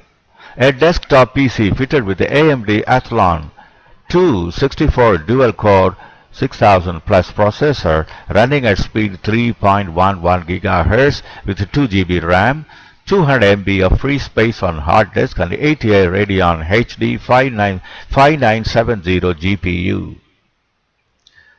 Dell Precision T5610 workstation with the Intel Xeon processor, options with up to 20 cores, 10 per processor, superfast memory to handle large data sets with ease, with up to 128 GB of 1866 MHz memory. High performance graphics like NVIDIA Quadro and AMD Fire Pro graphics options with 3D rendering with an optional NVIDIA Tesla GPU compute card, Dell ultrawide 29-inch monitor for AMD MedVision 3D and 4D applications would be preferred. All of this would not have been possible had there not been fundamental research carried out by a very capable team of people under the supervision of both Professor Rajan and Professor Michael Coyle. Now, I present a brief outline on the relevant research which led to the formation of 3D IP Core. Motivation behind the research. Quantitative analysis of anatomical structures in MRI and CT images requires extraction of volumes and shapes of certain parts of human body. That is, anatomical features of a human body could be visualized as spatial distributions of basic geometric features like points, straight lines, curves, surfaces, textures, and skeleton. So, in order to detect superficial and volumetric features of anatomical structures, there was a need for detecting features such as points, lines, contours, surfaces, wireframes, textures, and skeletal forms from three-dimensional images. Detecting such superficial and volumetric features of three-dimensional image has always been a difficult task, and there has been little progress made in this area. This problem was the motivating factor behind the work completed, reported as research output, and used in the development of 3D IP Core. So, we set a prime objective of the research to develop fast algorithms for carrying out the operations of surface detection, edge detection, skeletonization and thinning, dilation, erosion, closing, opening, and other morphological filters. And we make use of the following paradigms. Cellular logic array processing, introduced by Professor Rajan 1989 as a logical merger of Markov's normal algorithms and von Neumann's cellular automata and mathematical morphology, introduced by George Mathro and Jean Scherrer 1964 as an advancement of integral geometry and topology. As I mentioned previously, cellular logic array processing is a novel technique of realizing cellular automata using normal algorithms. Input image is the initial configuration of a cellular automaton, and the output image is its output configuration obtained using an updating rule defined by a logical formula. Fast algorithms for processing 3D images have been developed as a part of this research, and a number of research outputs published as PhD theses and research papers published in peer-reviewed conferences and journals including IEEE, SMC, Springer, and IET. The basic morphological operations involved in extracting superficial and volumetric features are 3D erosion and 3D dilation. The shape and structure of a processed 3D image depends exclusively on the shape and structure of the structuring element used for carrying out these operations. A formal method has been developed to generate three-dimensional structuring elements of different shapes and structures. The research carried out and used in the development of L3D IPS employs geometric filters, which could be designed using the tools of an algebra called geometric algebra or G-algebra. This is also referred to as image algebra. Fast algorithms for processing 3D images have been developed as a part of this research, and a number of peer-reviewed papers published in conferences and journals including IEEE, SMC, Springer, and IET. I would like to list out some of the significant results obtained due to this research. Conceptualize and develop clap-based algorithms for detecting 3D points, 3D edges, 3D surfaces, 3D thinned forms, 3D skeletal form, 3D directional textures. Introduce morphological opening-based edge detection algorithm for detecting 3D edges. Developed a software component which can reconstruct a 3D image from a set of 2D images, or can load a 3D model, can create a square or rectangular solid cube whose size is specified by the user. Developed a software component for volume rendering of 3D image using raycasting method in a GPU. Introduced an algorithm for generating 256 convex polyhedrons in a 3x3x3 cell structure. Introduced 3D geometric algebra, 3D geometric filters processing 3D images. Implemented a novel object slicing technique which can be used for sectioning 3D digital images. The technical benefits. The advanced research carried out for the past 25 years in the field of image processing and pattern recognition has led to the manifestation of logical 3D image processing system, a prototype product. Its future versions could be used in various 3D image processing applications like medical image processing, mineral exploration, archaeological excavations, and defense applications. Social benefits. Radiologists and other medical professionals alike can identify various features from 3D images for diagnostic purposes.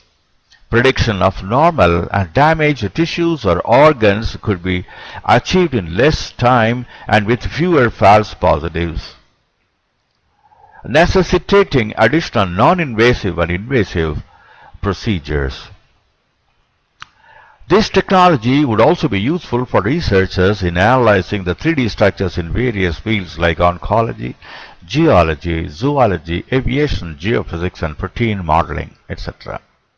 The economic benefits. Oil companies can have a priori knowledge about a site and then begin drilling with an improved chance of obtaining oil, meaning money and resources saved. In addition to medical professionals, other people like 3D film producers who make use of 3D image processing and analysis can get their jobs done more efficiently, reliably, and with reduced cost. We, the members of Avatar MedVision US LLC, wish to make the best use of our expertise in 3D technology achieved to date to develop The state-of-the-art artificial intelligence-based software systems MedVision 3D and MedVision 4D that would advance the pursuit of economic development and healthcare for the people of the United States of America and subsequently the entire world. The concluding remarks. We shall conclude the presentation with the following remarks. MedVision 3D, 4D would be a powerful tool to visualize and process 3D medical images. MRI, fMRI, MRA, and other scanned images could be visualized and processed with a high degree of reliability. Many unique and significant features which are not available in most other software packages. 3D technology used in the development is technically superior to most other available technology. Speed, precision, and reliability are far above those exhibited by most other software packages. Comprehensive package developed using in-house theoretical concepts, paradigms, and tools. Virtual surgery could be performed with the help of the software and associated hardware. A technological boon to radiologists, surgeons, physicians, and of course patients. Very high social and commercial impact is anticipated.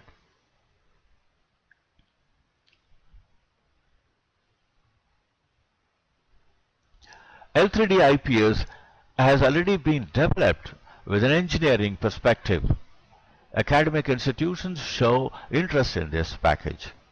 This forms the core for developing other versions. MedVision 3D has to be developed with medical perspective applicable to 3D still images. MedVision 4D has to be developed with medical perspective, real-time processing of sequences of 3D datasets. This could also be embedded in the specialized hardware of fMRI and similar scanners. Commercial advantages. A billion-dollar business is anticipated once the global market is properly identified. Every physician, radiologist, surgeon, and even a patient can afford to purchase MedVision 3D. Hospitals, academic institutions, diagnostic centers, and research centers can afford MedVision 3D or 4D. Social impact. Other than high returns, a sense of satisfaction is guaranteed that some noble service has been done to humanity. The 3D technology used in developing these packages could also be used in developing software for oil exploration, landmine detection, archaeological exploration, treasure hunting, and so on.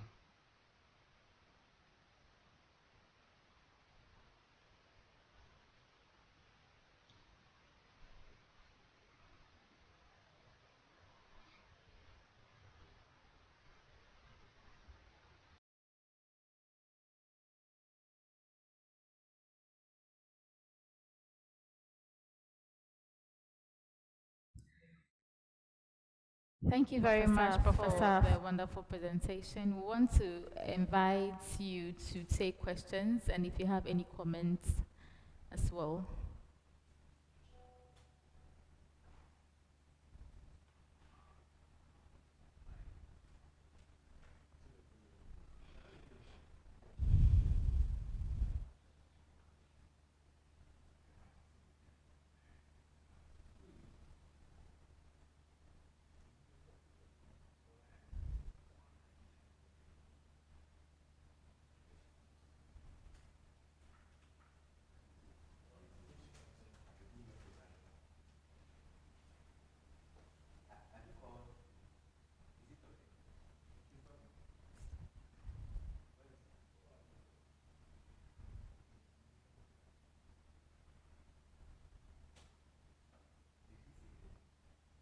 Hello, Professor. Is it okay for you? Okay. Are you hearing me?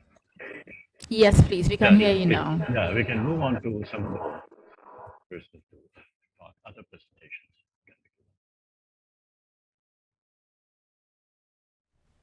We'll invite Parimala Jagesh, founder Alamira Nutrition. She'll be speaking on modernizing diabetes care, leveraging technology for diabetes management. Welcome, madam.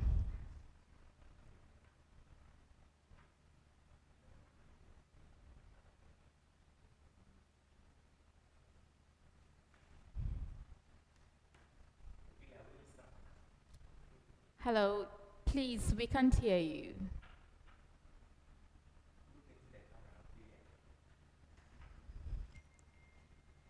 I have unmuted. Okay, Am I audible okay, now? we can hear you now. Perfect. Is it okay? Can I just start? Please. Okay.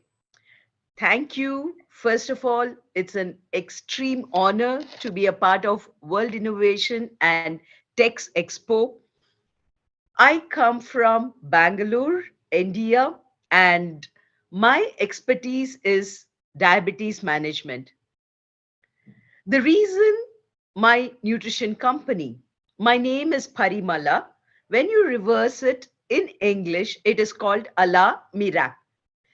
The reason being, our company's founding principle, we all believe that any human being at any point of time can reverse their way back to health and wellness.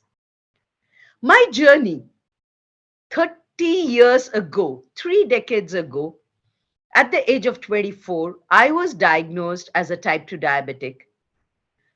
Now, many a times, life doesn't give us what we want.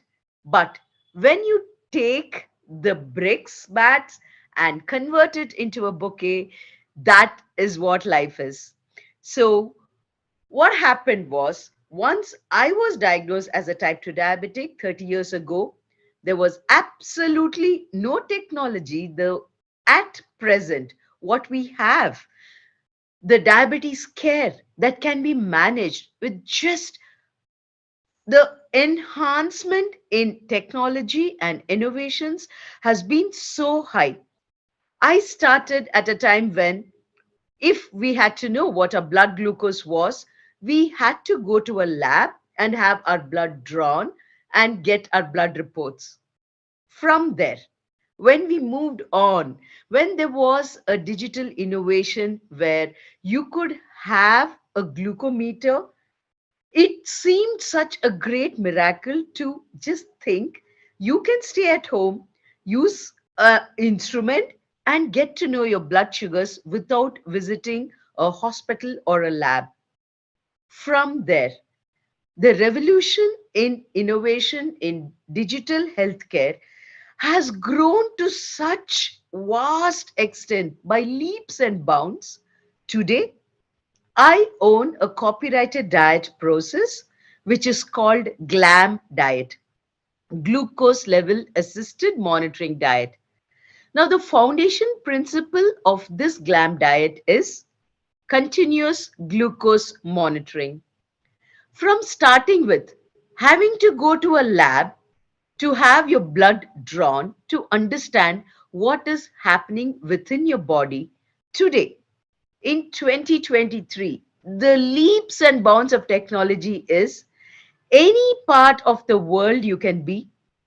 You just apply a small sensor onto your arm that gives you almost, there are so many different instruments. So the one I'm talking about is you get thousands of blood glucose readings and you are able to take very informed decisions about how to get your blood sugars under control. There is an inexplicable link between nutrition, food choices, stress management, sleep, and your diabetes control. Along with diabetes, we all know the entire world universe is going through the pandemic of obesity. What was, when I was a youngster, maybe 15, 20 years back, we would only hear elders above 45, 50 who had metabolic disorders. But unfortunately, the way the world is progressing now, I get kids as young as 4 years and 5 years with hypertension, their lipid profiles all over the place, and type 2 diabetes. So the entire reason for all this is lack of completely understanding what is happening in our lives, and how wonderful that there is technology now to guide you. rather than doing a guesswork in trying to get your health under better control. By using the latest in diabetes healthcare, we are able to understand what exactly is happening within our body and make the changes accordingly. Now, this within a span of 10 days shows you what your estimated HbA1c can be in the next 3 months. And these informed choices has made such a huge impact on the population in both rural and urban sector, because human beings are basically creatures of habit. So when there is a positive change in the way we are eating, there is a healthier lifestyle involved. Now, with the help of digital healthcare, meeting up with doctors over teleconference, telemedicine, and yes, now diabetes management, we have also so many various innovative products which we use in our nutrition company. For example, there is a product where you just have to keep it under your bed, where along with your heart rate, it also tells you, it will study your sleep pattern, it will study your heart rates and tell you if there are chances that there is a variation in your heart, and do you have to consult with a doctor for that. We all know about the latest in technology like your Fitbit, which tells you, which monitors your heart rate, which monitors different aspects of your body. Now, innovation has been such a forefront in my nutrition company. 6 years back, when we started the company, we did not have this technology know how of how to connect to the world. The patients also did not know, because the patients whom I cater to were basically middle class people, and they were not very well versed with technological advancements. But COVID brought about a massive change in the way technology has become a part of our life. Now, healthcare is so easily accessible to people all across the world. Remote villages in Karnataka, the state that I come from, we have telecalling, we have telemedicine, we have teleconsultation with doctors, and without moving from any exactly like this World Innovation and Tech Expo, we are having experts all across the world where we are able to provide systematically the solutions which that particular village, that particular sector of people require. The CGM, or continuous glucose monitoring, is completely revolutionizing the way diabetes is managed, the way obesity can be controlled. This again would lead to a higher impact in the society. In our company, the way we work with CGM was initially, it was completely restricted to going to a person where they had to come and meet us or we had to go. But all thanks to things like Zoom calls, things like Skype, things like different apps, which with just touch of the app, you just download the app into your mobiles, you are able to monitor your blood glucose ranges, you're able to take informed decisions about how healthy you can be. What started as a small entrepreneur in a small place today has spread throughout the globe. I'm extremely humbled and honored to say that Kannadigas, the people from Karnataka settled across the globe, are my clients, and all this happens without me having to travel to any place. And all this is thanks due to technology. Any person at any age, when we make the nutritional changes, along with the guidance of our doctors, along with embracing healthy lifestyle, anybody can get their way back into health and wellness. I would like to take this opportunity for any startup over there. What should you do? How can you be a part of world innovation?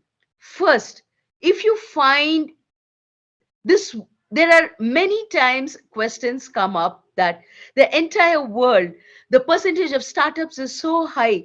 Can I also make a mark? And yes, definitely you can. For the simple reason, when you put yourself into the shoes of the problem, you are able to find innovative solutions. Now, CGM has been there in the market for more than 15 years, and it was basically used by doctors to understand how to titre and monitor medications.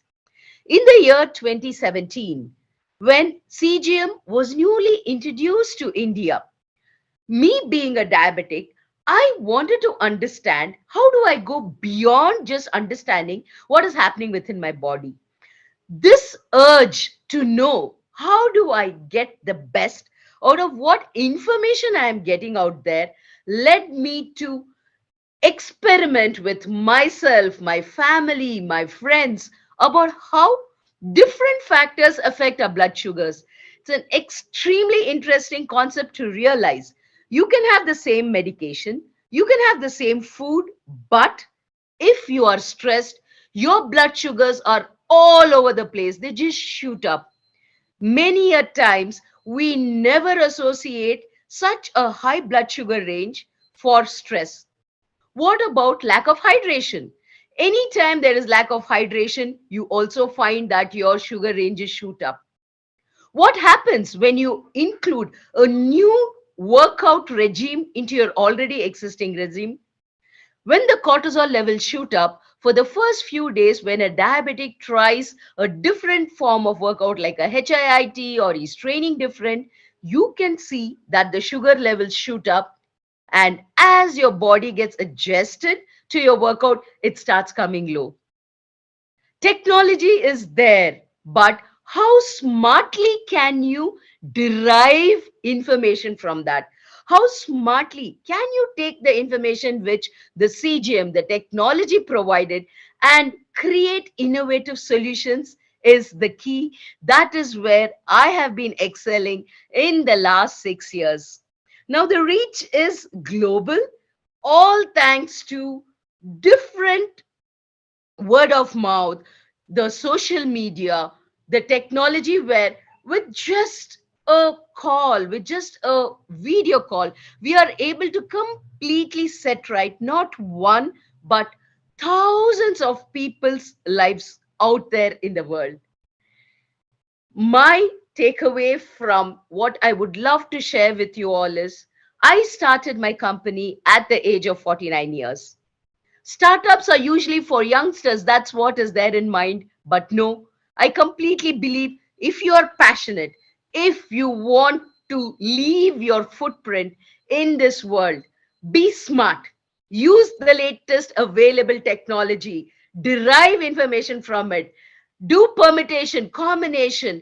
Just give back to the society the vast information which is out there in sizable understandable format, and yes, you will be able to set your mark. So anybody interested to know more about how this nutrition and CGM and about my diet process, glam diet, which is making waves across the globe, a very simple way to reach out to me is my name is Parimala. Reverse it in English and on Google. The complete details about how this procedure works, how this methodology works is there. I'm very happy and proud to say that I've conducted numerous studies, and these studies have been published in international magazines, in endocrinology magazines, where we have proven that the power of nutrition is so high. It completely gets so many metabolic disorders to the best control possible at whatever age you are. Thank you. Thank you for giving me this opportunity to share my journey using technology and creating a change in this world. Thank you so much.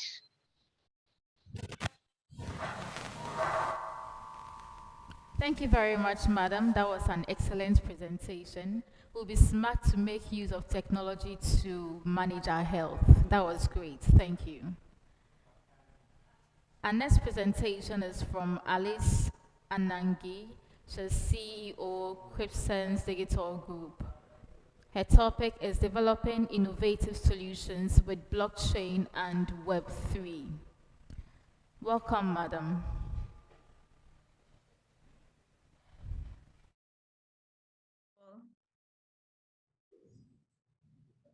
Can you hear me? Yes.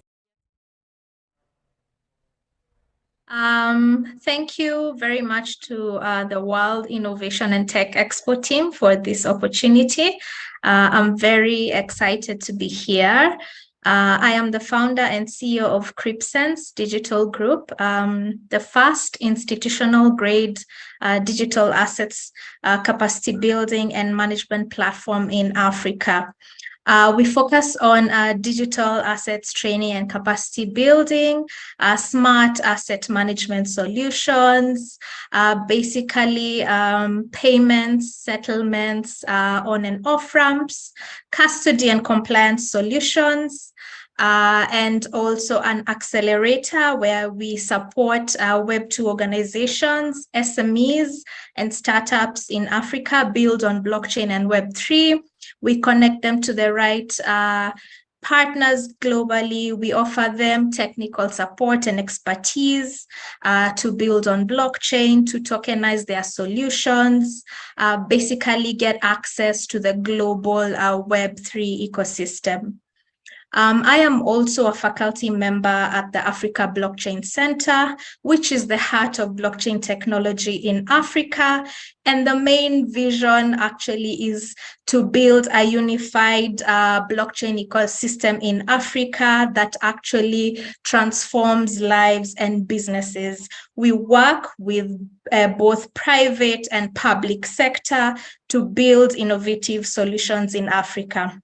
Main pillars of the Africa Blockchain Center are training and capacity building, blockchain as a service, incubation, and basically research and development of blockchain technology and distributed ledger technology solutions. I'm very excited to be here, and I'll be speaking about blockchain basically and how we can be able to build innovative solutions on blockchain and Web3 technology. And of course, we cannot talk about this without actually looking at the impact of blockchain technology and digital transformation. So I'll share my screen shortly.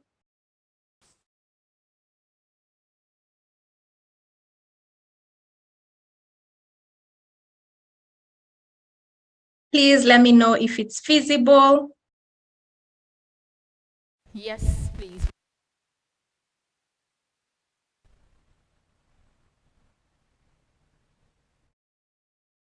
At some of the impact that blockchain actually has on business models includes disintermediation of middlemen, right? So getting rid of middlemen who actually increase inefficiency and costs in as far as transactions are concerned, reducing transaction cost, and also authentication. So what strategy are we looking at? Yeah, the optimal blockchain strategy, yeah, for each use case is actually dependent on the market position and ability to influence standards and regulatory barriers. So different jurisdictions basically have different standards in as far as implementations are concerned, in as far as overseeing different types of technologies and especially the emerging technologies. And also we have quite a number of regulatory barriers across different jurisdictions that need to be overcome in situations where you're going to actually implement successful blockchain strategies. Some of the advantages that we have in as far as blockchain is concerned. We have simplified cross-border transactions, of course, by implementing blockchain and adopting blockchain for digital transformation. We have cross-border transactions that are simplified by removing intermediaries, reducing costs, and also accelerating settlements. We also reduce on fraud and security issues because of the ability of blockchains to be immutable and transparent in nature. So this enhances security and reduces the risk of fraud. We have enhanced efficiency in blockchain implementation. Basically, the transparency and also shared ledger enable more efficient and accurate record keeping. We have shared infrastructure and costs. Basically, this reduces costs for organizations and leveraging economies of scale when multiple institutions and organizations collaborate on blockchain technology. So this is actually some of the solutions, basically, and advantages of actually implementing blockchain technology. We have enhanced security, improved trust and privacy, streamlined onboarding, interoperability and portability, compliance with regulations, and streamlined data. So when we look at enhanced security, self-sovereign identity actually allows individuals to have control over their own personal data, eliminating the need for businesses to store and manage sensitive information. We have improved trust and privacy through self-sovereign identity, which empowers users also to share only necessary information with businesses, enhancing privacy and trust in the digital ecosystem. We have streamlined onboarding systems, of course, simplifying customer onboarding by using verifiable credentials, reducing manual verifications, and also improving efficiency for businesses. In as far as interoperability and portability is concerned, SSI solutions are designed to be interoperable across different platforms and systems, and this allows businesses to integrate self-sovereign identity into their existing infrastructure, including enterprise, without significant modifications. Compliance with regulations. As I mentioned, many regions and jurisdictions are implementing stricter regulations concerning data privacy and protection. Of course, in as far as this is concerned, we have the GDPR in the European Union and many other examples around the world. Of course, streamlined data, which is on-chain data set analysis. So what types of blockchains do we have, and how do we consider which type to actually use? Yeah, so we have advantages and disadvantages and different use cases. Yeah, so we have public blockchains, we have private blockchains, we have hybrid, where we have private blockchains that actually also explore public blockchains, basically for the enhanced transparency and security that public blockchains offer. And we have consortium blockchains. So this is a collaboration of different organizations basically coming together to collaborate on the blockchain in as far as access control is concerned, increasing scalability and also security, basically within the infrastructure. So we have examples, for instance, in public blockchains, normally cryptocurrency platforms, and document validation is actually one, two of the use cases. In private blockchains, we have supply chain and asset ownership. In hybrid, we actually have medical records and real estate.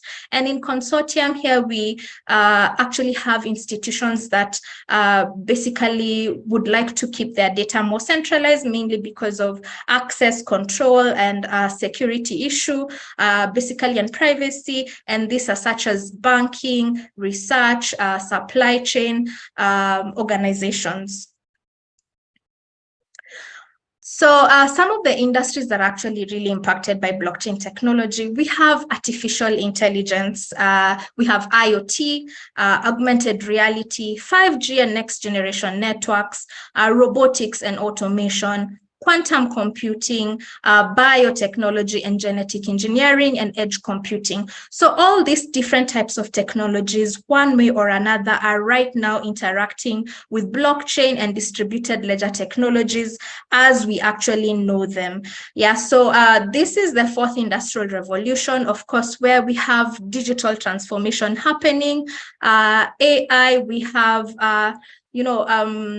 learning solutions, basically data management, incentivizing collaboration in secure environments. In IoT, we have an interaction with machine Phi and also peer-to-peer energy trading, augmented reality, standardizing of file formats, interoperability, basically security in the data that is shared within this ecosystem.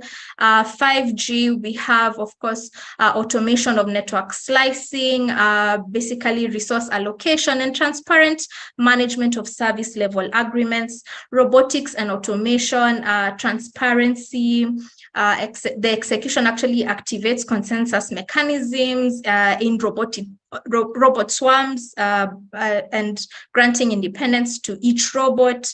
Quantum computing impacts blockchain networks through quantum resources, biotechnology, clinical trial management of immutable records of data, storage, edge computing. We are looking at immutability and also transparency in supply chain and healthcare. So what are some of the implementation strategies? How do we identify opportunities? Yeah.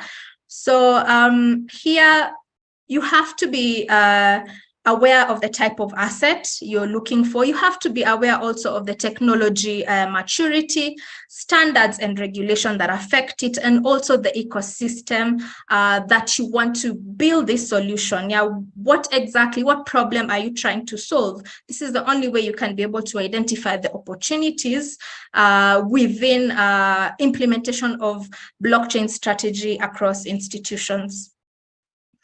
So here, looking at a sector analysis, we have different types of sectors that actually have already adopted blockchain technology, from agriculture to arts, automotive, financial services, healthcare. So the darker and bigger the circle, of course, the more the particular aspect of blockchain in the industry is affected within that particular industry. Yeah. For example, if you look at financial services, we have the biggest and darkest circle under assets. Yeah, so this is the area where blockchain directly impacts this type of industry. We have agriculture, healthcare, insurance, manufacturing. Manufacturing, basically, it's in as far as the ecosystem is concerned. We have also on the asset side, property, public sector, retail, technology, media and telecommunications, transport and logistics, basically affected greatly in as far as the asset side is concerned. So here we have a very interesting flowchart on how to know whether or not you do need a blockchain solution in implementation, right? So you have to ask yourself a number of questions. Does it require shared access? Are the writers known and trusted?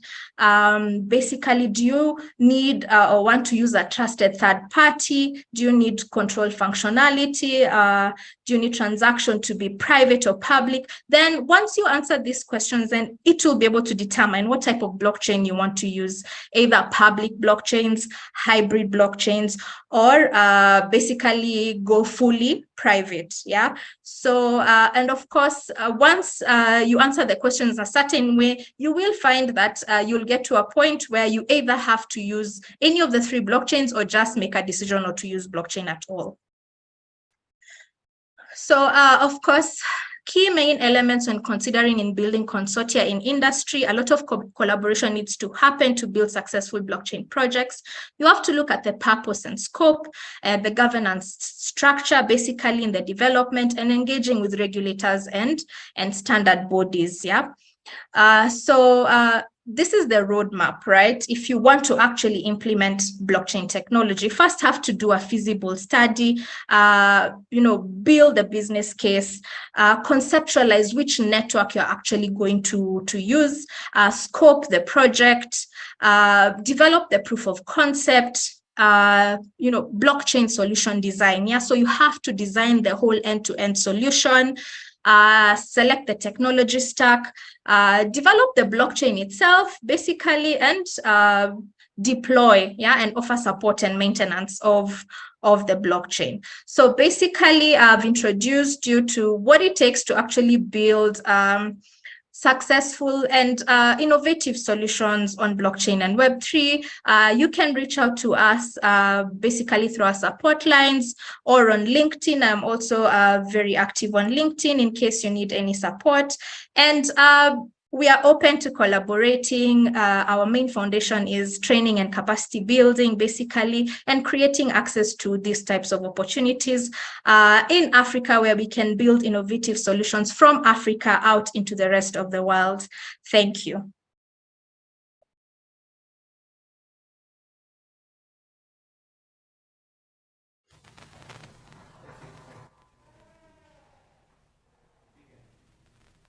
Thank you very much, Madam, for your educative and in-depth presentation on blockchain.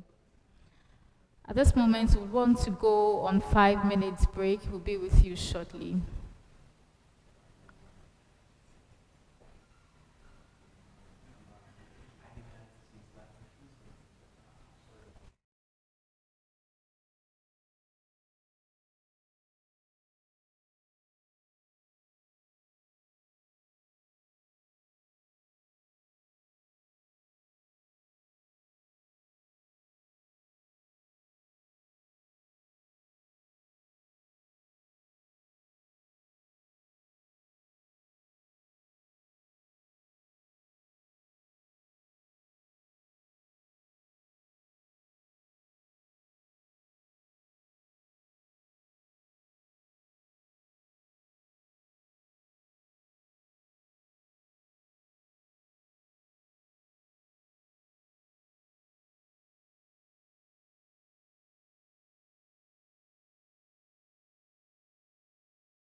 Welcome back from the break and thank you for staying with us.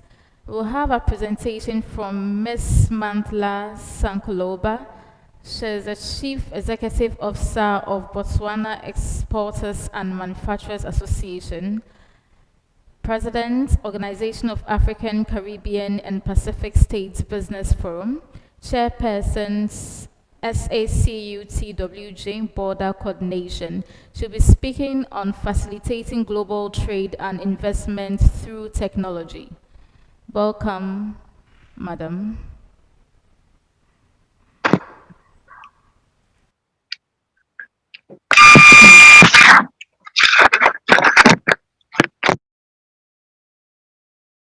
On the platform, and I'm very excited that you you were so kind in introducing me.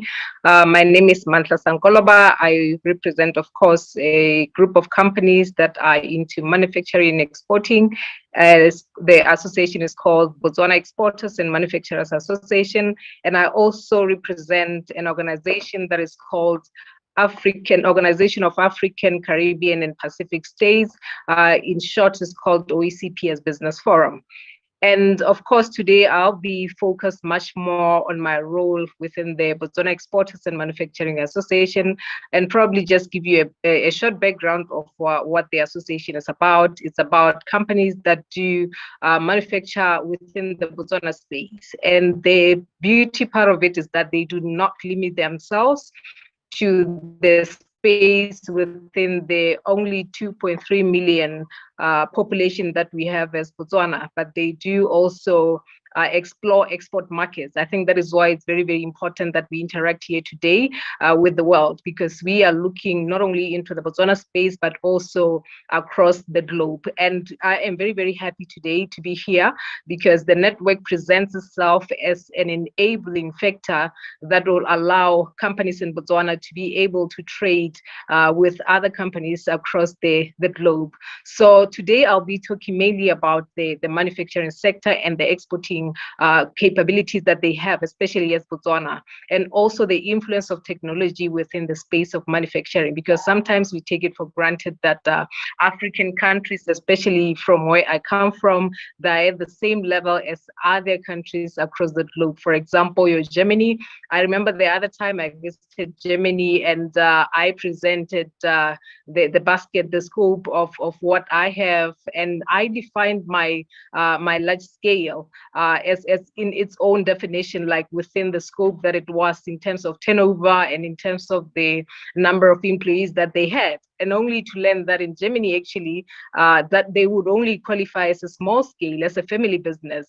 And for that, it was a reality shock for me, like, okay, I'm in Africa and I'm going through this, and obviously the experiences are different, and obviously levels of development are totally different. And that was a reality shock, like, okay, we still have a lot to do, especially when it comes to technology. What are the newest technology trends that are happening around the world that we need to catch up on? And again, are we ready as Africa, especially, to adopt certain technical introductions that the world would probably have already started with? And the one thing that I've also gotten to appreciate is the benefits of technology in manufacturing. And one of the benefits that I have appreciated is the fact that technology in its nature improves quality. I think when I compare within my membership, within the companies that I represent, when I compare the quality of goods that are produced through advanced technology and those that are not, you would certainly appreciate the difference. You certainly appreciate that there's different in delivery of quality. There's difference in the output, in the product itself, when you compare to the one that is infused with the latest trends of technology that is around the world. However, it does not necessarily mean that we don't have other products that have to be tailor-made. So some of them have to be handmade for you to really appreciate the quality. It does not necessarily mean that you have to infuse technology in every product that you do. However, it has to be Some of them have to be appreciated because they're handmade. Some of them have to be priced highly. They have to be priced high simply because they're handmade. Some of them have to be marketed in high end markets simply because they're handmade. And the appreciation here would be that it's very, very important to now realize and appreciate where in manufacturing does technology fit, and where in manufacturing does technology add value, where in manufacturing does quality equate to the type of technology that you're introducing. So products are very unique in their nature, depending on what kind of product you're making and how the market itself dictates or appreciate the product the way it is. And the other factor that is appreciated, of course, because of technology, introduction of technology, is the fact that it reduces costs. Because there's better efficiency, there's better, you can manage your long-term cost savings, because you literally have to now be efficient with your time, because time is money, of course, when you're into production. The longer the time that you take to do something, the more costly it gets for you. But if you were to introduce the kind of technology that can advance, that can bring about efficiency, that means that you are able to reduce your cost and you are able to be efficient at the same time. And of course, it does also decrease production time. Of course, this is like a given. The longer, when you do something with your hands, or when you not infusing technology, there's an element of you taking a bit more time compared to a company that is using advanced technology in that aspect. So it does definitely has an advantage of decreasing production time. And of course, it does also optimize supply chain. It does optimize supply chain in such a way that it the entire supply chain benefits from the production that you make. Because here's the thing, if you produce on time, if you produce at high quality, if you produce within the costs that are meant for that product, it's very easy for you now to be trusted supplier. It's very easy for even your customers to rely on you, to know that their goods will be supplied on time, will be delivered on time, because the issue of time is naturally taken care of by just simply introducing the technology that is appropriate for the kind of production that you're making. And of course, there is very much appreciated consistent results that you have when you have automated technology that you're introducing in your company, because there is no human error. I know that when you are using your hand or you're not using technology, we are human. There's always human error that comes along with your line of production. But if you have technology that you have introduced that is equally automated, there's reduction of mistakes or errors prone to humans that are more likely to create. And of course, it fosters a safer working place. Machines do the job, and the dangers are well managed and preventing. You can easily prevent injury and risk of, especially in the construction industry. I know there's a lot of physical and a lot of risks that happen within that space. But if you have automated technology within your working space, it's easier to foster a safer working space for your employees. And of course, through technology, it's also easier to identify the risk and develop safety measures, because of course, this is technology that you are in control of as a human, and it's very easy for you now to be able to mitigate factors of risk, to mitigate factors of safety around the space at which your employees are working or your company is working. And of course, especially from the African space that we operate from, there is naturally tech and innovation disadvantages that we have, or that we experience, or that we face, or we even anticipate, especially for those that are still behind in adopting technology into their industries. Because the thing, I think one of the factors that has to be realized is the fact that there is high unemployment, especially in Africa. Of course, I'll give an example of my country. There is high unemployment, especially of the youth. The young people, they are highly unemployed. And then it becomes a risk to want to adopt technology, because you think about the number of employees that you've employed. And if you are to increase production, you think about the number of employees that you can possibly employ. And once you mitigate all these factors, introducing technology and cutting off your staff and not employing more people, it becomes a risk that most of the companies do not want to take.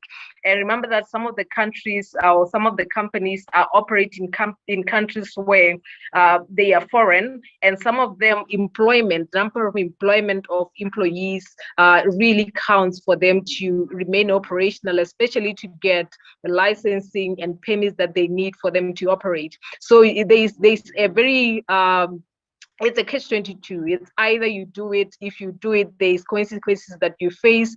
There's risks that you face. If you don't do it again, there's the advantages, of course, of timeliness that I've just mentioned that you probably would miss out on. So it's a catch-22. So one, unemployment, loss of jobs. It's one of the things that would be anticipated as a factor, as a disadvantage for a company in manufacturing to adopt using the latest technology. So of course, it's like that. It's either you do it or you don't. If you do it, it's a disadvantage for you in other factors. If you do it, it's an advantage for you in other factors. So it's very, very important that companies now weigh between the two to see whether it's something that they have to go along and take a risk, and if the risk is it's worth it for their operations. And of course, it comes at a cost. High initial cost, especially when you have to remember that countries like Botswana, where I come from, we mostly import a whole lot of machinery that we use. We do not have a highly industrialized manufacturing sector, and therefore we are prone to importing especially high-end machinery from countries such as from your China, from your India, from wherever across the world where we would find such machineries. And this comes at a high cost, because we are talking about a very, very landlocked country that is very far from the sea. And of course, transportation costs for us especially are a bit more higher compared to other countries around us. So issues of cost of acquiring such machinery for you to be able to utilize your technology, it's extremely high. And in countries like ours, where incentives are not necessarily there for manufacturing sector, it becomes extremely high for them to be able to adopt certain technologies. So it's a cost, especially when they initially try to adopt such technology. The other one would be machine breakdowns. We don't have yet the skills that are required, especially for maintenance of such machinery. Yes, you might have the machinery, but it's still going to cost you for you to get that machinery fixed upon the time that it needs some fixing. So now you are forced to incur another cost of transportation out of the country. You are forced now to incur another cost of finding the right and appropriate skilled mechanic for that particular machinery. And sometimes in most cases, companies are forced to now import skills. They are forced to now get skilled people from across the world to come and just for fixing a machine breakdown. And again, it does not just happen in a day. You probably need that machinery immediately for your production to run. But now you are forced to wait for a permit for that particular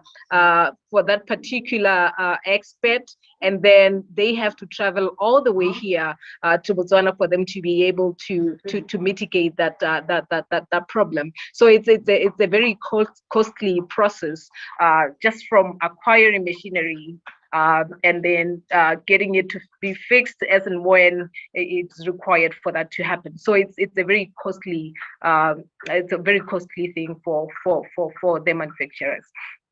And of course, there is a future of technology in manufacturing. It's unavoidable. It has to be adopted, one or the other. There has to be a way to balance the two, to see where are the advantages. Perhaps even speak to policy at government level to see how does the government also support the move of manufacturing towards policy, towards the adoption of the latest technology, especially when it comes to issues of employment. As I said before, we are one of the countries in Africa that have been hit hard, especially after the pandemic, the COVID-19 experiences, and of course the war between Ukraine and Russia. There has been spillovers of negative impact within the manufacturing sector. So it has been extremely very difficult.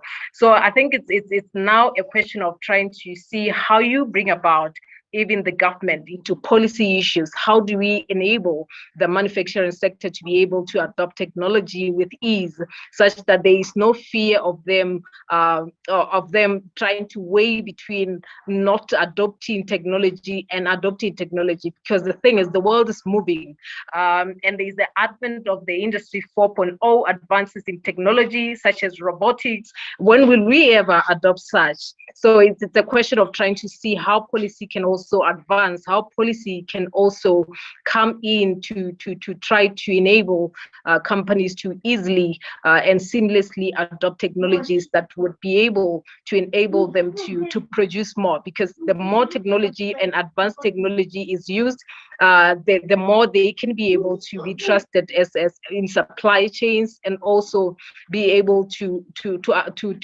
trade with the world. Because the thing is, as I said earlier, we are a very small population of 2.3 million people, and that represents the domestic market that we have. And therefore, it's very important that there's an enabling of use of technology, of high tech, such that we can produce in such a way that capacity can also be able to address demand. I know we have tried in so many ways to get to other markets, such as the American markets through the AGOA. And one of the factors that really made it difficult for our companies in Botswana is the fact that we could not produce up to the capacity that would be demanded by such huge markets. And of course, with the adoption of technology, this could have been a different story altogether for our country to be able to produce in such a way that they can be able to supply the demand of the markets. And again, we are speaking of the free continental African trade area, the AfCFTA. This is a huge market of over 1.4 billion. And how will we, if we don't adopt technologies that are trending, that are current, the AIs, the robotics, how will we be able to supply such markets? So I think it's very important that as we talk about international trade, as we talk about exporting to bigger markets, that we do consider introducing policies that will enable even incentives. I know that our country especially is one of those countries that are still behind in terms of introducing incentives that would be encouraging companies to digitalize, to adopt technologies. So I think it's something that we really need to speak to policy and government and see how that can be mitigated. And of course, it's a very interesting that we are here today to interact with the world and see how we can adopt certain technologies, and of course advance in collaborations and partnerships to see how our companies can also learn from the already advanced industries around the world. So thank you very much. That's my take.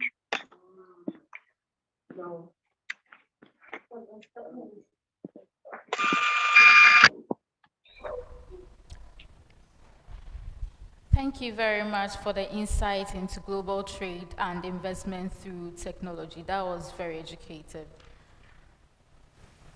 Our next speaker is Shelley Brunswick. She's a COO for Space Foundation USA, official member, Forbes Technology Council. She'll be speaking on leveraging space technologies and innovations for global problem solving and collaboration.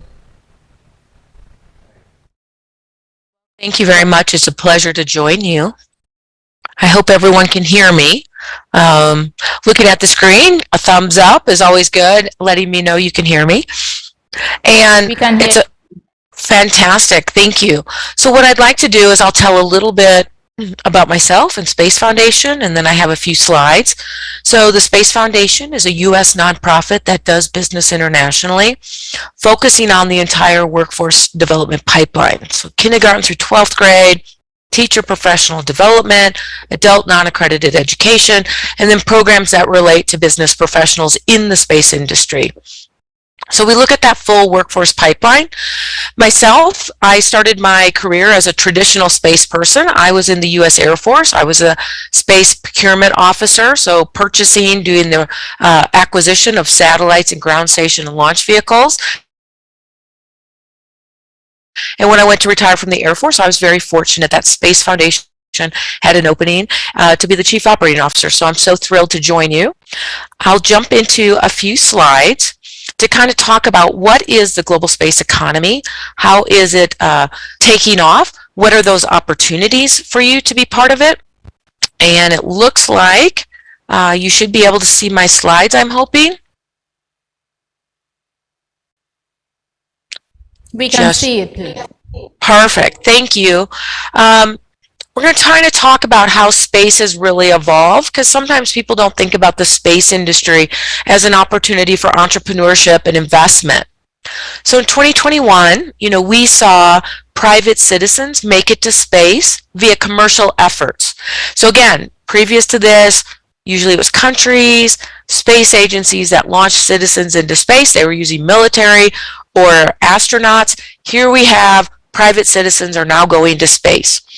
We also saw the U.S. land a rover called Perseverance on Mars and fly a drone called Ingenuity on Mars. Now, think about it. We flew an aircraft on another planet. In 2022, we saw the James Webb Space Telescope unfold and started sending back amazing images and information from the earliest formations of our universe. So what are we looking at for 2023? Wow, it's an amazing time. We're still looking at those amazing pictures from James Webb. We're still seeing private citizens go to space, but now there's a mission from SpaceX to take private citizens around the moon. We're seeing NASA looking at how will we replace the International Space Station, which will be decommissioned in 2030, with private space stations and awarding contracts. And we've seen the crew be announced that will be part of the Artemis crew to return to the moon.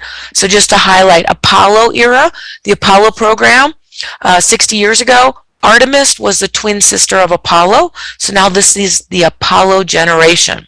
So it's an exciting time for space. So I've talked a lot about going to the moon and even on to Mars and beyond, but I really want to wrap that technology back here to Earth. How is it benefiting you? How can you be an entrepreneur? And what do you want to invest in? So in 2022, the global space economy was $546 billion. 78% of that was commercial. It's products and services we're using every day. By 2030, the global space economy will be over $1 trillion. By 2040, over $3 trillion. And again, the majority of that is products and services that we're using every day right here on Earth that are benefiting us. So I'm going to show you a video. Please let me know. You don't have to hear the sound. It's just music. I'm going to play a video of some of that space technology that's part of our everyday lives. Altitude, velocity, light. 8.5 down. 220 feet. 15 forward.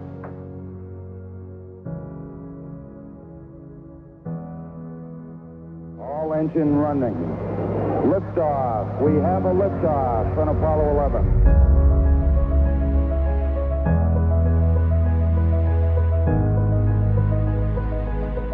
Dave, an extraordinary television picture here. And this is exploration at its greatest.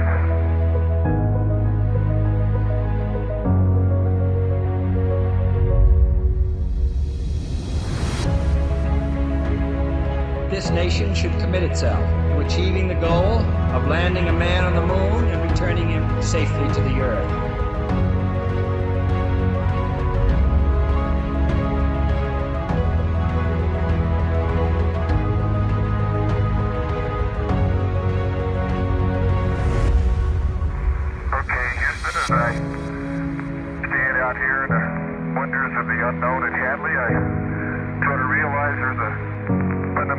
to our nature. Man must explore.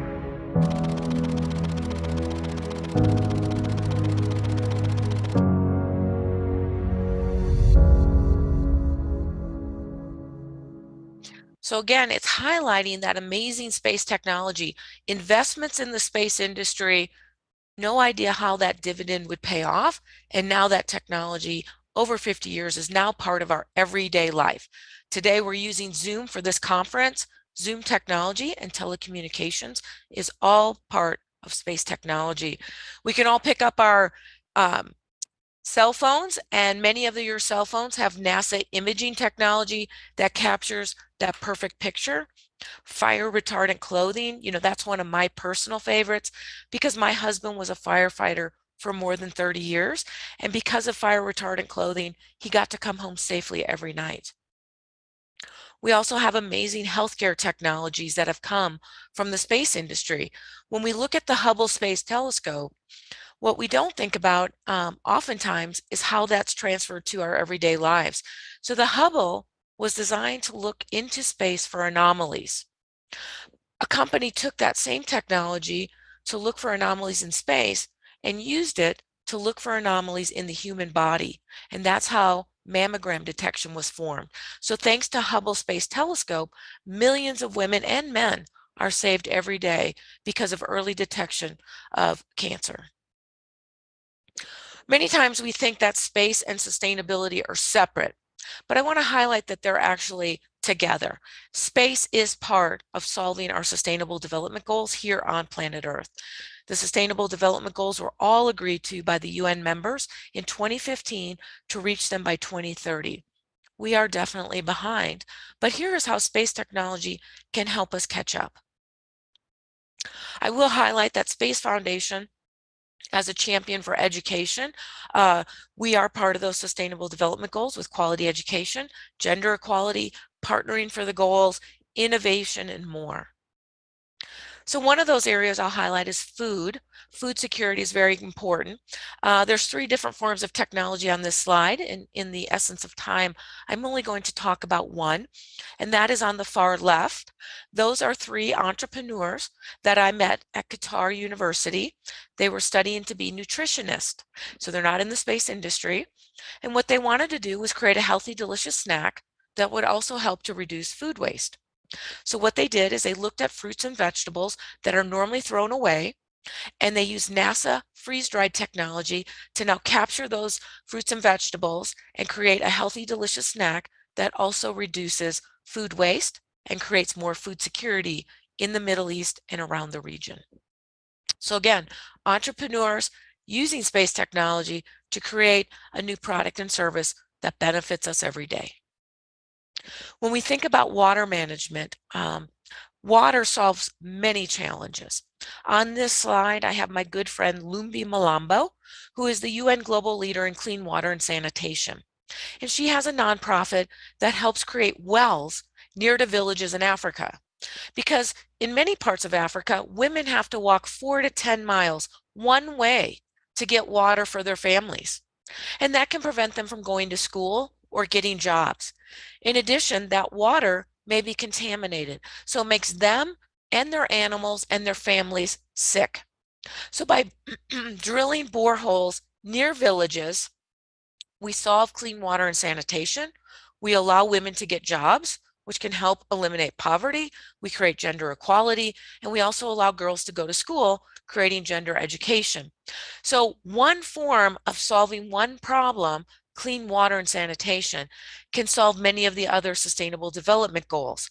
Now, the reason I highlight this is now when those boreholes are within 30 minutes of a village, again, women only now have to walk 30 minutes one way and back, so now they can go to school and get jobs. We can also talk about energy, the importance of looking for clean, renewable, and affordable energy. And one of those is solar panels. Solar panels were designed by NASA many decades ago for the space program. And right now, NASA is looking at how can we improve them. Because what we're noticing on Mars is that there are dust storms that can last for months that covers a large portion of the planet and covers those solar panels, and they become less and less efficient until they no longer recharge the batteries. We have that same problem here on Earth. In many parts of the world, there are many dust storms and the solar panels can get covered. So what NASA is looking at is creating vibrating solar panels that can clean the solar panel to allow it to continue charging.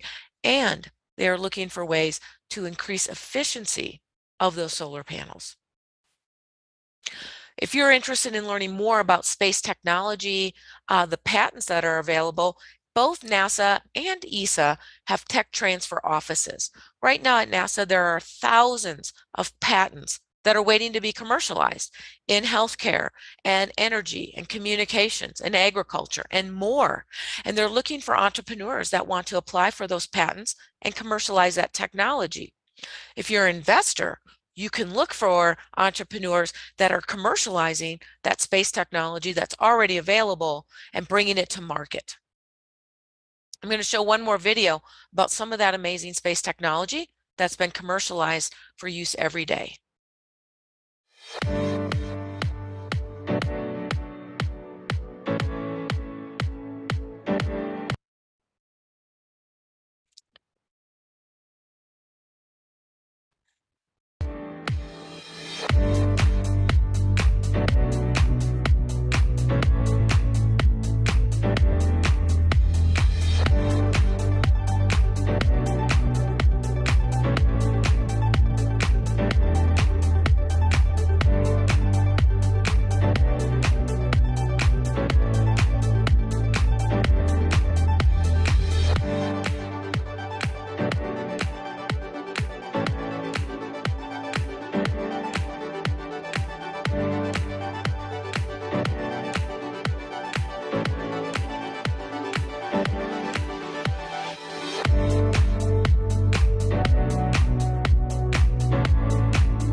So what I'll do is I'll take my slides down. Obviously, there's so much more we could talk about today, but with the limited time, I'm happy to look at the chat and see if there might be a question or two we can answer in the last few minutes, or raise your hand.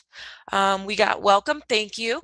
Some of the places you can follow me or Space Foundation, we are on LinkedIn, Facebook, YouTube, most social media platforms. So it's a great place to look for space technology. Follow us, as well as amazing opportunities for entrepreneurs and investors to invest in space technology and entrepreneurship. So I'm looking to see if we have any questions. I don't see any questions in the chat. How about I share a little bit about some great ways you can come into the space industry if you're interested. So some of those ways I look at are a 5-step interstellar guide to space, and that's awareness, access, training, connecting, and mentoring. That first step is what we're doing today. We're building awareness that there are opportunities for you to come into the space industry, whether it's becoming an entrepreneur or investor, or maybe you want to be social media, you want to go work for a startup company. There's lots of great ways to come into the space industry. The second way is we need to create access points. And some access points could be programs that provide scholarships or awards or investment into entrepreneur programs. The third step is training, formal or informal training. Maybe you want to be a rocket scientist, you're definitely going to need a degree, but maybe you can get some informal training by volunteering and taking on hard projects and coming into the space industry. The fourth is building your networks, joining organizations like Space Foundation, Women Tech Network, Space Generation Advisory Council, the United Nations Office of Outer Space Affairs, and many more. And the last step is finding great mentors. And you can find mentor programs with Space Generation Advisory Council, Women Tech Network, and ANUSA. So I hope that gives you a little insight. I know I'm at time. I don't see any questions, but please feel free to reach out to Space Foundation or myself on LinkedIn, YouTube, Facebook, Twitter. We look forward to seeing you around the galaxy.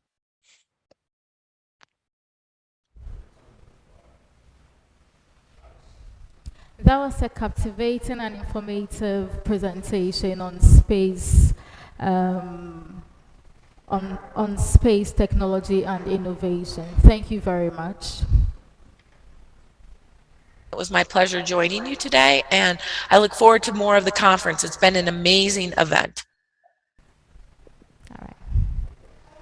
Our next presentation is from Namecho V. Intosa Kar. She's the President for Women in Business Association, Botswana, Chairperson for SADC Women in Mining. She'll be speaking on leveraging technology to facilitate women leadership in business. Welcome, Madam.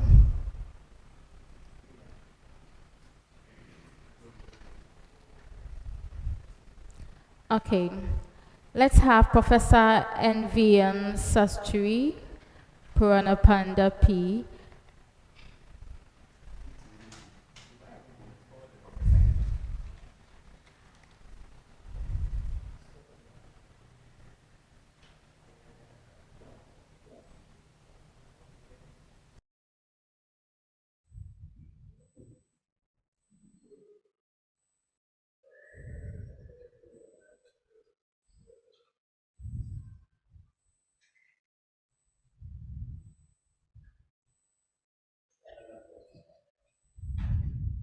Yes, please. And this is Sastri Puran Panda. Okay, you're welcome. Shall I share my presentation and start my?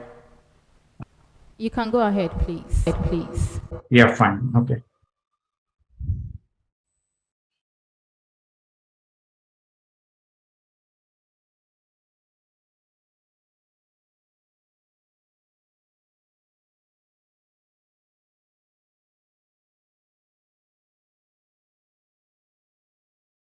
Hello, everyone. Good evening to everyone. This is Professor Sastri Puran Panda, currently working as a senior VLS engineer, Silicon Interfaces. And today, myself and Professor Dr. Srinivasan Varsal, we would like to be present Jet Edge GPS spectrum communication ASIC transceiver for acquisition and tracking of satellites using satellite-based mobile computing system.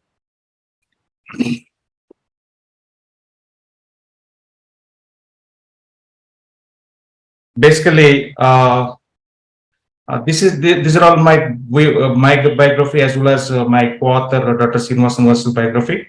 Myself actually presently working as senior VLS engineer, design verification at Silicon Interfaces. And I did masters electronics from 1998 AU and MTech ECE from IISc deemed university. And just recently pending award of JNTU PhD degree. Earlier I worked as industry principal at FET Software in Portland, USA. I have 23 years reputed rich design verification experience on with various organizations like top-notch semiconductor MNCs like Synopsys, Intel, and Scient and FPT Software.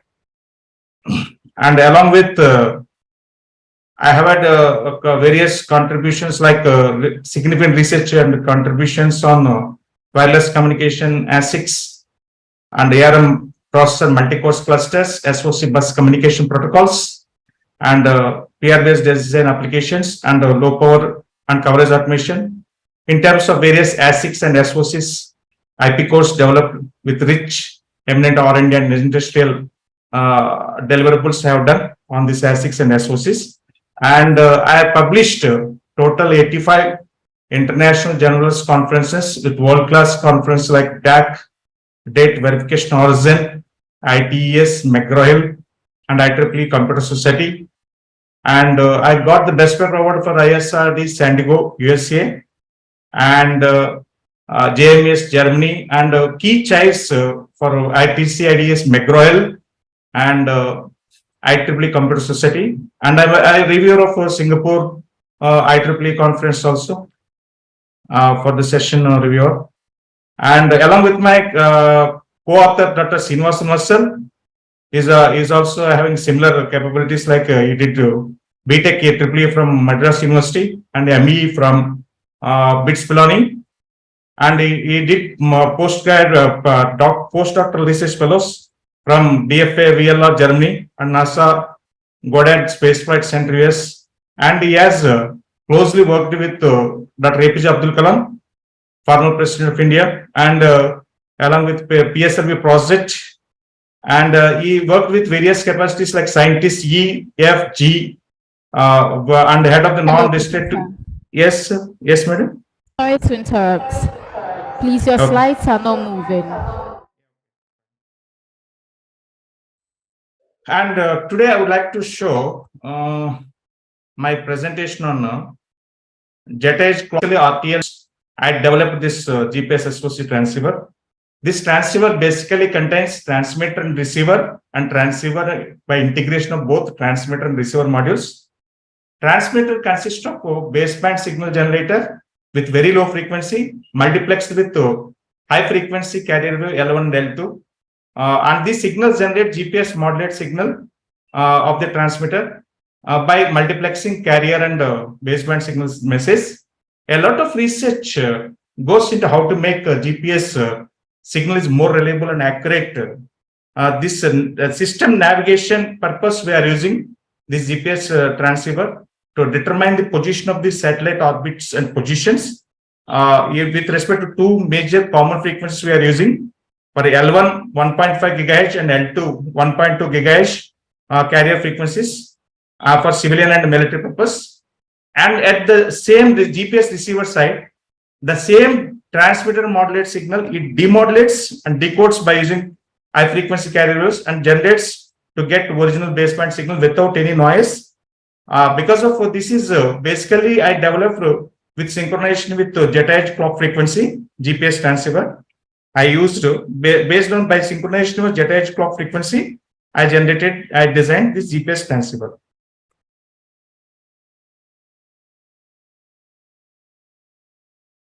And this GPS receiver calculates the position of the satellite based on the data received from the satellites, and this is basically for acquisition and tracking of signals performed and the data demodulated for the same. And GPS system is an advanced navigation position system used for applications like civilian and military. The receiver determines the position of the orbit Doppler shift measurement of the frequencies. Today, GPS satellites to broadcast L1 and L2 for civilian and military purpose. And this slide shown GPS per spectrum ASIC IP. Basically, this on the top, on the B side, right side, we have jet edge clock generator generates jet edge clock with respect to the reference clock of 20 MHz, and this clock jet edge clock synchronized with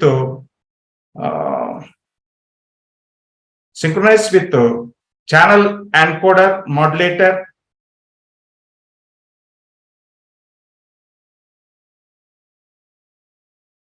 Channel encoder modulator and a channel decoder demodulator. On the left side, this spectrum communication system consists of channel encoder to encode low frequency baseband signal message data 50 Hz cadency, and the signal modulates with 1.027 MHz carrier along with L1 civilian 1.5 GHz and L2 military 1.2 GHz generate transmit modulate signal on transmitter side to the wireless channel. The same transmitter signal demodulates and decode the signal, generates original baseband signal of 50 Hz cadency at the receiver side. That means my receiver is located in the earth station and the transmitter is located in the satellite space mobile station in the satellite in the space. So I make establish the connection between receiver and transmitter by using this spectrum communication process of channel encoder and decoder. And all these modules purely synchronized with jet edge clock frequency speed. Basically, why I developed this product because of high frequency and high speed application.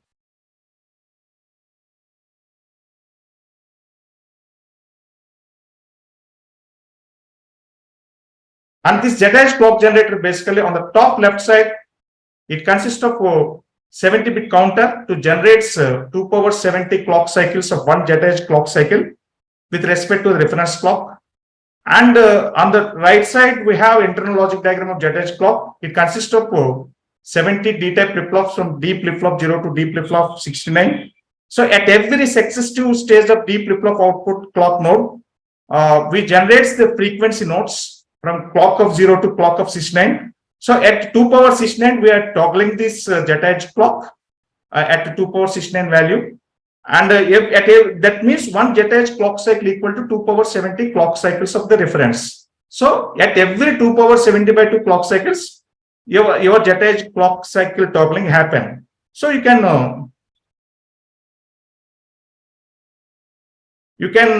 take hello. Yes, please. Yeah. That means this jet-edge clock cycle for future applications in after multiple thousand of years, this jet-edge hardware products came to the market. So when jet-edge clock,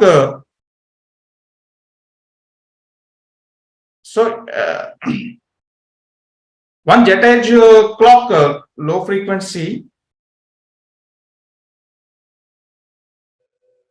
one jet-edge clock. Yeah, please tell me. You can go ahead, please. Okay, fine. One jet-edge clock equal to 2 power 70 clock cycles of one complete jet-edge clock cycle. The jet-edge clock output of one full clock cycle generated at 2 power 70 count value. So this CPS, okay, this is an example for this jet-edge GPS transceiver. This consists of baseband signal generator, XOR with carrier wave signal generator to generate transmitter modulated signal. And at the GPS receiver data output, the same transmitter modulated signal is again XOR exclusive or with this original carrier wave signal of high frequency. So we are generating GPS receiver output.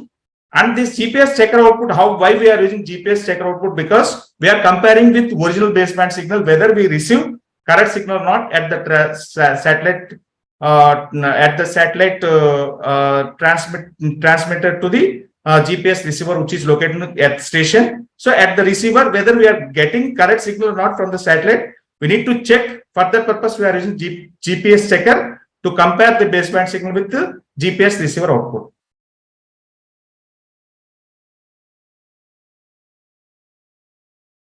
And this is the major important signal design. I made a jet-edge GPS signal structure. I am proposing this one.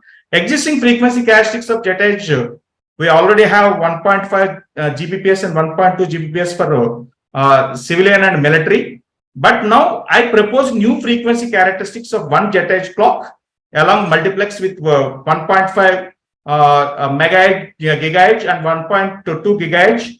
Instead of like 1575 megahertz or 1227 megahertz. So the baud rate speed is 1.5 Zpps and 1.2 Zpps of the proposed frequency characteristic of GPS signal on the right side of this diagram.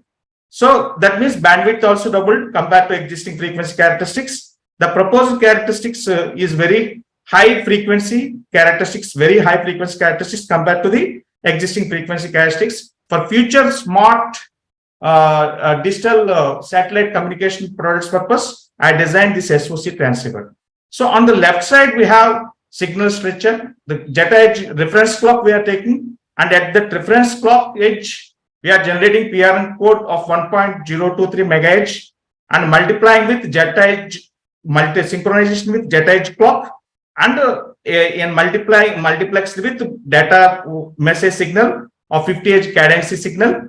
And to generate the final transmitter modulated signal, this transmitted signal satellite can be expressed by √2 ECK of t into d into k of t cos 2 pi FL 1 t plus pi. So that means the pi indicates the phase delay happen in between transmitter and receiver. And on the downside, we have different frequency characteristics of these GPS signals.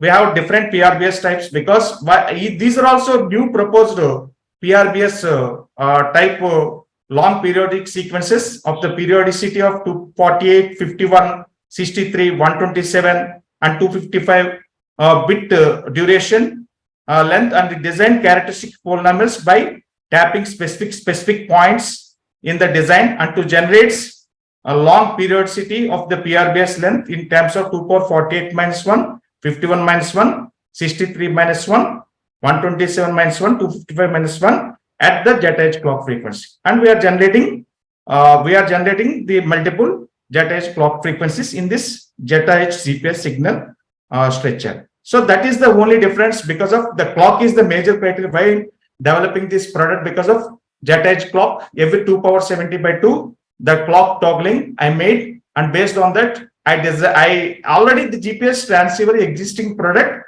but I included this jet edge clock frequency to generate new high speed clock frequency without any noise, hazards, glitches, and race conditions. This is my internal GPS SOC transceiver architecture. This architecture consists of jet edge clock. All these different transceivers we are using based on whatever I earlier discussed in the previous slide of PRBS 23, 31, 48, 51, 63, 127, 255 tapping points. And this PRBS sequences is the long periodicity sequences. This is not available in the current market, because in previously 7, 23, 31 up to that level we have PRBS items, but now long periodicity PRBS, because of why I'm taking, because of the F is the reciprocal of time is frequency, so increase the frequency as well as high speed. For that purpose I'm selecting this long periodicity pseudo random binary sequences, and I'm selecting through PRBS type the 2 down to 0. So the PRBS type 2 down to 0 select one of the PRBS transceiver and generates GPS receiver output. That means all these PRBS transceivers are purely synchronized with jet edge clock.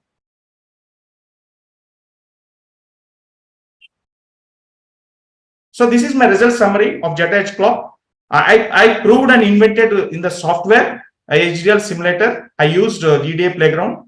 So with the jet edge clock, I generated at specific point of frequency value. GPS signal input generates to the GPS transceiver and generate GPS RX out. Both input and outputs are same, because of you can check the values. Yeah, GPS signal input is equal to 1, GPS RX is also 1, GPS signal input 0, RX out is equal to 0. So I proved this experimentally in this jet edge clock frequency. So at the jet edge clock frequency, this transceiver I designed.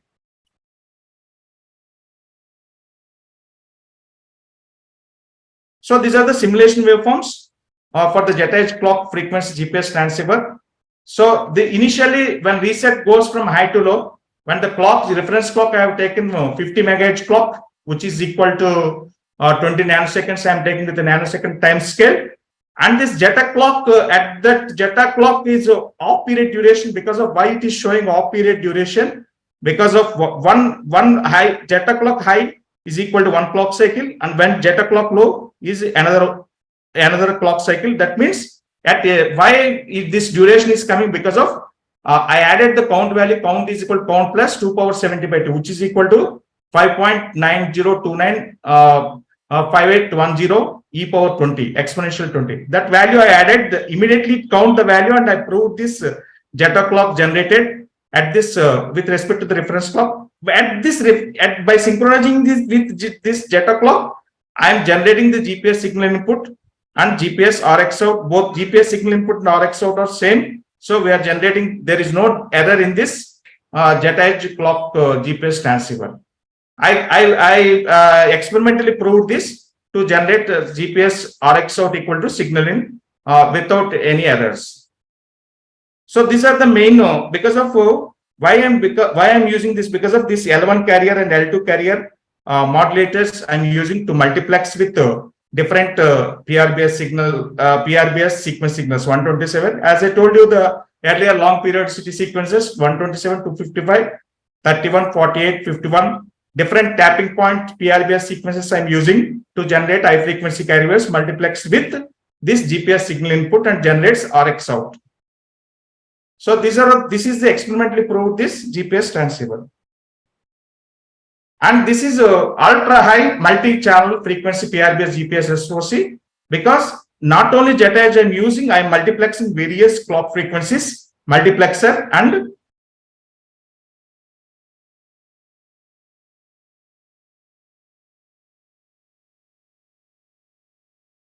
all these multi clock frequencies are multiplexed, and with multi-pattern sequence PR-based GPS SOC transceiver and to generate pattern out. And the internal architecture of this GPS transceiver, basically I'm using spread spectrum technique, channel encoder, modulator, pseudo-random pattern generator generates high frequency carrier wave, multiplex with baseband modulated signal, and to generate channel through channel the high frequency transmitted modulated signal, and at the receiver side we are demodulate the signal and decode the signal to get the original baseband signal. So for that purpose I'm using this mechanism of direct sequence spread spectrum codec. This GPS transceiver consists of baseband signal generator multiplex with carrier wave generator to generate 3x out, and the same GPS modulator generates this transmitter modulator output multiplex with PR-based carrier wave generator to get the original demodulator output at the receiver side. And this transmitter and receiver we are comparing. Why? Because of whether if there is any errors or missing some glitches or due to hazards, any signal noise has added or not, we are checking that at the while comparing GPS transmitter receiver, we are generating original signal without any noise and without any hazards and glitches and without any race conditions. And this is the multiplexer to select the one of the clock frequency, the gigabit or terabit or petabit, exabit, and jettabit. So Jetta is nowhere in this world now up to terabits per second clock generator. We are synchronizing with GPS transceiver. But even though only up to gigahertz level came into the market, now why I'm selecting this clock frequency Jetta is because of improvement of very high speed for advanced smart digital computing products for GPS navigation systems like high speed navigation applications purpose. I designed this product.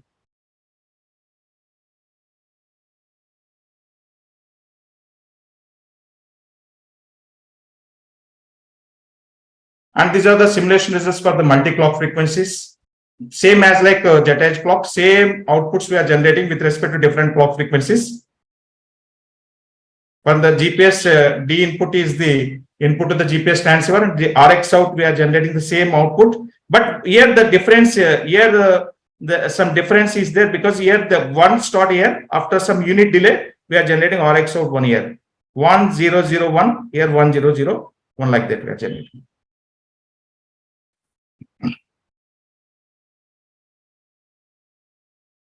And the same output we are generating from the input to output for the GPS transceiver. I acknowledge to Dr. Vassal for his highly research motivation helping GPS SOC transceiver presentation. And because of we made both significantly contribution on this research on GPS SOC transceiver to deliver in HVDL applications. And the conclusion of this product is that basically we are using for high-speed computing applications without any noise, hazards, glitches, and race condition problems. Any more questions, please?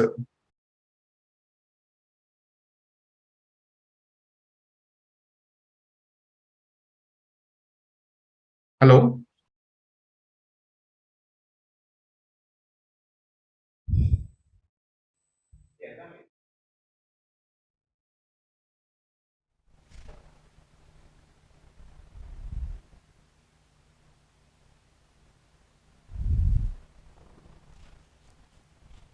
In the absence of any question, would like to thank you very much, Professor, for your presentation.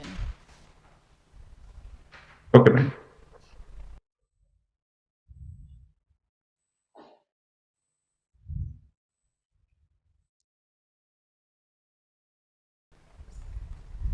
Okay, our next speaker is Namecho V. Incho-Sarkar. She's the President for Women in Business Association, WIBA, Botswana, Chairperson, SADC Women in Mining. She will be speaking on leveraging technology to facilitate women in leadership in business?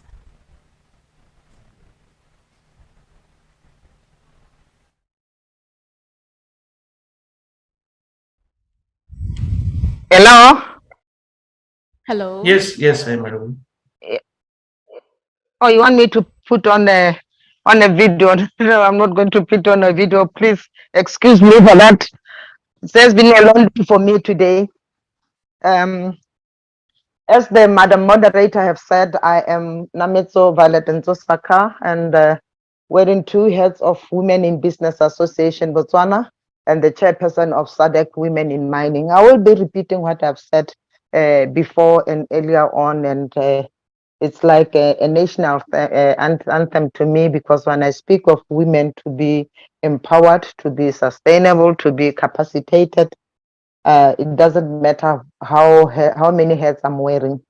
But given being the topic that you have given me to share the information on it, I have just shared with my colleague this morning and this afternoon about the different sectors of business. What is it that we really need? And I have just picked the few things that I think that the main core in business. You know, sometimes we go into business because friends are into business without knowing exactly what is it that we want. That is in terms of the business sector of informal, formal, small, medium, and you know, not something that will be coming from your heart. And sometimes some people that are into business because it's the legacy from the parents that are continuing what the parents have just been into. It's not something that is your passion. You are just doing it because you know that it's a source of income and you didn't have worked that much into it. But having looking at the sectors of women in mining, they are a bit challenging. Sometimes I would say they are not supportive, because some countries, in terms of culture, it's not been accepted for a woman to be into mining. In terms of technology, because most of the things that we are working on, we are working with the technology part of it. People need to be capacitated into the technology of today, which is the IT. Do they have the equipment? Do they have the gadgets? Do they have the electricity to connect to that? If not, what is it that we can do as women in mining and women in business? I will be unpacking it in this way. If you are a woman in business, why can't you come up with a structure of the sunlight panels, you know, getting electricity from the sun? Because in Africa, we are not utilizing our sun, so that we can help the other one who is into mining. Some other things is just a gift from God. But because we don't have the how to do it, we don't have the network of connecting to the right people who can assist us. That is where now we are lacking. But coming together as an association, coming together as network, I would really like to thank Emmanuel with this big network that he's having. My ladies from Women in Mining, they are texting me, how do I register? How do I get to do this? How do I see them? I did not make it to ask the questions because time was not on my side. Can I arrange a meeting with you? Then I've just said, look, country by country, come up with the date that we think it will suit you, so that we can come and unpack whatever is necessary for your association to grow. The challenges of women into business, different sectors of business, is finances. And finances, if we talk of finances, we are not just going to finance because you are a woman. We need to finance because we see that you are improving, and we need to assist you to grow, seeing that it's something that you will really take it forward, so that if you get assistance, we'll know very well that others will see from you, then they will come. That's the way of, I am always saying to people, let's work together to collaborate, to work as a team, to work as a cluster. be it textile, be it beauty thing, be it agriculture, be it mining. We can be partnering with other people, and of course, yes, the KYC, like this afternoon my colleague was saying it, we need also to check the KYC. It's not that because you are a woman, you are in association, things will be easy for you. The road is a little bit bumpy, but the train is moving very smoothly for those who qualified to be into business the way we will be doing it. Technology is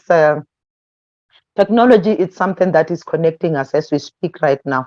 And if we are having challenges of electricities, and we are having the sunlight that we can use, if we are having challenges of the technologies, uh, before COVID, we know very well that we were not being able to use the webinar. I didn't even know that there was webinars before COVID, but I knew very well that I was always using Skype, but it was not something that I was putting too much into consideration that I can be using it. Look, right now I'm connecting to the world with the webinars with different people and doing business with different people. So my call for the women to come as an associations and SADC and women in business, it's like, let us make Africa we want to see in the next few years. We are talking of Agenda 2063.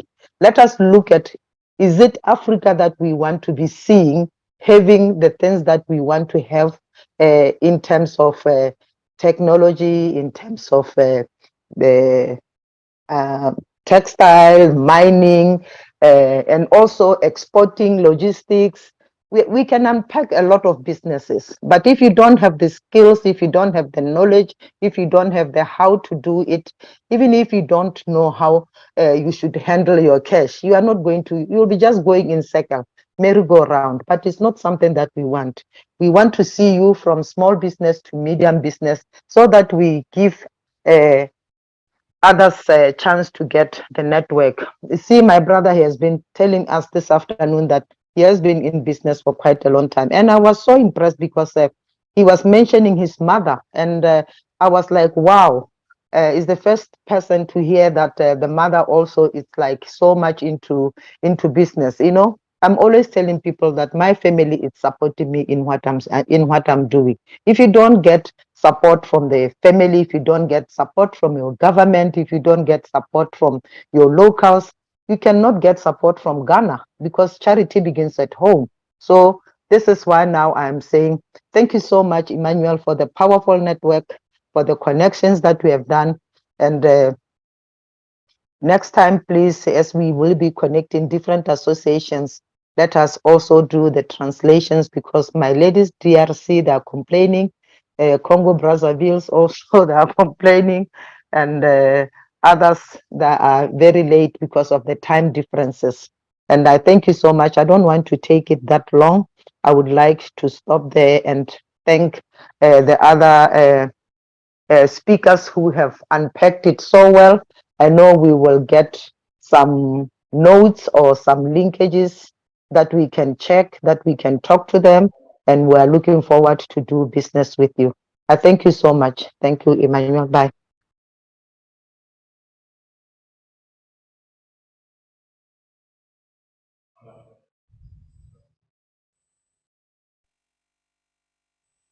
Are you there? Thank you very Thank you much, very madam, much. for your presentation.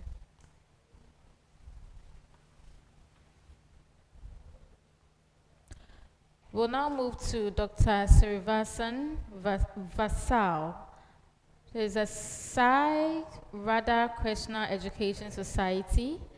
Topic is past, present, and future of computer-aided tomography. Welcome, Doctor.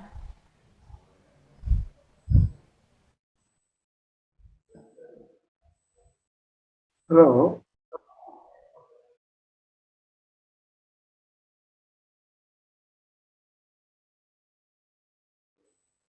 Hello, we can hear you. Actually, I wanted my colleague, Venugopal Rao, to present the paper. Okay, thank you.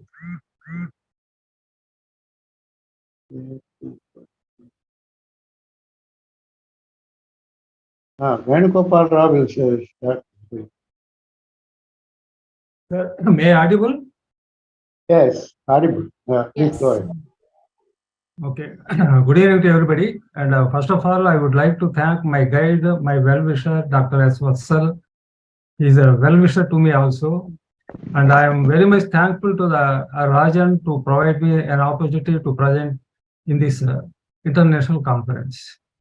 So here, my presentation, the topic of my presentation is the past, present, and future on the computer-aided tomography. So these are the contents which I am providing for this conference. I think, are you visibility, sir? Is it visible properly? Yeah, it is visible. Go ahead. Okay, sir. So these are the topics which I want to convey the message, information about this in the presentation. The first of all, the introduction to the computerized tomography. Tomographic image reconstruction problem, existing techniques and their limitations, current trends in computerized tomography image reconstruction, future scopes, and references. So, introduction to the computerized tomography. So, what is the computerized tomography? A computerized tomography refers to the process of a computer image made technique that is performed by illuminating the object of an interest with radiation and measuring its attenuation. This is the basic definition for the computerized tomography, simply what we are calling as CT scanning. So commonly X-ray emitters and detectors are used to collect the attenuation data. This data is then processed to reconstruct 2D or 3D images of the region of interest in a non-invasive manner. So these are basically this is the scanners. It is a medical scanner here. It is an industrial scanner. So clearly we can observe there is an X-ray source passing through a body of a patient. So the X-ray is passing through this one. In the bottom of this one, the opposite to the X-ray source, there is a detector are there. We are collecting the attenuation data. This attenuation data is processed through a digital computer, and then we are able to reconstruct the image, and then for the diagnosis purpose. So these are the basic tomography scanners. So this is what the industrial tomography. It is collected from the DRDO Hyderabad. This is the basic simplified block diagram, you can say. Again, the same thing we are representing in different format. So these are the X-ray tube passing through a X-rays through a body. Say, for example, it is a head. And then the opposite side, there is a detectors are there, it is a collecting. So when X-rays are passing through the body, there is in the body, there are various tissues, bones, all the things are there. With these different materials, the different attenuations, we are able to collect from the detectors. These collectors, again, we are processing through a digital computer, and we are able to reconstruct the image, and we are able to see for the diagnosis purpose. This is a little bit more elaborately given as a block diagram. So this is a simple, again, in different way we are giving. It is an X-ray source. Again, it is a simple positioner here. It is a material we are taking. We are collecting the detector. So various applications are there. So in the medical field, diagnosis of the cancer, disease, and to recover musculoskeletal information in the human body, and determining the dosimetry for the radiation treatments, non-destructive testing, DRDL, IGBAR, and BAC, etc., airport screening, microtomography, material research, and oceanography, astronomy, geology, and optics, etc. These are the very few only applications we have given. So what is the basic idea of the tomography, computerized tomography, where we are using as a radon transform? The radon transform of a 2D object, say for example, a green color, it is an object of a body. Okay, we are passing through, these are parallel lines are nothing but an X-rays passing through a X-ray source. So passing through the body, and we are able to collect the attenuation like this. So this is what the process, what we are using as a technically, or you can say electronically, or mathematically, you can write it as a radon transform. So the radon transform of a 2D object is nothing but it is a body of a patient or in a material of any source.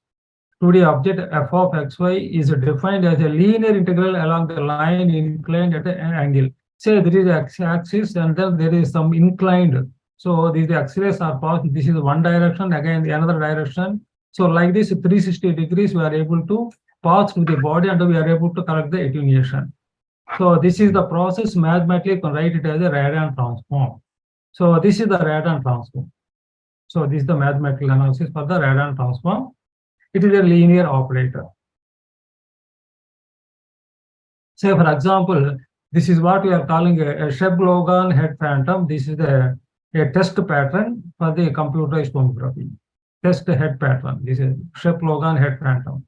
So if you take a radon transform, we are able to get this is the form of the radon sinogram, or we are calling the radon. It is a radon transform, or it is a generally we are calling it a projection data or a sinogram. So then again, in the reconstruction in the computer, we are getting this is what the attenuation. This is what the attenuation correspondingly they had. So again, we want to observe the patient's disease, whatever it may be. So we have to again reconstruct and observe in the computer. So that we require again the back projection. So this is what the back projection. Suppose this is the body. Again, whatever we have collected, the attenuation, all the things we are passing through. Again, this is what we are collecting and reconstructing the original data. So that this is simply inverse radon transform, or if they simply what we are calling as a back projection. This is the back projection mathematical equation is this one. So ideally, we should get it the original image, but due to the enormous unnecessary data is also adding in the several directions, so that the resultant signal maybe is the blurred version. So radon transform and ideally inverse radon transform should be getting the original image, but due to the different directions, we are getting the various same information we are getting several times. So it is what we are calling as a redundant data. So due to this one, we are able to get the blurred version of the original signal or original image. Okay, this is what the direct back projection. Okay, so it becomes a ill condition in the presence of the noise. Still, if it is a noise also is added, it becomes still further with the ill condition. So what are the artifacts? So what are the artifacts generally arises in the computerized tomography? So in the physics related causes, if you observe, it is a quantum noise, X-ray scattering by the patient, and beam hardening, etc. If you observe in the patient-related effects, such as a movement of the patient, or individual organs, or metallic foreign objects, etc. If you take in another form, it is a system-related causes such as insufficient calibration of the detector sensitivity, time, temperature drift in the detector sensitivity, and non-uniform scanning motion, etc. So usually there are various forms of the artifacts are arising while we are acquiring the images. Okay. So few examples we have given. These are the aliasing artifacts, sampling. While we are taking sampling, so these are the various aliasing artifacts, effect of the noise, and ring artifacts. So all the things are affecting the quality of the reconstructed image. So again, this is the original image. It is a blurred version, as we have seen earlier. Direct back projection, we get it. It is a blurred version. Or sometimes we will be noisy also we are going to get. So it is a limited projections. So usually we are going to take a 360 degrees surrounding. Instead of that one, if you take only few projections, we are going to get this type of the artifacts. So limited projections and also limited angle tomography. So these are the various artifacts we are going to observe while we are acquiring the signal from the through the radon transform or CT scanning. So what is the tomography image reconstruction problem? So the projection data, whatever you are collecting, the projection data is nothing but a radon transform or nothing but simply it is a scanning process. is degraded due to the noise introduced during the data acquisition and the transmission, restricting the number of viewing angles, insufficient angular and radial sampling, incomplete or missing data during the interpolation, etc. We are going to get generally we are getting the artifacts in the reconstructed images. So due to the above reason, the tomography image reconstruction becomes complex and also ill-conditioned systems. So now let us see the review of the existing image reconstruction technique. So now we have seen briefly about what is the CT scan, that is the tomography, and how we are able to reconstruct what is the transform we are doing, the radon transform, and then we have observed what are the various artifacts, generalized artifacts, and then general reconstruction problems. Now we are going to see how to avoid these artifacts. So the review of the existing image reconstruction techniques, generally I am taking. In general, that is existing techniques there are three kind of the algorithms have been developed: direct Fourier reconstruction algorithm, convolution back projection, and also filtered back projection reconstruction algorithm, algebraic reconstruction techniques. These are the basic fundamental reconstruction algorithms. So if you observe the Fourier transform based, so this is an image, whatever you have taken the scanning, it is a one-dimensional Fourier transform. Each direction we are taking the Fourier transform and combining all these one-directional Fourier transform data and take inverse Fourier transform. So this is what one of the method here, but this leads to various problems. So resampling from the polar to rectangular model. So it is, since we are taking a different direction 360 degrees, it is the polar. So but generally in the image we are taking it as a rectangular, so that we require the polar to rectangular and rectangular polar while we are acquiring under reconstruction process. So resampling from the polar to rectangular involves a considerable interpolation, resulting noisy estimates. Noise reduced for smaller angles, but hardware requirement is more and computation complexity also high.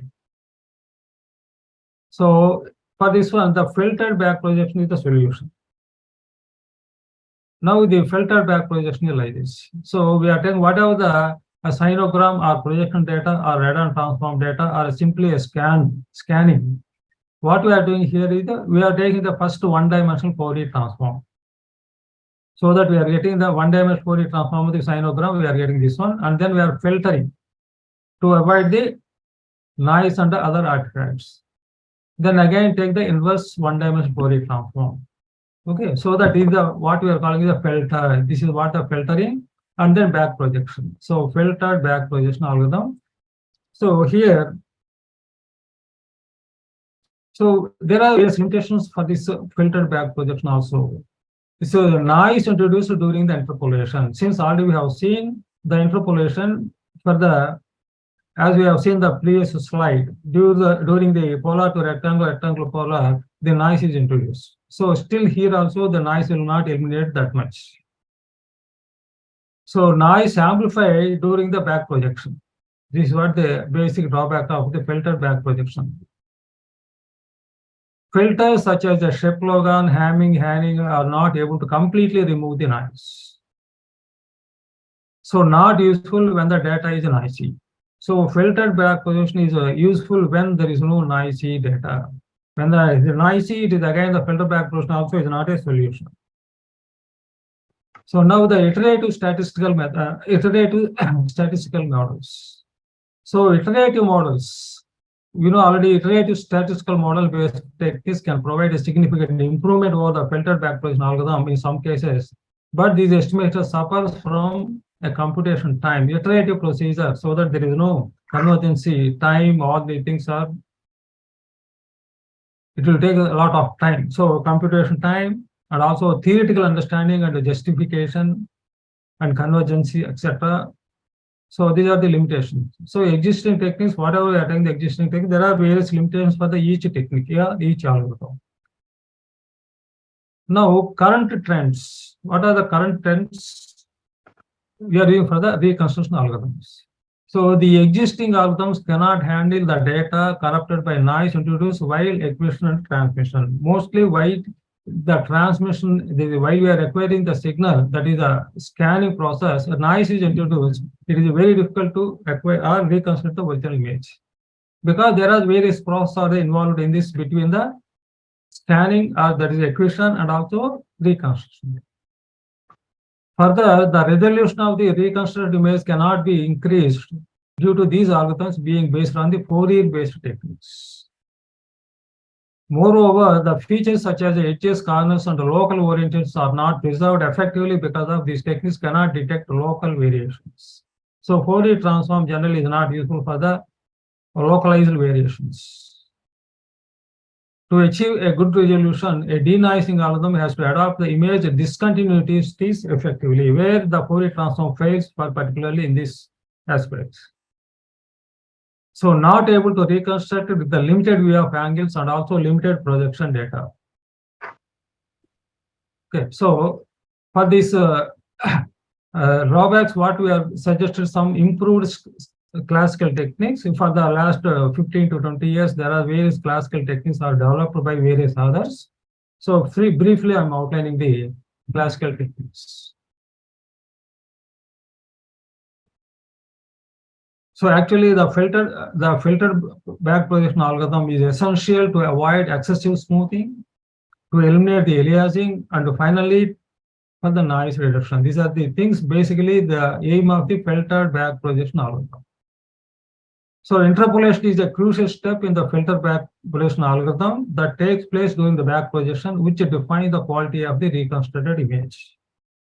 So we are proposing the B-spline interpolation. So general interpolation is the linear sync interpolation like that generally we are using, whereas the B-spline interpolation in filtering step functions offer the best cost performance trade-off for the interpolation. So particularly in the medical imaging.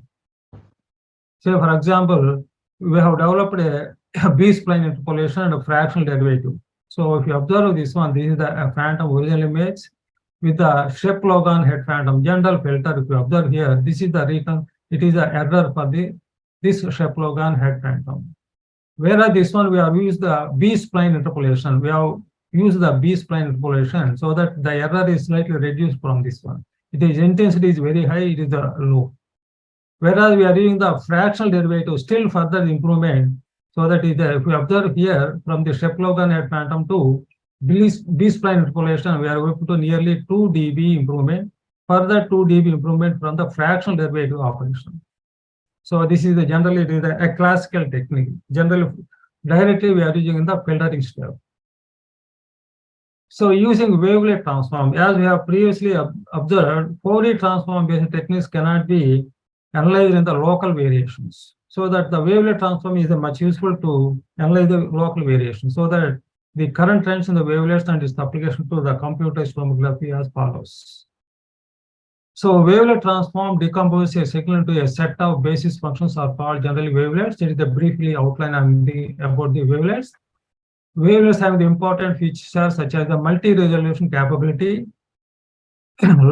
Localization of the wavelets in both the time and frequency makes them quite useful for the analyzing the local features. As I already told you, Fourier transform is not possible for the localization. Excellent data compression capability for the spatially variable objects. Simple nonlinear methods of denoising based thresholding of the wavelet portions. These are the basic features for the wavelet transform base, so that they are much useful to reconstruct in the wavelet transform based on CT image reconstruction techniques. So a few things what we have taken as here. So advanced wavelet transform based techniques, the one of this one is the COM forward. That is what the complex Fourier wavelet regularized deconvolution. So here we are using both forward that is wavelet transform and also Fourier transform combined we are taking. So it is a hybrid technique. So complex Fourier wavelet regularized deconvolution. So here we are using it is a blurred version. What we are taking direct back projection is a blurred version. This we are taking as a Fourier inversion. Directly we are getting the blurred version. It is the partial Fourier shrinkage, and then we are taking the forward discrete the DTCW, the continuous wavelet transform. Okay, so again we are taking the thresholding and then again the inverse wavelet transform. This is what the dual T complex wavelet transform. So the real estimates and complex. So here we are using a dual T complex wavelet transform, so that it is a thresholding individual complexes, that is the real signals and the complex estimation signals. So filtering individually, so that we are able to reconstruct the signal with much better than the Fourier transform based techniques. So this is what the point spread function. Okay, corresponding to the filter, cone filter. So these are the results we have taken here. So it is the original image. It is a back projection directly we are getting, so that is the blurred one and the noise image. It is we are taking the Wiener filter, a generalized filter, Wiener filter. We are able to reconstruct this. So still noise is there. It is a wavelet deconvolution. So directly purely wavelet transform. It is the Fourier wavelet regularized deconvolution. This is what it is. What we have taken the proposal is the complex Fourier wavelet regularized deconvolution. So we propose this technique. We are getting the high quality of the image, so that is you can observe here more or less nearly to the original image. So it is outperform all these techniques. So these are the again the results of the same thing in different formats. It is a single line profile. It is a signal to noise ratios, and how to calculate the optimal threshold selection. All the things has been given as a in this slide. So again here is a ring artifacts. So the ring artifacts, while we are acquiring the signal, sometimes the malfunction of the detector, so that while the rotation of the scanner, so we are able to get the rings. So these rings we have to eliminate by using the various filters. Again, we have developed a wavelet Gaussian filter. So this is an algorithm we have developed for this one.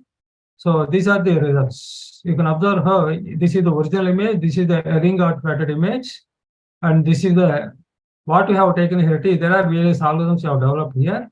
So what we have done here is that we are converting into this one into the polar form. So that is a polar transform. We have converted this image so that we are getting these ring artifacts. All the ring artifacts are converted into the vertical lines.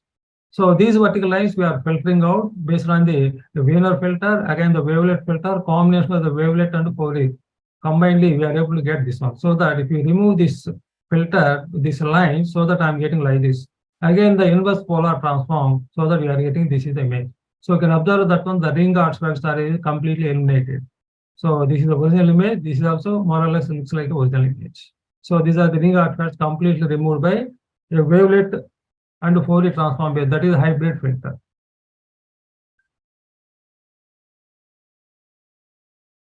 So there is a complex Fourier wavelet, complex steerable wavelet transform. There is another wavelet transform.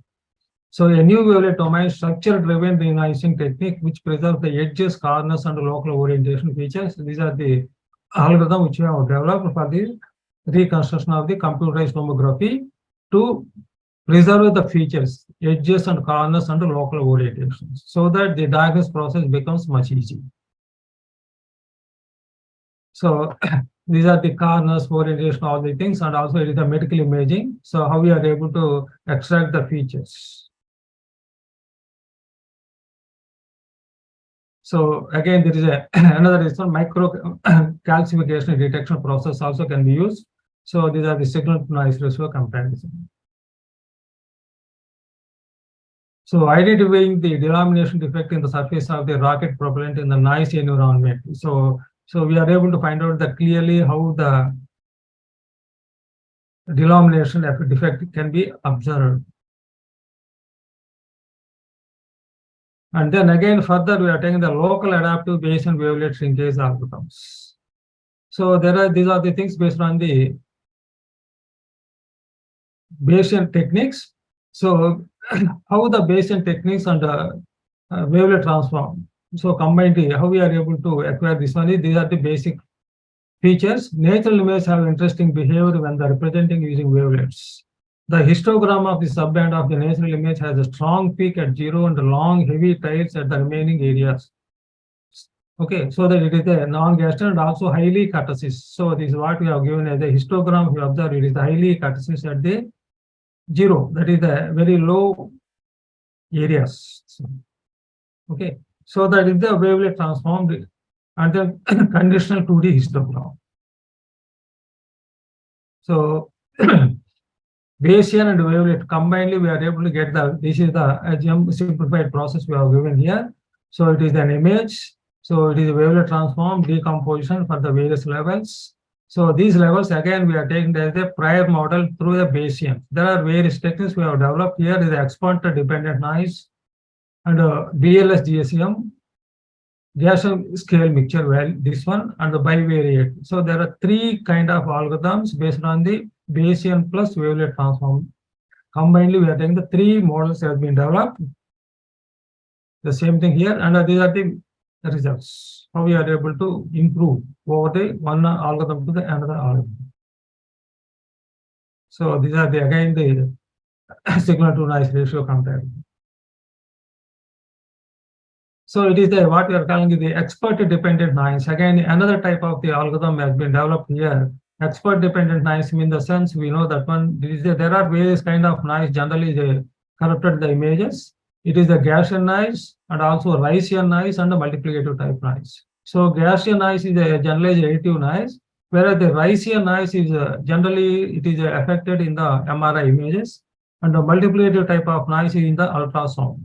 Suppose this type of noise is affected, only single algorithm can be able to detect the Ricean noise and also able to remove. So these are the one technique we have developed here is the threshold level. If it is a threshold level, certain cases, say for example, it is a greater than 2, it is acting as a Ricean noise. It is greater than 3, it is acting as a multiplicative type of noise suppression. So this is what the one developed. It is a expert dependent noise filtering technique. So these are the ultrasound images. So how we are able to detect and eliminate the noise. So these are the improvement in the noise. And these are the, again, the Ricean noise. So as I already told you, K is equal to 2. It is MRI, K is equal to 3 for the ultrasound. The same algorithm can be used to remove the, again, the Ricean noise. It is an MRI image we are taking. K is equal to 3 for ultrasound. K is equal to 2 for the MRI images. So in the future scope, so these are the existing techniques. So most of the others have been based on the wavelet transform, Fourier transform, and a combination of this. So wavelet transform, that is a dual tree complex wavelet transform, like this multi-wavelet transform, so many things out there. Combination of the Fourier transform, hybrid techniques only generally we are taking. So still there is a scope for the future algorithms. It is a transform and a dictionary learning based algorithms for the noise reduction and the high resolution image with a reduced complexity. So usually the transform or a dictionary learning based is the learning the dictionary learning. It is actually we are generating a dictionary from the given the noisy image. From that one we are training and then we are able to remove the noise. So but anyhow it is taking a little bit longer time. Then the computation complexity a little bit high. So there is a scope to reduce the computation complexity less, but with a dictionary or transform based dictionary learning. Similarly, deep learning reconstruction. So with the rise of the deep learning nowadays, the deep learning and the neural networks and the machine learning could be trained to directly reconstruct high quality images from the raw projection data. This could potentially lead to the faster and more accurate reconstructions. So nowadays the learning process, deep learning or machine learning. So generally these are the learnings by taking a longer time with a different patient data. So immediately we are able to detect the identify the accurate disease or the defect from the images with this deep learning. But we require the training process is a much longer time. So deep learning based reconstructions are nowadays it is using, and then we are able to reconstruction with accurate results. So artificial intelligence, nowadays the artificial intelligence are emerged, so that AI and machine learning are being incorporated into the computerized tomography imaging workflows. AI can assist in image reconstruction, noise reduction, artifact correction, and even preliminary diagnosis. Okay, it has the potential to enhance efficiency and accuracy in the image interpretation. And then there is another scope here, the real-time reconstruction. So all the things are now, generally it will take either CT scanning or MRI, nearly it is more than half an hour it takes time to reconstruct getting the diagnosis purpose. But real-time reconstruction is the more important to diagnose immediately for the emergency cases. So as the CT scanners becomes faster and more powerful, real-time reconstruction algorithms could capable of clinicians to visualize a dynamic process as they happen, opening up a new possibilities for interventional procedures and monitoring.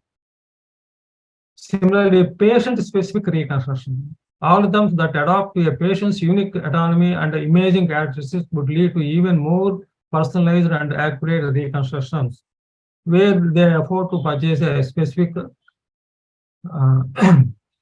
that is CT scanners. So cardiac CT imaging. Cardiac CT has been gaining importance for non-invasive assessment of the coronary artery disease nowadays. So structural heart disease and cardiac function. Innovations like high temporal resolution CT scanners and motion correction techniques and help capture detailed images of the beating heart. So these are the one more scope. So not only the technique, the algorithm technique, and also advancement of the VLSI, the size of the scanners also becomes low. Size is becomes less. And then quantitative imaging and radiomics. So quantitative analysis of CT data is gaining traction, enabling the extraction of the various imaging biomarkers. Radiomics, which involves extracting the analyzing a large number of quantitative features from the images, has the potential to assist the personalized medicine and the treatment planning. So another process here, the cardiac CT imaging, is I think already I have given. So finally, these are my references which I have written here. So thank you. So any questions from this side, from your side, from anybody?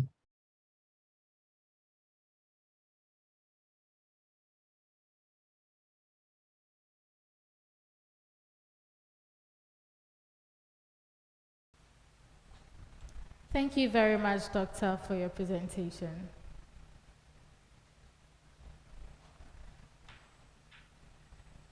Our next speaker is Dr. Sama El Khatib.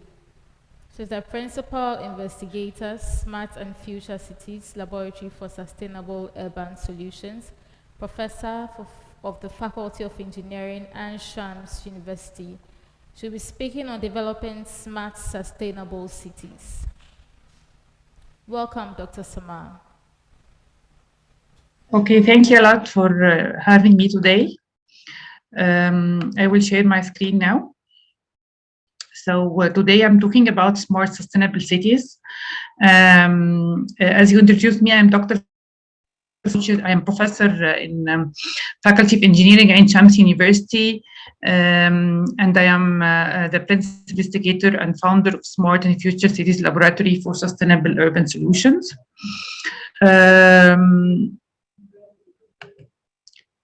You are hearing me, right? Yes, please.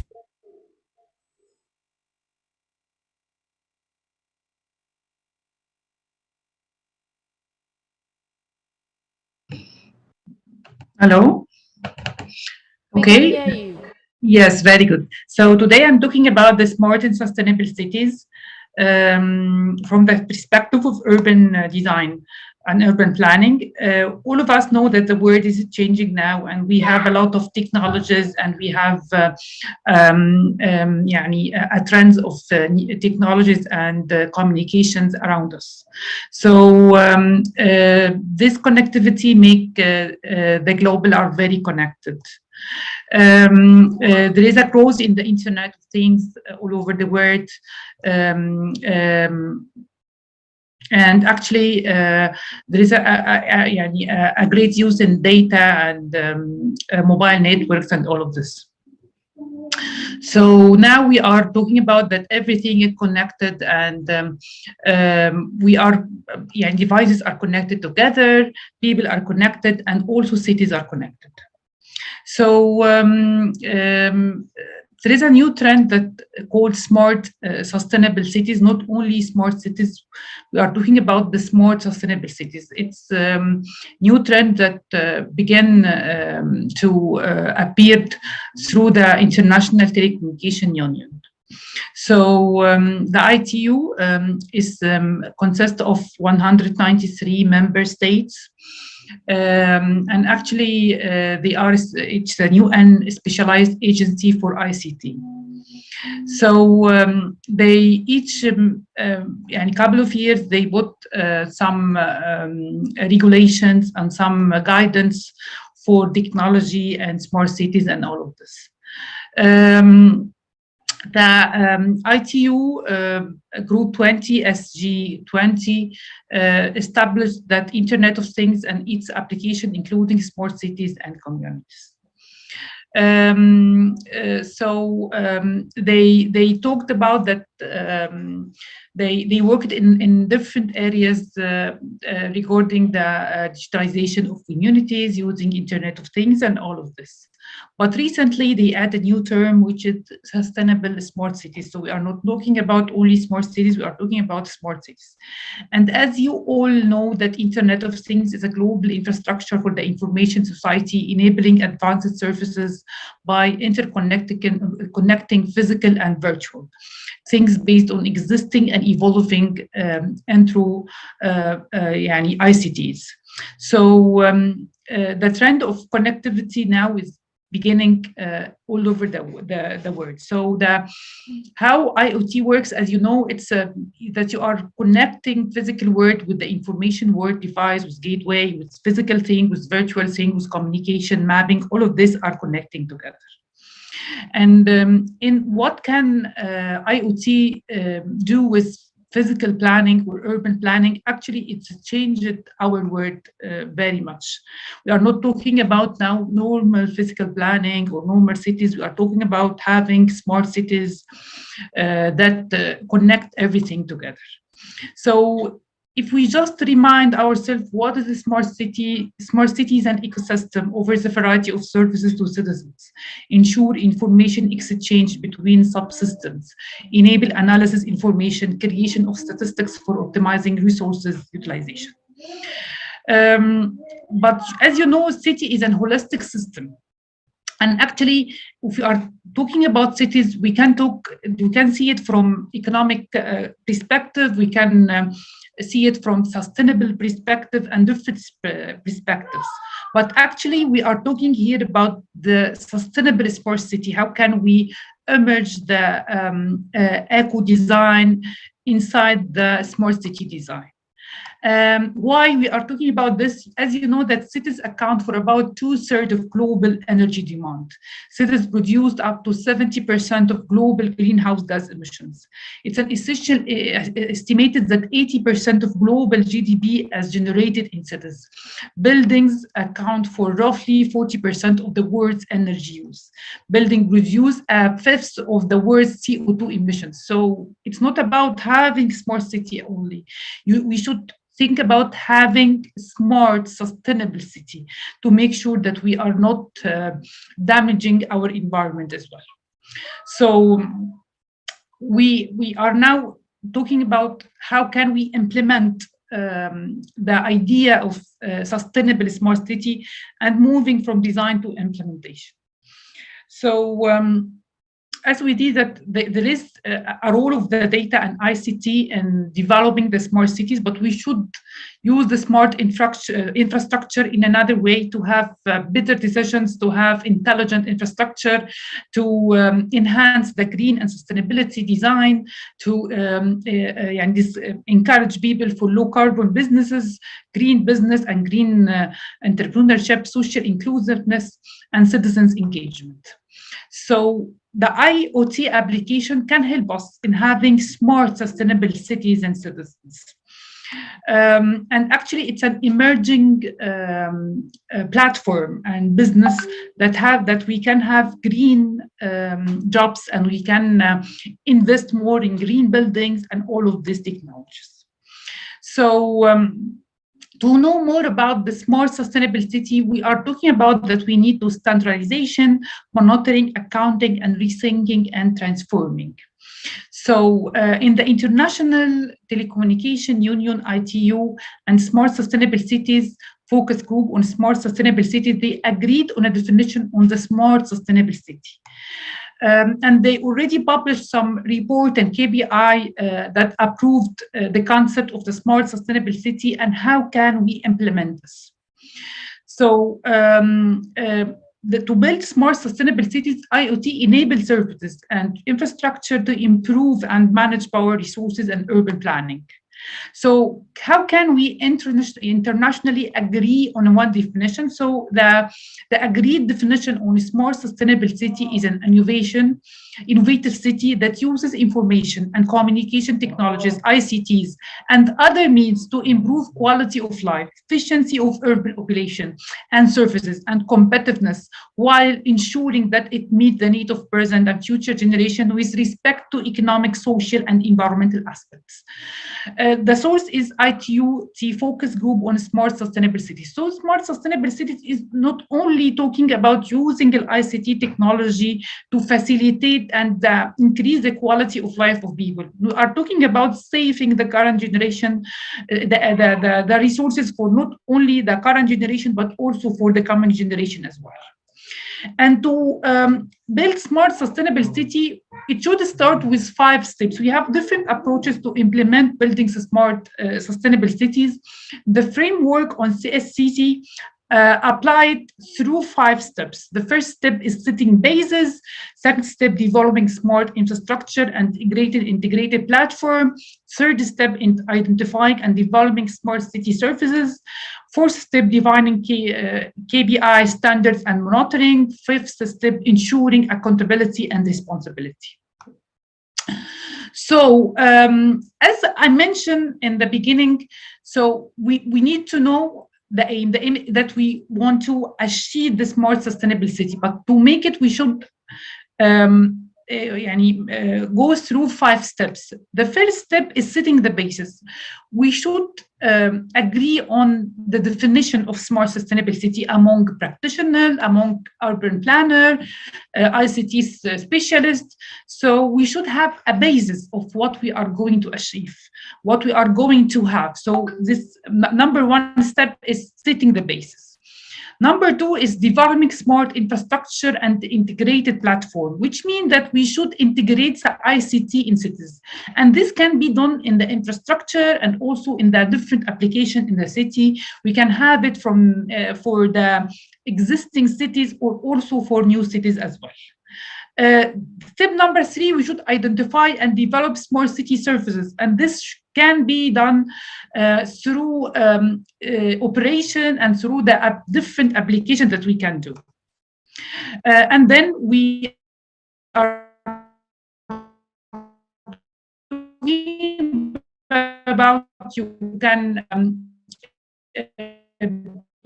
we should define the KPI. How can we find KPI and responsibility? So we should make sure that people effectively engaged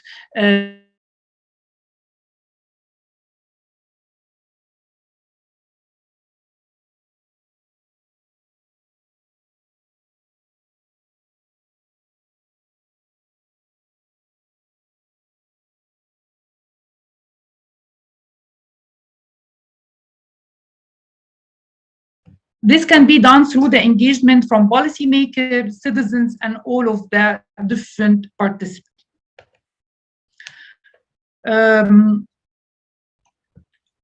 What I want to mention here, that smart sustainable city, if you are going to implement it, we need to pave the way to smart sustainable city. We need to have a vision. Each city should work to have an engagement through the key stakeholders meeting, enable culture, innovation, collaboration, leading with vision, and foster the design and implementation of the smart sustainable city as well.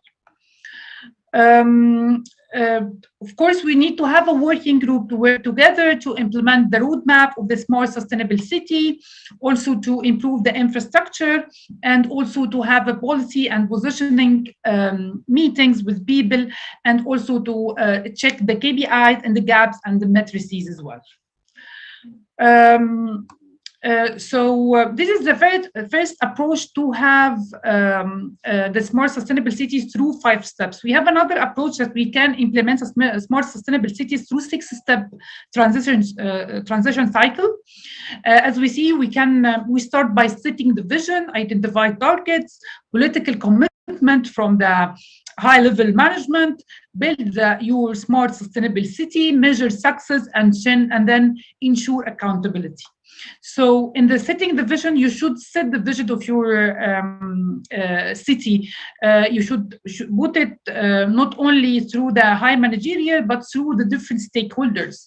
And then you should identify the targets. So you should develop of an appropriate SSC infrastructure, development of SSC services by integrating ICT into existing urban services.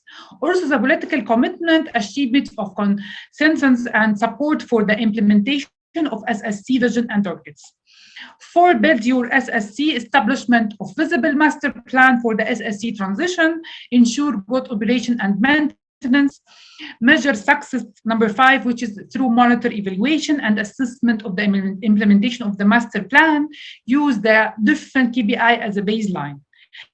And finally, ensure accountability, and this can be happened through the analysis and reporting of the progress achieved, identification and preparation of future plans. So all of this can be happen without building a real trust with community.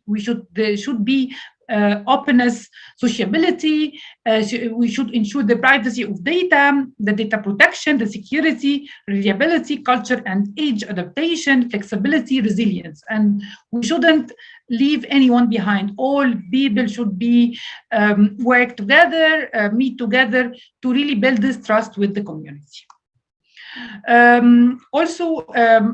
We should measure the success through the different KPIs. We have different examples of many cities that try to implement the smart and sustainable city approach, and they have their own KPI.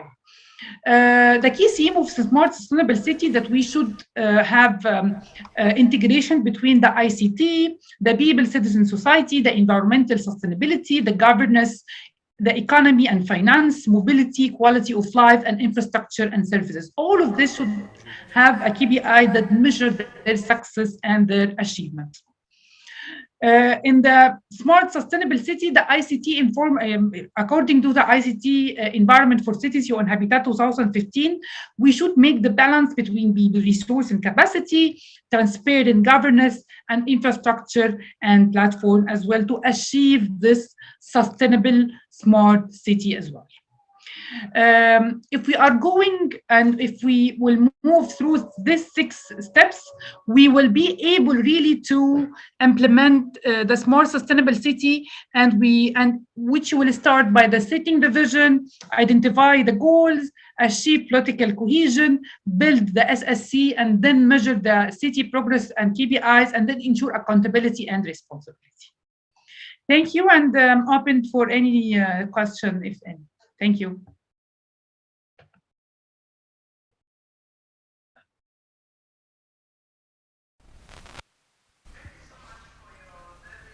Presentation, and I've been listening to you very attentively.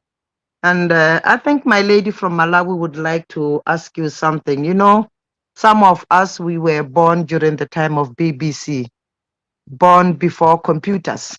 So how best are you going to assist those of that age? And again, when we talk of business, it doesn't have limit of age.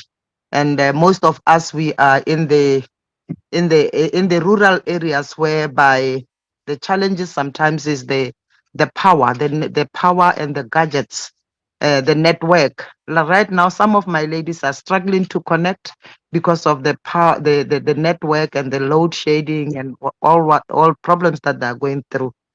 So having said a wonderful presentation that we have set, I just want you to calm down a little bit. Put yourself in my shoes, whereby you are leading the people who are of different educational background. How best can you assist?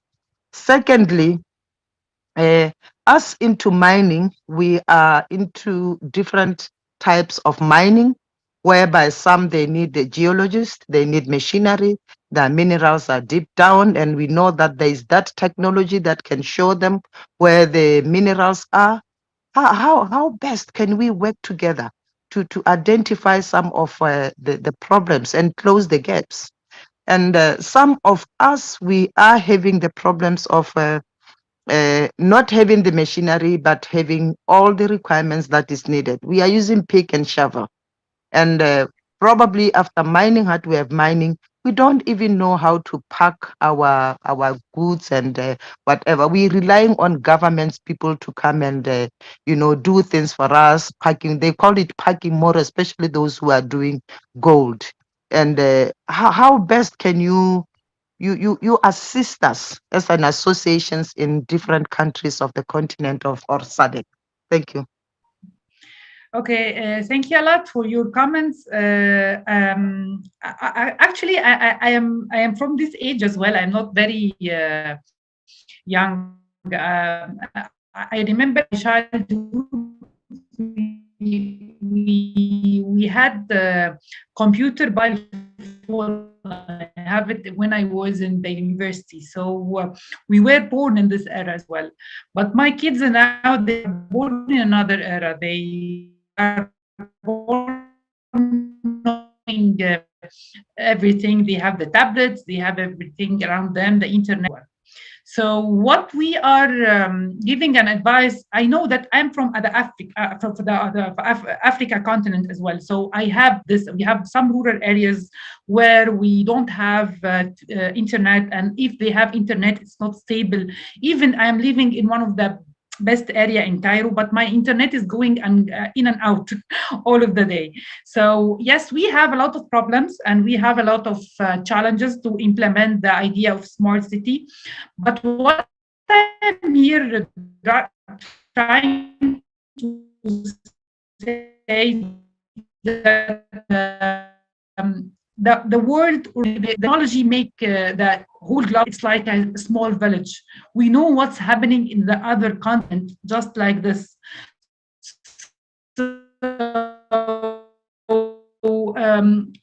It's we are advocate that if we are using the technology, let us use it to achieve sustainability as well. So what about using, for example, today we're having this conference totally through the internet. So I believe this type of conference are saving a lot of energy because you will not have to pay for a ticket. You will not take a flight to another country. You will not spend time in a hotel. So actually, all of this play a role in saving the energy and promoting sustainability as well. So this is from the idea of why we are talking about sustainability. And if we are talking about the marginalized people or people that are not connected to the internet, my advice that the government and the NGOs and people should merge them. My fathers and parents, for example, they in the beginning, they resist to have the smartphones and all of this. But then by the time they had to use it, that's what I mean, that we need to make some trainings, not to leave them marginalized, not to merge them with the community. It's our role to make all people work together and to know the technology and to work together. Because actually, for example, in Egypt, now you can't get your salary through the cashier. You should take it all from the bank, through your card. So this is digitalization in the economy forced elderly people and non-educated people in Egypt to use their card. I know that some of them already struggled in the beginning, but now they can use the card now to buy their goods and to get salaries and all of this. So if we have some struggling in the beginning, I believe that by time it can go smoothly, but we need to educate people, we need to give them a lot of support.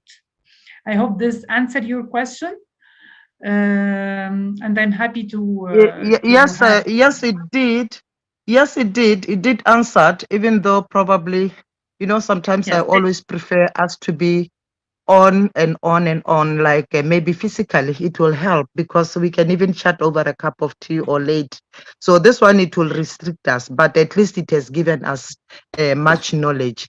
So one of the challenges that I see my ladies having is the finance. I will go back to finance because with finance you cannot do anything.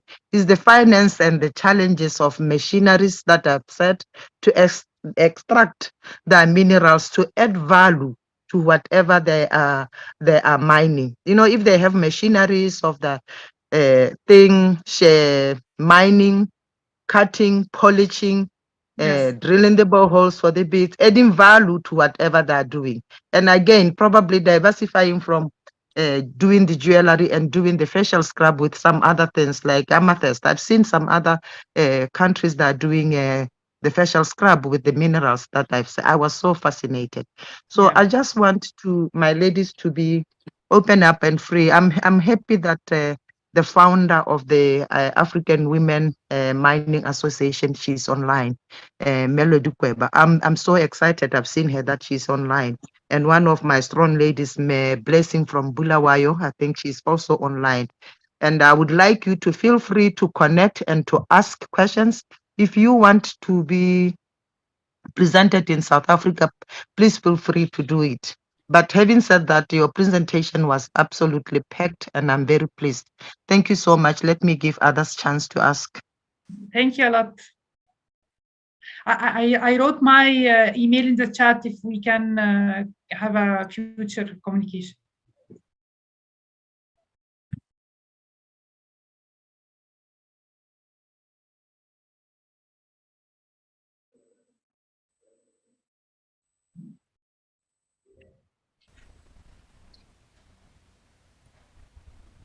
Okay, in the absence of any question, would like to thank you very much, Doctor, for your presentation.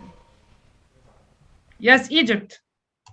Oh, because we are looking at IATF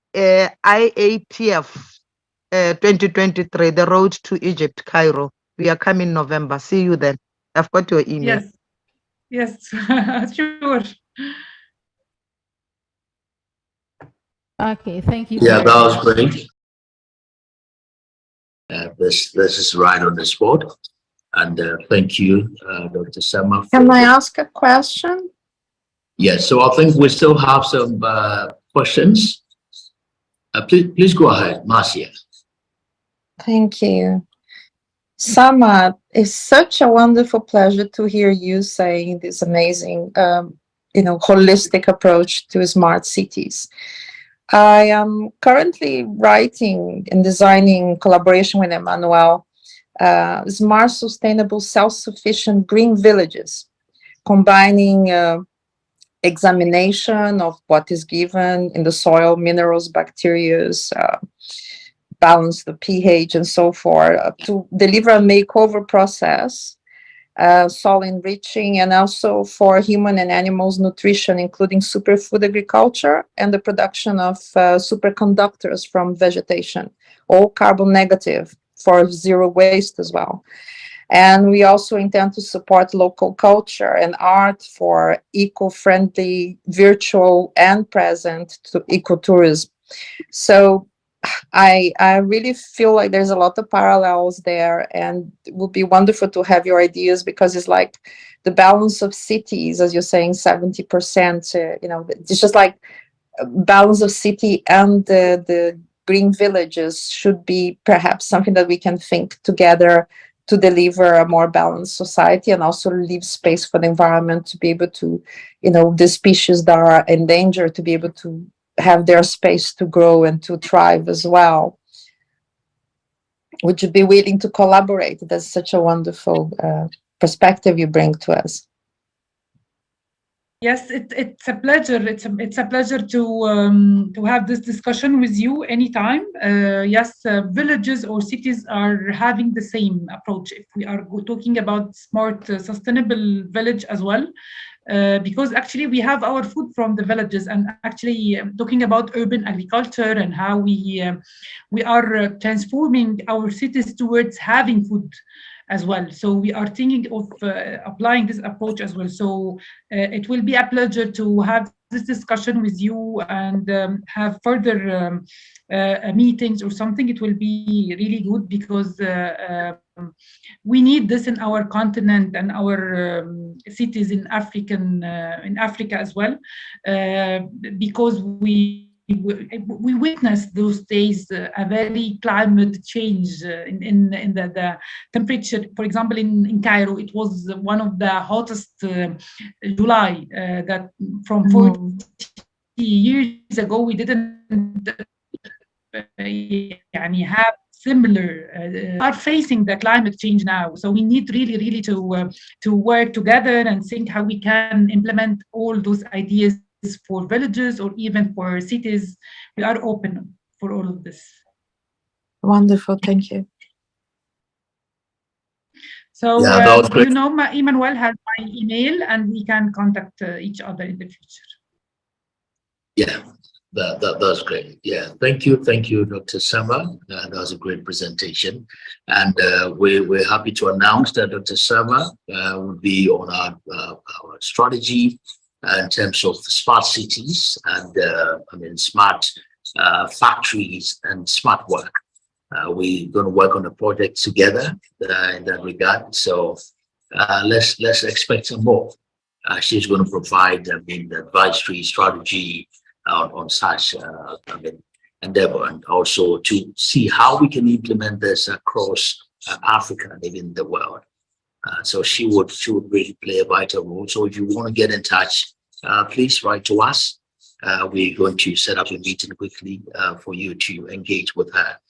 With regards to the mining sector investment and all that, I think we had announced that with Expo also provide a platform for those who are seeking investment across different sectors. So you can get in touch with us. We have investors who joined the session. We had a session where investors actually discuss how to assess funding and so forth. So all these things are brought together on this platform that gives you access to various opportunities within technology, innovation, and investment as well. So please, let's get in touch. We're going to have a special presentation right after here, and it has to do with those in the mining sector, in the oil sector. You will be able to kind of know what is deep down there, whether in the sea, in the earth, and all that. And we're going to have that presentation for information. With Expo provides that opportunity for technologies to showcase their product and solution. So we have the solution already developed. Madam Carr and those into mining. There is a solution that helps to be able to scan to know what is right there, the amount of gold, diamond, and everything. So we will be having that presentation soon. And this was developed by Pentagram Solution, chaired by our chairman, Professor E.G. Rajan. He will be doing the presentation right from here. And it's going to be an exciting moment. Please stay tuned and enjoy this session. I invite Prof. And thank you so much, Dr. Sama. Right, we'll get in touch. All right, thank you. I invite Prof. Professor Raja to share with us the solution on GeoVision 3D. GeoVision 3D. Sure, Emmanuel, and respected participants. I will show you. Share the screen, please. Yeah.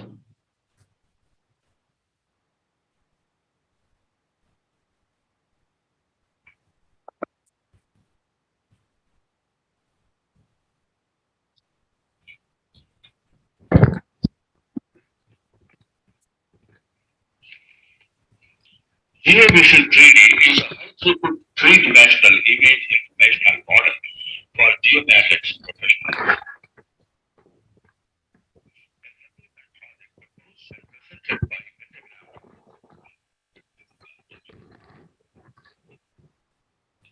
presentation is an intellectual property of pentagram research. No part of this presentation should be copied or reproduced by anyone in any form or any kind for any commercial use other than our authorized personnel or agencies. This presentation is produced by me, Rajan, the founder president of the Pentagram Research Center Private Limited, Hyderabad, India, and the technical director of Pentagram Labs LLC, USA. Technically supported by Mr. G. Satya, New York, Dr. G. Ramesh Chandra, Hyderabad, India, Mr. Pat Krishnan, Managing Director of Pentagram Labs LLC, USA, Ms. G. Prashanti, Hyderabad, India. The graphic support was extended by Mr. Yashasvi Vivaganti, Hyderabad, India, and the commercial support by Dr. Michael Coyle, the Managing Director of Avatar Medvision US LLC, North Carolina, USA.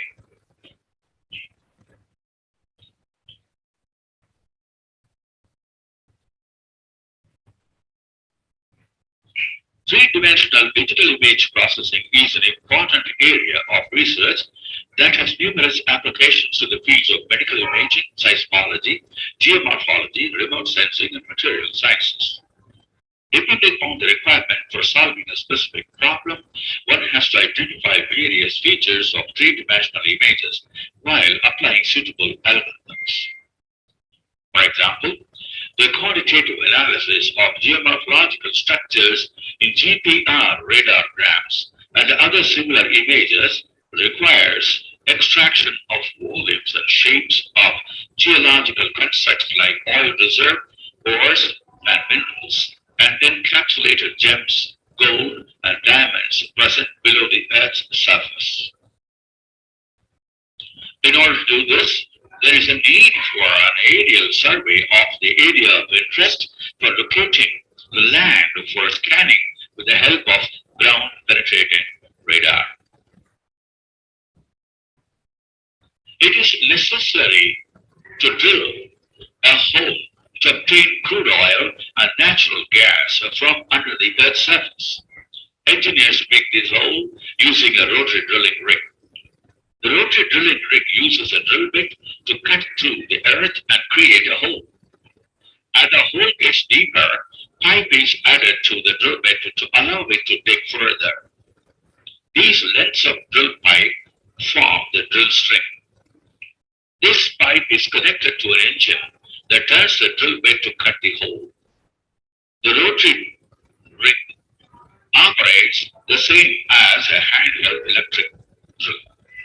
The electric drill has a motor that turns the drill bit, and sufficient weight must be applied to keep the drill in contact with the body.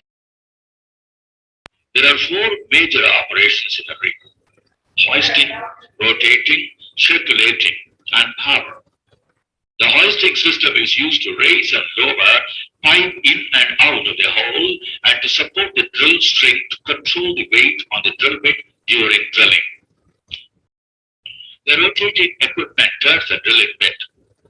The drilling operation uses fluids to reduce friction and remove rock fragments or cuttings. The circulating system pumps these drilling fluids down the hole out of the nozzles in the drilling bit and returns them to the surface where the debris is separated from the fluid. A drilling rig needs power to operate the circulating, rotating, and hoisting systems. This power comes from two or more diesel engines. Power is transmitted to the drilling rig from generators that provide electricity. High drilling cost. Yes, indeed, this is a serious problem. Drilling is usually done by a service company or drilling contractor. The drilling company operates in accordance with a contract that specifies that the well will be drilled to a specific depth. The contractor is paid on a per day or per foot drilling rate. In the year 2007, it cost $4 million to drill an oil well and $3.9 million to drill a natural gas well. The average cost to drill a well was $574 per foot of depth. The average cost to find and develop an oil and gas property in the United States was $17.01 per barrels of oil equivalent, that is BOE, from 2005 to 2007. The cost of onshore development was $13.38 per BOE, and for offshore development was $49.54 per BOE. Based on some statistics, 1 out of 5 rigs drilled in an area yields oil recovery. This means $20 million has to be spent for prospecting and locating one oil well. How to read hydraulic cost? Is it not worth trying all possibilities of reducing the cost of locating an oil well to just $4 billion and save $16 million? Well, this presentation is indeed aimed at showing such a possibility.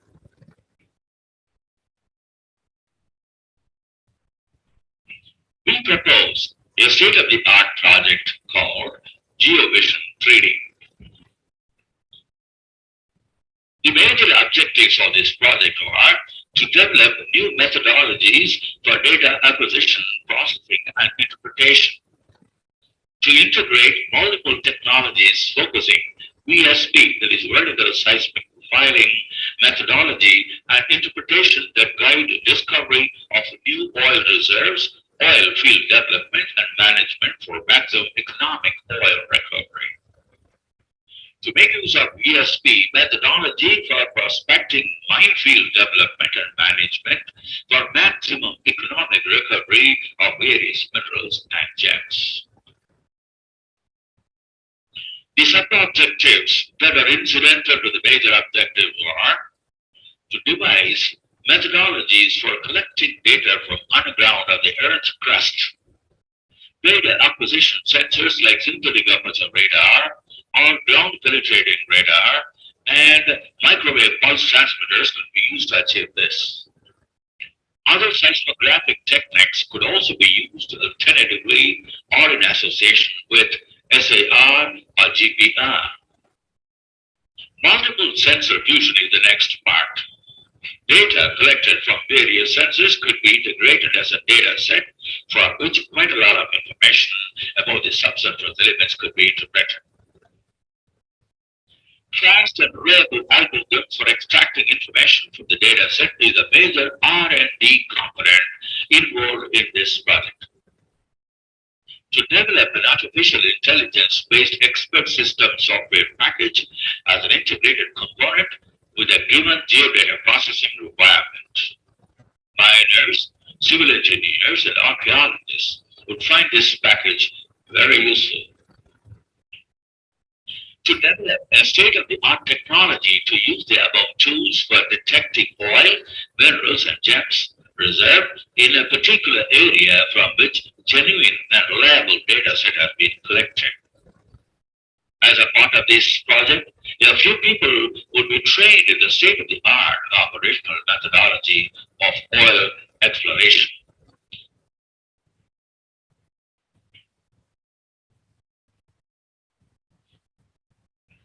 Let us consider a minefield model shown here as a rectangular as well as hexagonal pattern. Rectangular model is generally preferred to avoid operational difficulties. The rectangular field model is divided into a matrix of 11 by 9 subregions. Scanning of a minefield is carried out using a GPS-controlled autonomous mobile robot AMR system consisting of a ground-penetrating radar and image acquisition system. Serpentine scanning is used for prospecting minefields.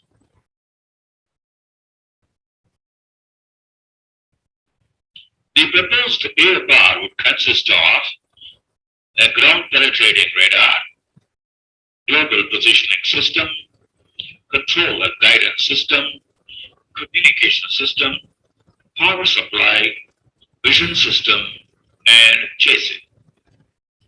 The ground penetration radar is used for excitation. Excitation is applied at appropriate locations, preferably at the centers of the subdivided regions. Area of a subdivided region determines the resolution. The intensity of excitation depends on many factors, but mainly on the required depth of penetration. A short duration pulse is applied as excitation and the echo received and registered for further analysis. With reference to the Mindfield model shown, one would obtain 99 echoes in the form of one-dimensional characteristic signals.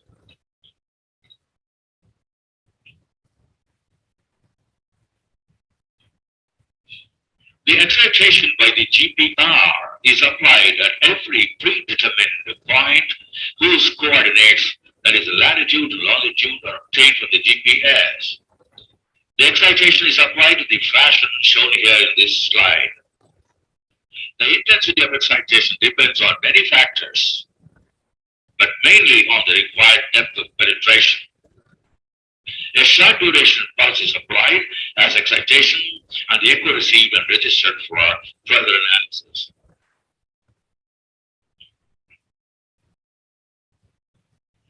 With reference to the oil field model, one would obtain 99 echoes in the form of one-dimensional characteristic signals. One such signal in the analog form is shown here. The sampling of the analog signal is carried out with the Nyquist frequency without causing any loss in the vital information related to the characteristic echo due to various subsurface elements. The sampled and discretized signal is shown here.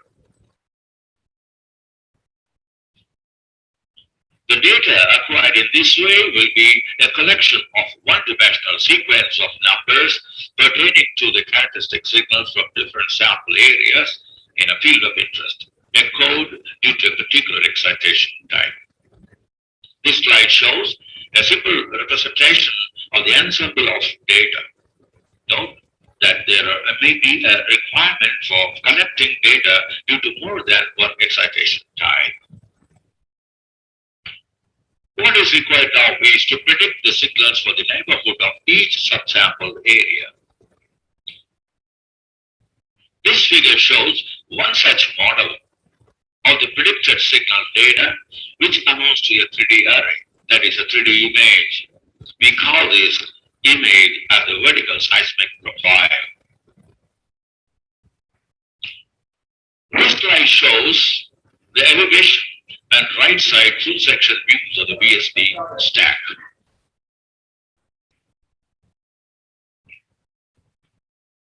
VSB refers to vertical seismic profile.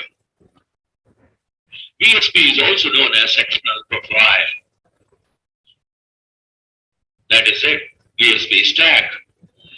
HSB refers to horizontal seismic profile. HSB is also known as a depth slice or time slice. This is the time slice stack. VSB stack is generally used to predict oil and other mineral reserves, whereas HSB is used for archaeological survey. Individual lines of GPR data represent a sectional view of the subsurface. Multiple lines of data systematically connected over an area are used to construct three-dimensional images. Data may be presented as three-dimensional blocks or as horizontal or vertical slices. As I already told, horizontal slices, also they are known as depth slices or time slices. They are essentially plan view maps of specific depths. Time slicing has become standard practice, especially in archaeological applications, because horizontal patterning is often the most important indicator of cultural activities. Now, this slide shows the first 14 depth slices through a burial site in Japan. The survey was made in November 1993 using an analog GPR equipment.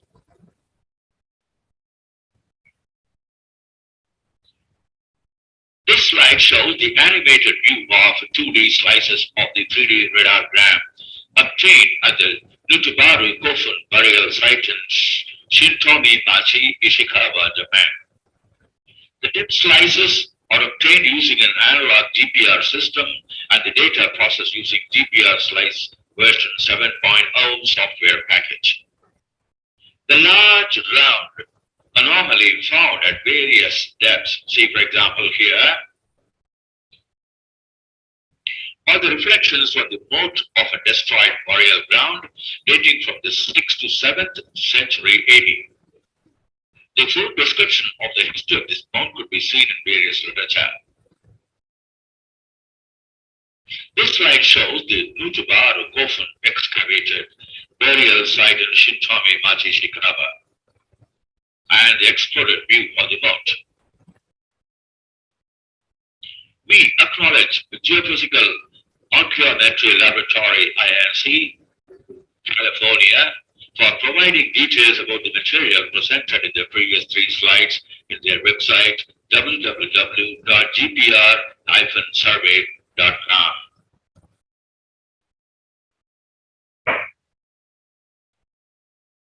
Project GeoVision 3D will be carried out in 2 phases. Phase 1, prediction of unknown data from known 3D radiogram. Phase 2, subsurface truth evaluation.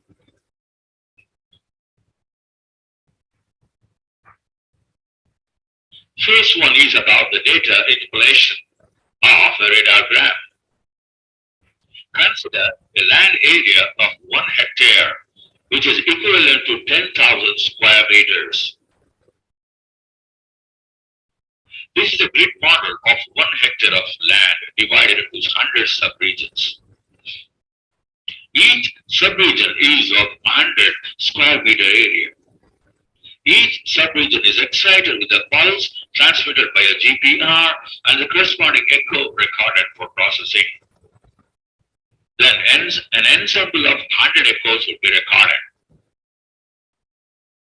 Let the subsurface earth volume to be prospected be 100 by 100 by 100, that is 1 billion cubic meters.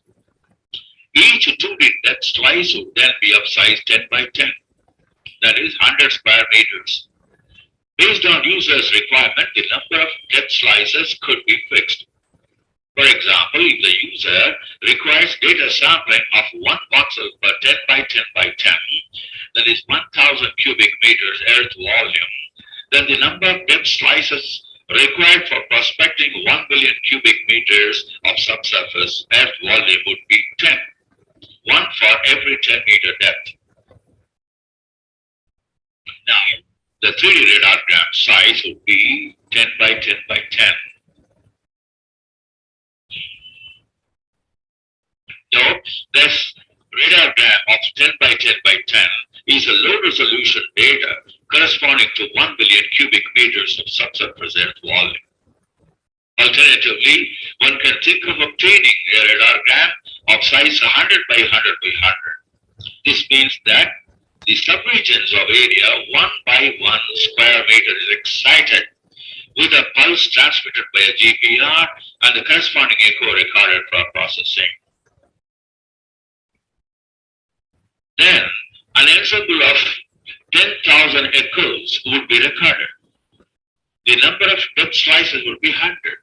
And this amounts to saying that 1 billion data samples would be acquired to prospect 1 billion cubic meters of subsurface earth volume. The radiogram would then be of size 100 by 100 by 100, which is quite reasonable in the sense that the information loss would be minimum. It is sufficient to have 1 billion data samples for prospecting 1 billion cubic meters of subsurface earth volume at the rate of 1 voxel per 1 cubic meter of subsurface earth volume. Alternatively, if one wishes to have finer resolution of 8 million data samples for prospecting 1 million cubic meters of subsurface at volume at the rate of 1 watt cell per 50 by 50 by 50 cubic centimeters, that is 0.125 cubic meter of subsurface at volume, then the acquired radiogram would be of size 200 by 200 by 200. The question that arises here is that given a radiogram of size 100 by 100 by 100, will it be possible to obtain a radiogram of size 200 by 200, 200 with a better resolution? The answer is affirmative. And the phase one of this project is all about developing an intelligent algorithm for predicting or interpolating the data set acquired using traditional DPR equipment in the real-time situation.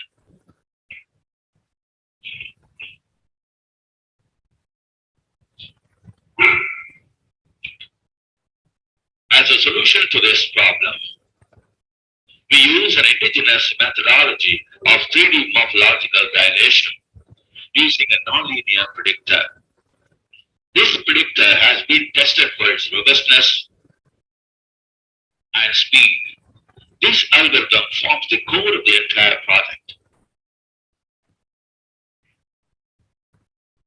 In what follows, I shall present a couple of sample images, this past and reconstructed versions using this technique. Let's consider a sample image shown here. Skeletonization is carried out on this simple sample 2D image using indigenous algorithm. Note that one cannot reconstruct the original 2D image from the skeleton because much of information is lost in the process of skeletonizing.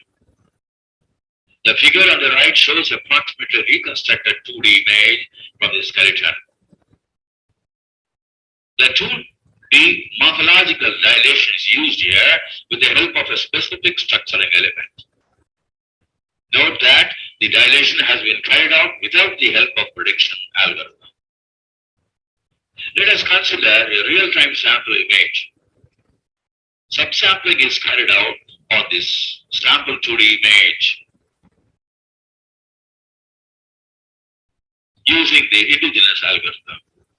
Note that one cannot reconstruct the original 2D image from the subsample 2D image because 50% of original information is lost in the process of subsampling. The figure on the right shows approximately reconstructed 2D image from the subsample 2D image. The 2D morphological dilation is used here with the help of a specific structuring element. Note that the dilation has been carried out without the help of prediction algorithm. Subsampling is carried out on the sample 3D image shown here using our indigenous algorithm. Note that one cannot reconstruct the original 3D image from the subsample 3D image because 50% of original information is lost in the process of subsampling. The figure shown on the right extreme shows reconstructed 3D image from the subsample 3D image. The 3D morphological dilation is used here with the help of a specific structuring element. Note that the dilation has been carried out without the help of prediction algorithm. Now, the skeletonization is carried out on the sample 3D image using our indigenous algorithm. Note that one cannot reconstruct the original 3D image from the skeletonized 3D image because more than 50% of original information is lost in the process of skeletonization. The figure on the right extreme shows the reconstructed 3D image from the skeletonized 3D image. The 3D morphological dilation is used here with the help of a specific structuring element. Note that the dilation has been carried out without the help of prediction algorithm. Now let's take the case of a real-time radiogram text slice and examine the possibility of interpolating the 3D radiogram slice for better resolution. This image shows the 2D sectional slice of a 3D radiogram, and the corresponding histogram is shown here. The corresponding subsampled image, 50% loss has been introduced to this image, been shown here, and the corresponding histogram also shown here. Now we dilate this sparse image using a 5 by 5 structuring element and show its histogram. Finally, the reconstructed 3D radiogram slice is shown here along with this histogram. This radiogram was taken from this website.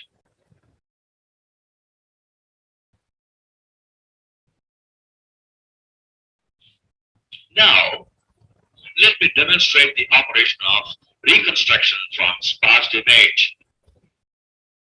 The image of a radiogram is loaded.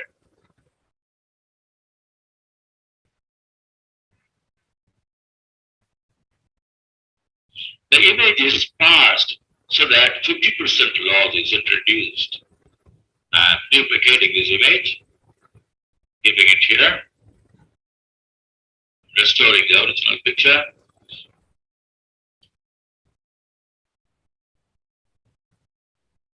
I'm zooming it in. We will see the finer details. I'm zooming it in. This parsed picture. See this sparse 50% loss could be clearly seen here.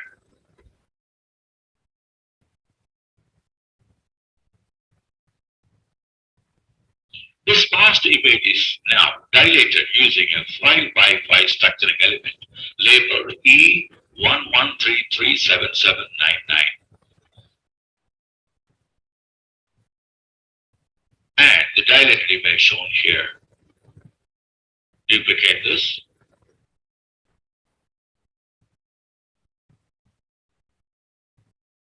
And restoring the sparse picture. Now the dilated image is eroded by a 3 by 3 structuring element labeled E1379.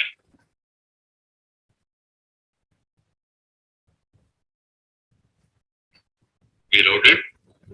I'm duplicating this. I'm keeping the image here. Restoring the previous image.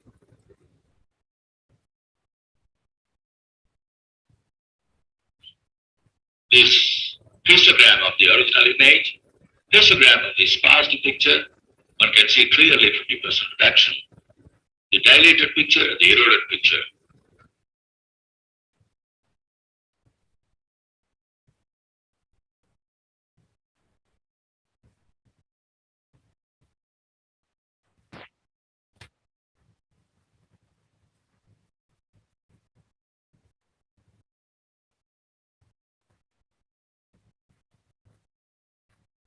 One can see from the reconstructed image that there is not much of a loss of information in the reconstructed image.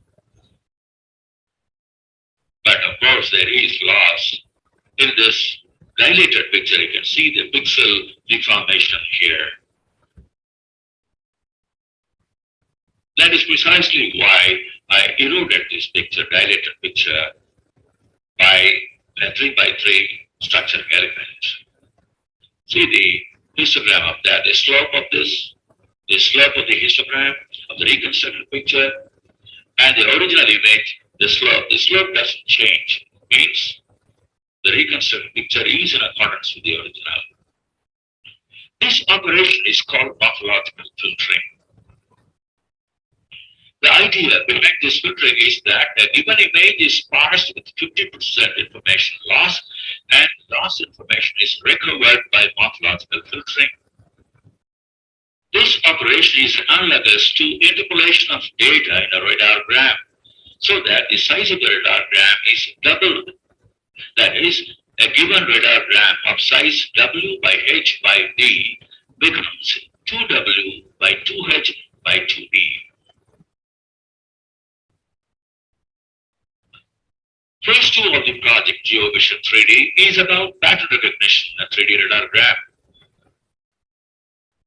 The exploded view of a 3D radiogram shown here is obtained using a ground-penetrating radar. Details of the actual site surveyed is unknown. Technical details about the operation of a ground-penetrating radar and its uses in surveying could be found in the literature. The 3D radargram shown here is obtained using a ground-penetrating radar.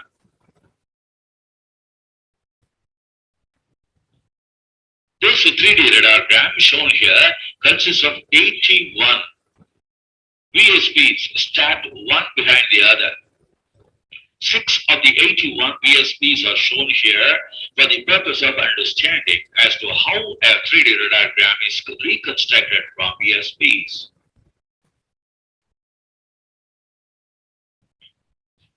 Now, the first slide of the 3D radargram shown here. The second slide, third, fourth, fifth, and sixth. This 3D radargram data has been processed for subsurface truth evaluation using a very valuable state-of-the-art technique for prospecting minefields with a high degree of precision and reliability. The exploded view of the processed 3D radargram is shown here. A complex 3D image processing technique has been used to extract the finer contents of the 3D radargram. A number of filtering operations were carried out on the original 3D radargram shown in the previous slide and the result obtained shown here. The type of filters and the way in which they are applied to one 3D radargram will not remain the same for any other given radargram. However, one can use the set of filters identified for this purpose. 8 of the 81 sectional slices of the processed radargram are shown here for the purpose of understanding as to how ground truth evaluation could be made from a 3D radargram.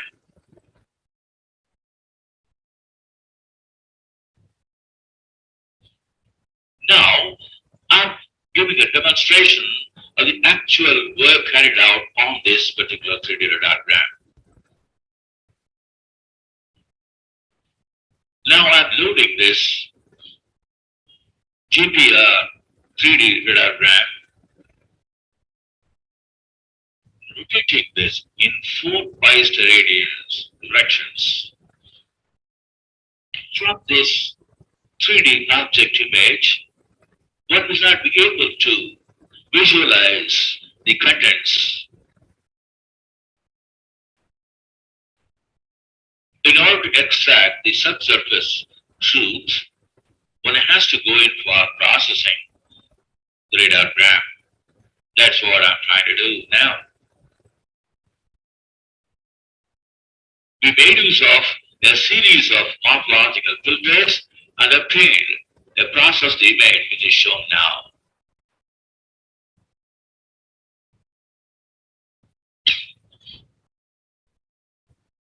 I'm loading this processed picture, rotating this. This gives the better idea of what is contained in this radargram.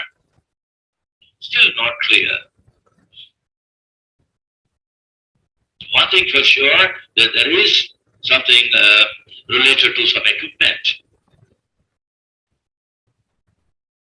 Some kind of a construction below which this equipment is placed. Now, I'm executing an edge detection operator, 3D operator on this picture, and you get that. Now you see the result of applying the edge detector operator on the 3D image. Something very interesting pops out. It looks like a building, a 3-floor building, below which there's a gamut of equipment. Truly speaking, we don't know what's all about, but we got this. By processing the 3D radargram, you can see that staircase there.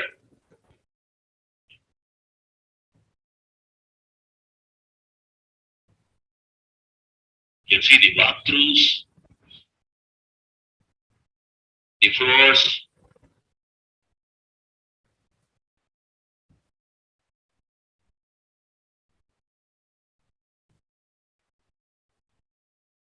number of pipes and tubes. Looks like some motors have been fitted.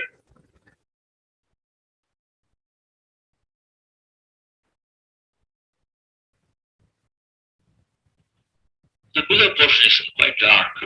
Let me try to enhance the voxel intensity. What I'll do is I'll reload this picture on the left. This particular picture, I'll try to reload this here.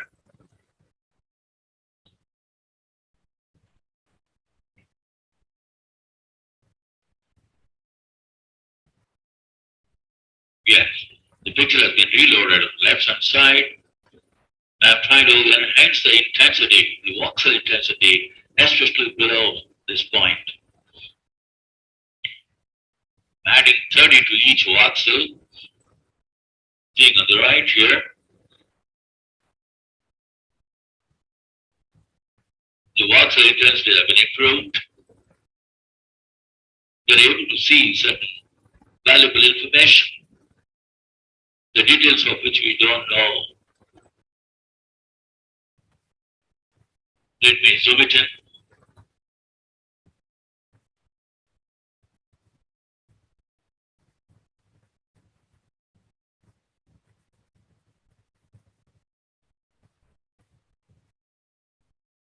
You can see this staircase here, some equipment, some pipes, some floors here. Looks like a lift, elevator. Now, I'm improving this intensity further by multiplying each voxel by 2. You can see the down portion of this image, the processed picture.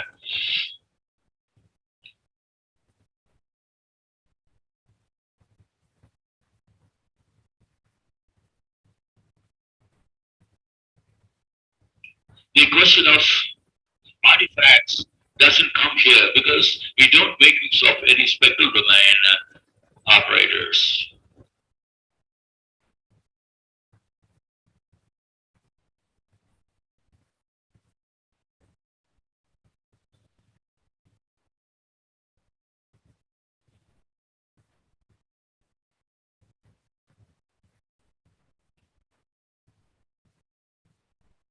Zooming further in.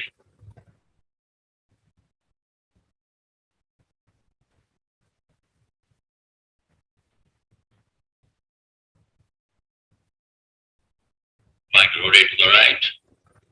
You see clearly the contents, the details of which we really don't know.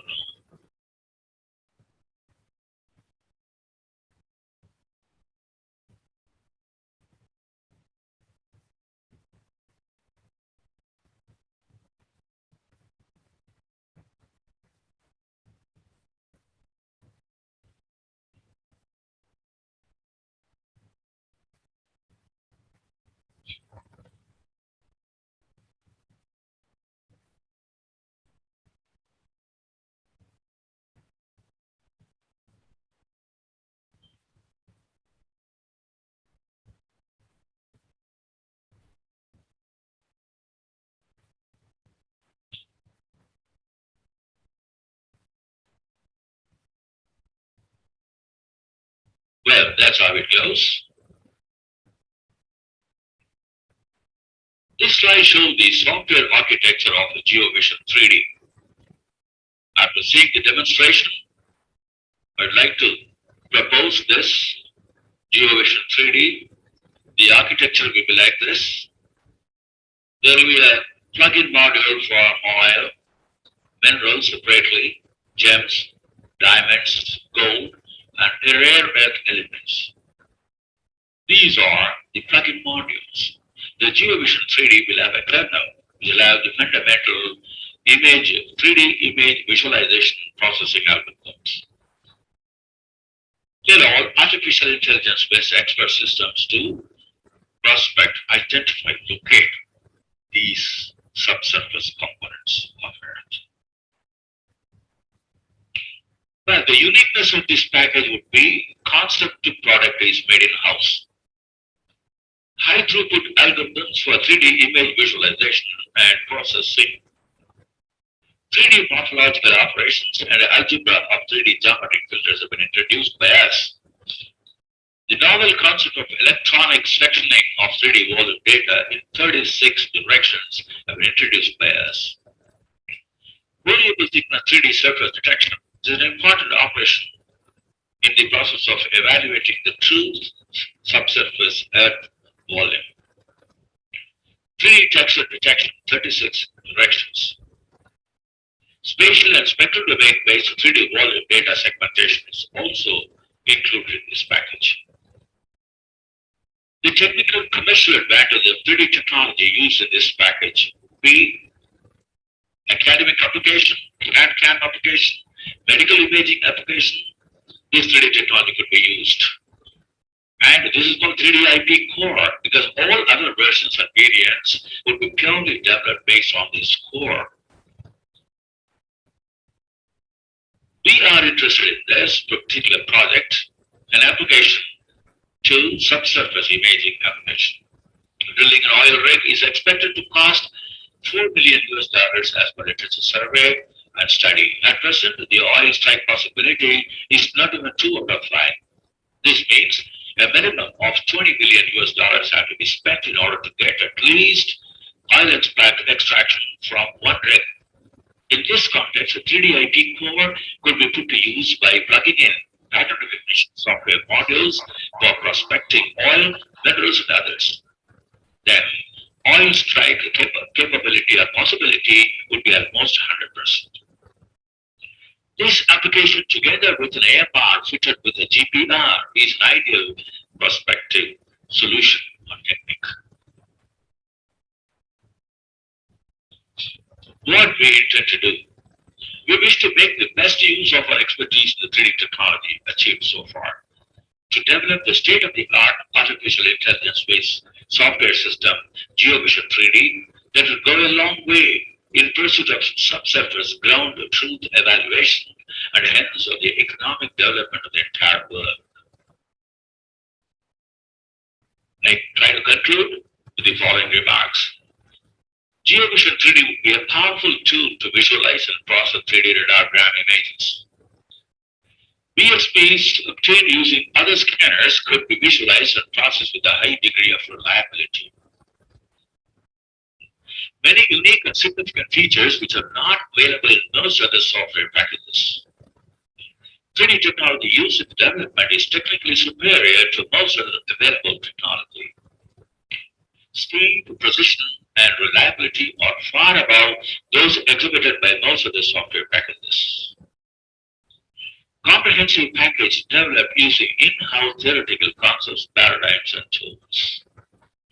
Electronic dissection could be performed with the help of the software and associated hardware. A technological boom to geomatics professionals and civil engineers. Very high social and commercial impact is anticipated. The commercial advantages are a multi-billion-dollar business is anticipated once the global market is properly identified. Every mining engineer, archaeologist, even an individual can afford to purchase GeoVision 3D. The 3D technology used in developing these packages can also be used in developing software for medical imaging, treasure hunting, defense, and so on. I sincerely thank the listeners on behalf of our project team and the research team.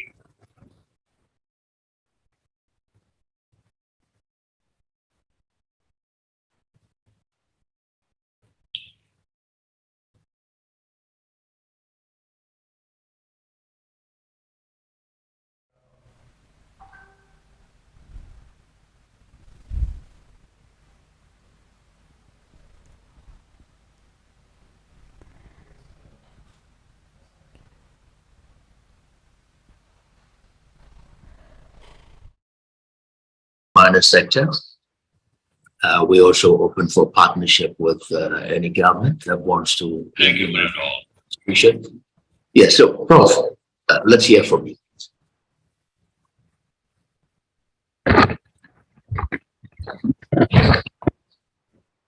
Thank you, Vice Chairman, for providing this opportunity to present an important technology to the listeners.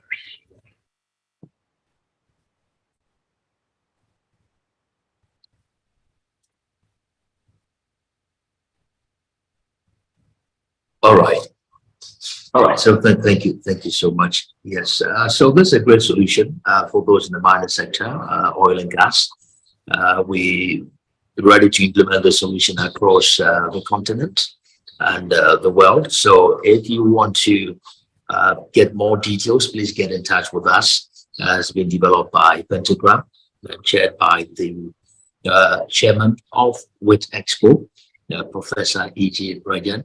So the solution can be implemented anywhere and is first of its kind in the world. So those in the mining sector, I know that most of you joined today.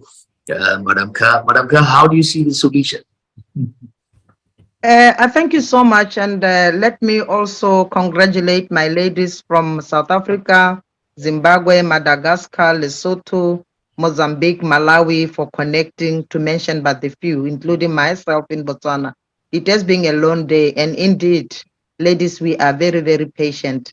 And I know with the network that we are getting here, we will be really wanting to see the result. All the speakers, the information was very informative, and I've seen some of them dropping the emails to be contacted. We have also asked them to go through the link so that if they want to engage with the government, they can be done privately, or if they want to be addressed as an association, it can also be done. So by so saying, I thank you so much, and nothing more that I can see, but I need implementation to be done. We can talk and make the sunset and sunrise, but if there is no implementation, no result, we are just not doing anything for our mining sector. As ladies, we want to turn the tables, and we want to prove that this sector, it was those days that was male dominated. Now these days we want to take it by the horn. I thank you so much. All right, thank you, Madam Ka. I know that you have your members so connected from different countries, so it's a pleasure having all of you connected. So we've actually put up a form in the chat. Please, those in the mining sector, kindly go through the form and fill the form for us. One is those who are seeking for funding in the mining sector, equipment. You need capital for equipment or business connection. There's a form there. Those that are seeking for investment, you can fill the form. Those that already have minerals that want to sell them, we also have an opportunity for you to sell to the global market. So kindly get in the chat now and copy it, fill it, and we would have the details and get in touch with you at a proper time. We also have a mining marketplace for anything in the mining sector, and we'll be having meetings with you from next week to discuss how to roll out some of these technologies and access to funding, and also business expansion, exploration, perspective, and so forth. So please get in touch with Expo. It's a platform to connect with global leaders, connect with technologies, innovators, investors across the world. It's an honor to have all of you connected, those from the mining sector and the oil and gas. Thank you so much for this great solution. And I know that it's going to revolutionize the mining sector and the oil and gas sector. Thank you all. We move into our next section for today. That will be the final section as exhibition. We have some exhibitors who have come up with solutions, and they want to also share to the general public. So let's have the first exhibitor. So moderator, please go ahead. Thank you very much. We have two innovative exhibitors, innovation in arts, Sadiq Ajibola Williams and Mr. Yusuf Adiojo. Sadiq Ajibola is an architect, business development consultant, multidisciplinary artist, and co-founder of My Art Stock at SEC. And Mr. Yusuf is the founder of My Art Stock at SEC. Welcome, Mr. Sadiq and Yusuf. Much for having us.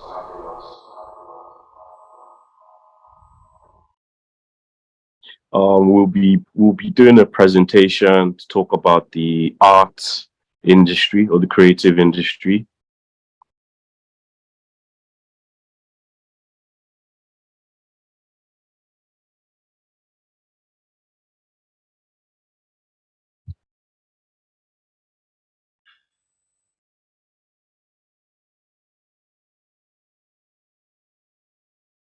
Greetings. So I'm starting off with can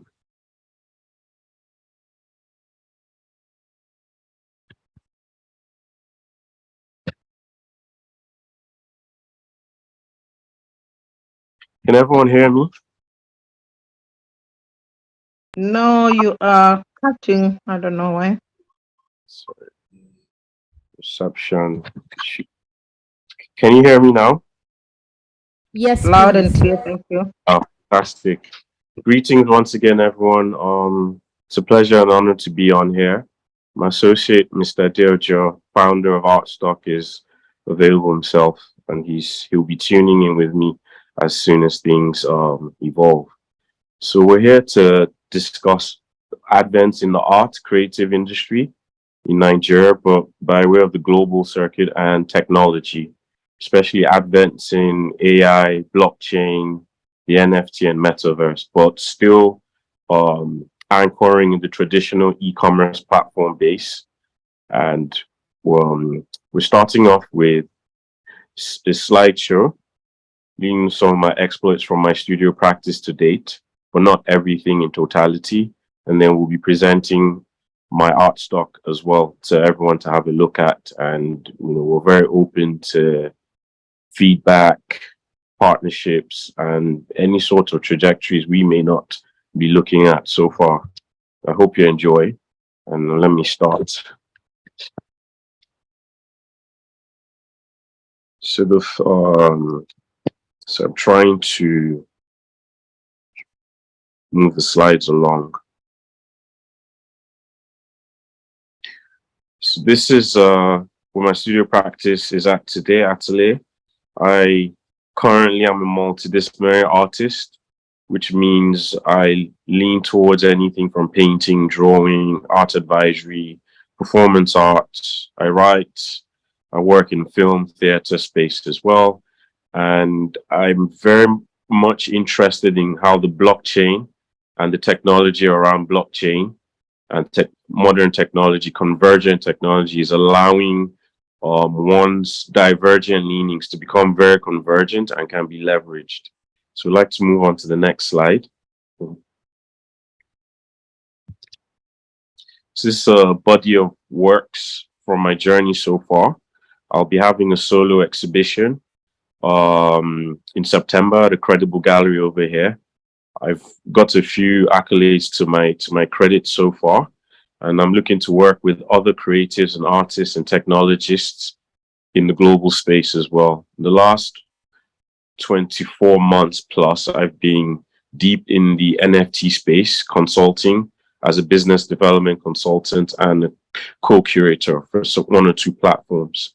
Currently, I'm looking to pitch my tent with my art stock, which I've done, and we're looking to integrate most of my leanings in the blockchain with what Mr. Adeojo has currently got on the books, and I think it's a fantastic offering. I'd like to go on to the next slide, please.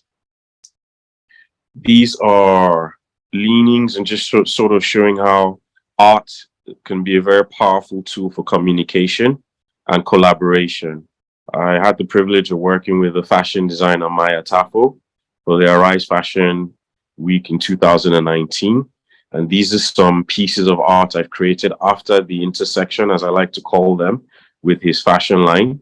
And I'll be looking at potentially placing these in the blockchain NFT metaverse space in upcoming months. There's a hyperlink also for a particular event Art Creative directed for No Surprises Event Architects, and that was for Lancome and Paris, one of their perfume launches over here. This was in 2019 again, and the hyperlink is in there, just again showing how art or philosophy in motion can be applied to event planning, experiences, and curated experiences, so to speak. We can move on to the next slide, please, as well.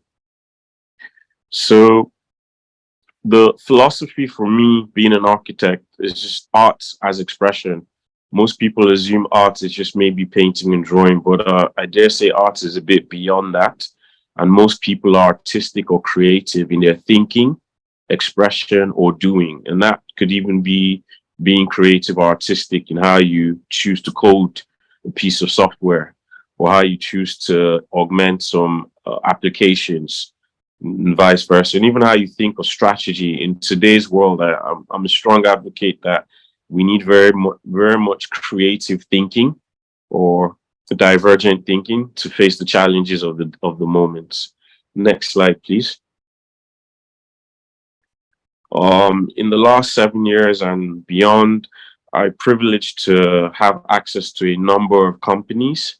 These are companies I'm working with. Some I've executed some business development consultancies for, both in the UK and here in Nigeria. And some of these companies are placing some of my artworks. Some of these companies I'm incubating myself, Sumachi and Associates being one of them. And through Sumachi and Associates, as a business analyst project manager, I pick and curate projects I'm involved in. And I'm currently incubating a number of projects.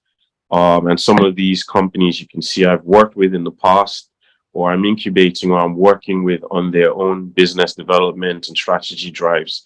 And oddly enough, art and creativity seems to be the order of the day. Next slide, please. Again, that's just me explaining that if anyone would like to get in touch with any of these companies for further conversations, through Mr. Atsu and team or myself directly, this is very much feasible. And we can move on to the next slide.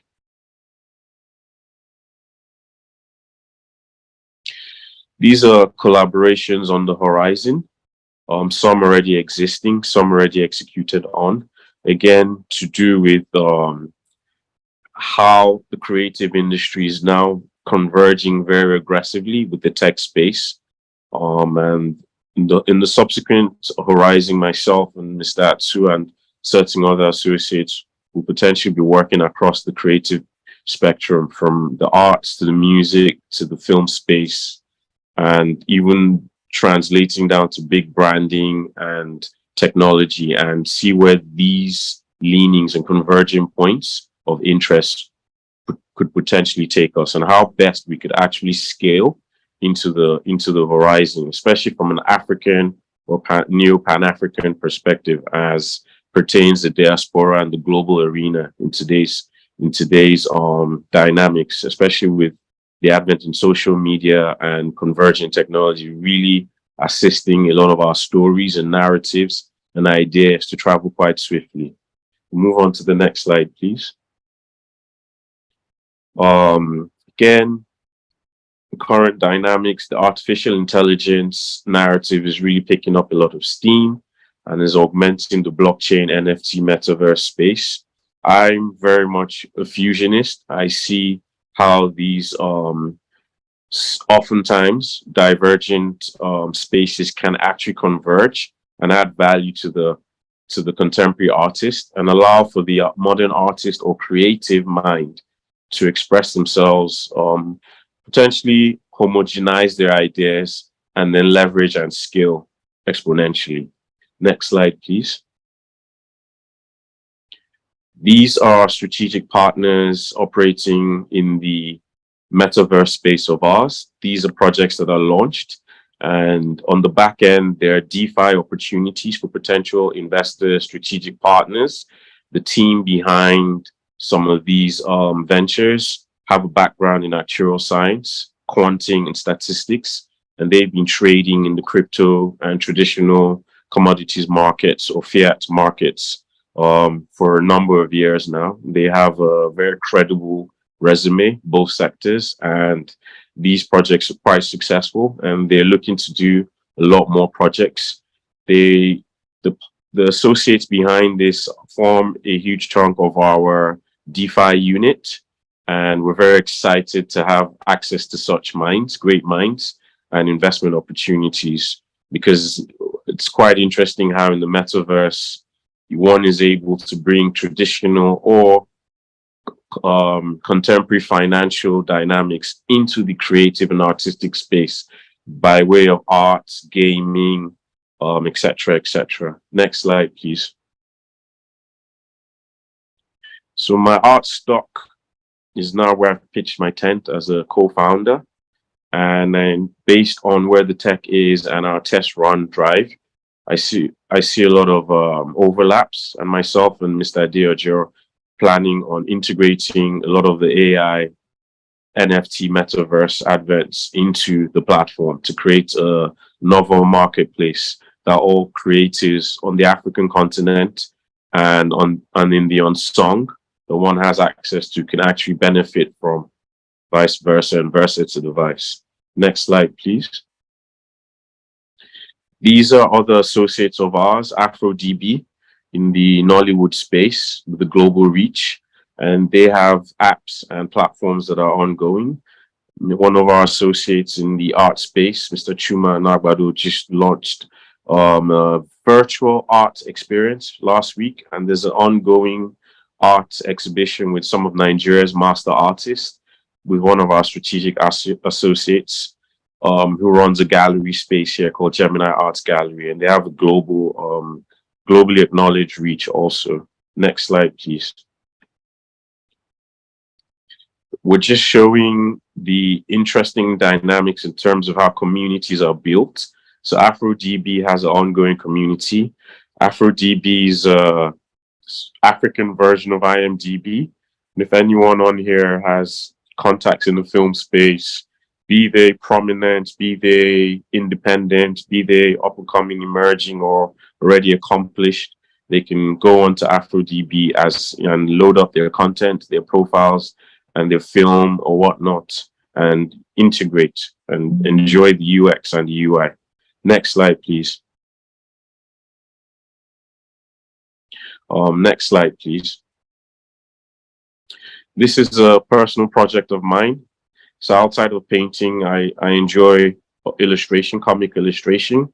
So I'm working on a project, currently seeking partnerships in finance to further. I've been incubating it for the last 18 months, but the story's been in existence for about a decade. I had the privilege during the pandemic to knuckle down and finish the writing of the story. Currently also working with some photographers in Lagos to do a cosplay character Bible, so people can actually see how the drawings and the characterizations translate into film, because I'm developing the film aspect of this as well concurrently. Next slide, please. Again, just strategic alliances, but also showing how far the creative industry has gone in terms of content, book, data, and the idea of collectibles.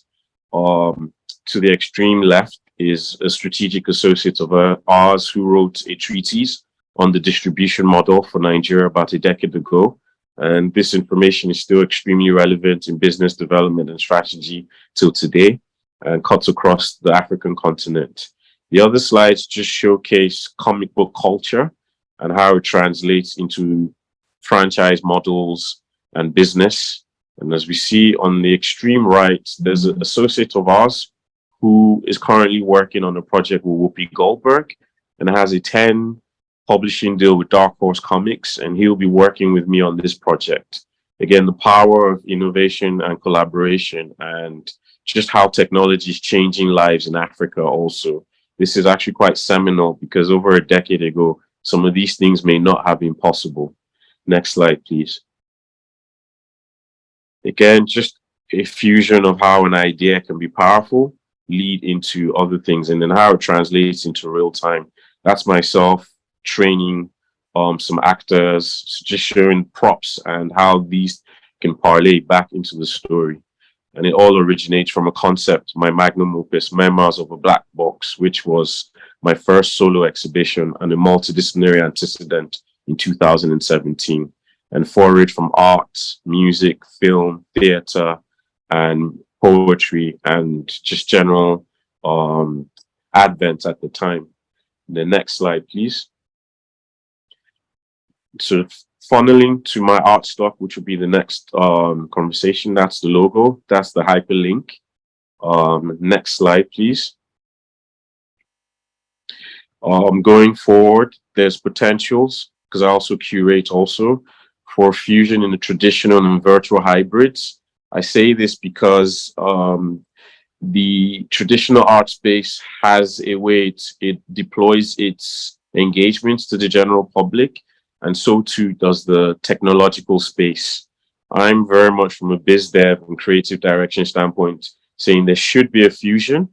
Thankfully, the pandemic or pockets of the pandemic are over and life is returning back to normalcy.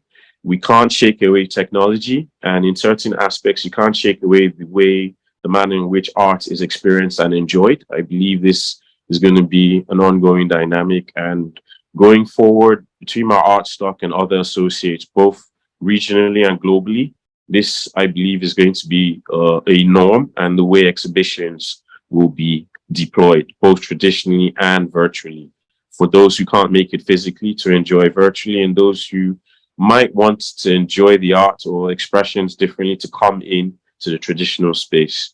Next slide, please.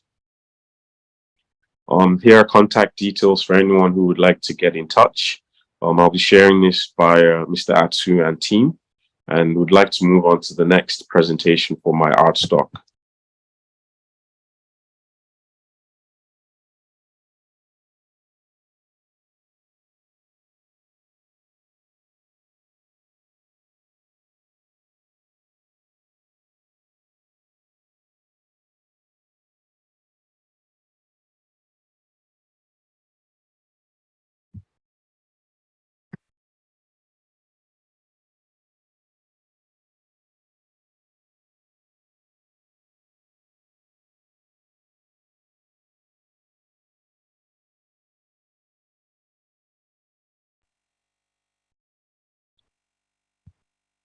So I'd like to present my art stock.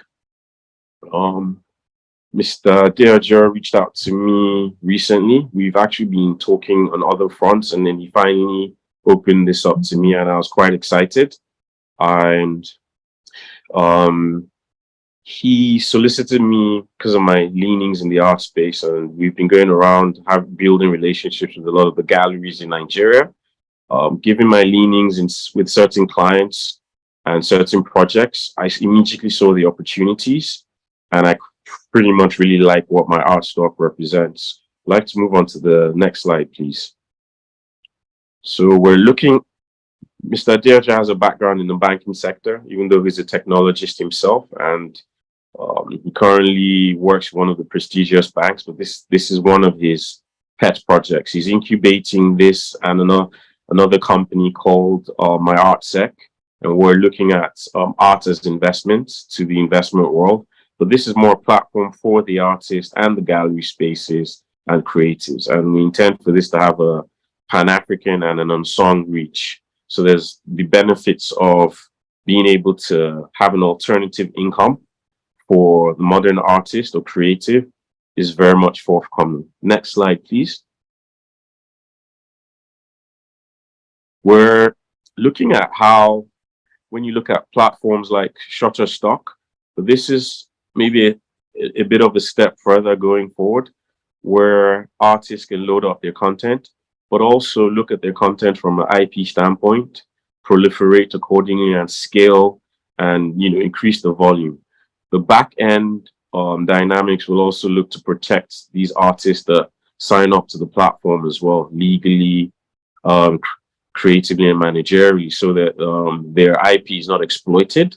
So it's a form of like cooperative partnership, so to speak. My art stock will have the framework and the platform to accommodate all these nuances. And once the artist signs up, there will be members on the team for the artist to speak with, and then be able to say what they like and how they would like to approach and onboard their content, be it photo stock, be it traditional art, visual art, be it digital art, be it animated content. The general idea of the UX and UI is to allow all sorts of creative offshoots to be presented on the platform. Next slide, please. Again, we're also taking in stock the burning issues on the continent and very much trying to make sure that my art stock and the team are here to assist the process, to help fine-tune and protect the rights again of the creative. There are issues, and we're looking to closing on these. Thankfully, modern technology, AI, blockchain allows with these areas to be covered very adequately, and that is one of the reasons I'm still very much pro AI, pro blockchain, pro NFT metaverse, given that the backend framework allows very much so for artist rights to be protected and for royalties and resale and all sorts of positive opportunities to be ongoing. Next slide, please. Again, subsects photography. Again, showing all the various subsects in the creative space the platform will cover. Next slide, please. Again, art, traditional art, another subsect to be covered. Next slide, please. There will be sub-services like framing at an affordable dynamic. Mr. Adeoja has taken painful time to create very strong relationships with a lot of the service providers in the ecosystem. Next slide, please. The other dynamics that will be integrated are, as you can see, music, Nollywood film footage content, or anything coming from the African continent, not just Nollywood, and voiceover content. These obviously are also very, very interesting aspects of the creative industry that we would definitely like to explore, mainly because it allows creatives with divergent leanings have alternative options to create income generation, but also express themselves also. Next slide, please.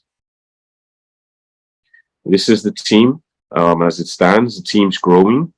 Subsequently, we'll be having more conversations. There'll be more members coming on board based on the interest. There's a Tate vision, as you can see, and it's a very interesting team. I'm enjoying working with them so far, and we can't wait to potentially when we launch the platform and for everyone to start enjoying the benefits of the platform. And we're also lucky and privileged to have support from Oliver Enwero, who's royalty in the art world in Nigeria and globally.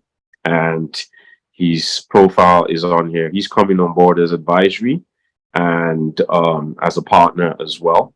And he's very much in tune with advents in technology. He's on a platform called Art Splits, which talks about fractional ownership. So average individuals can have fractional ownership of high-level artwork or master artists, and learn through the ropes of how to invest or use art as an investment tool when classifying art as a traditional asset class. It's a pretty interesting platform. So we're all supporting each other in this ecosystem, and we're taking it step by step. So next slide, please. There you have Oliver's resume and profile. I believe that should draw us to a conclusion with our own exhibit and presentation. Next slide, please. Again, these are just advent showing potentials for scale and growth and the various aspects in the creative industries, and especially where the creative industry and technological industry overlap to allow serious potential for scale growth and community building. Impact is a very big thing as well. So I'm a strong proponent for this technology. I truly believe this technology has a huge capacity to impact a lot of lives on the continent and in diaspora, and as well as our brothers and sisters in the unsung. Next slide, please. Thank you very much for your time. This draws me down to the exhibit's presentation, and we'll definitely be sharing any information upon request.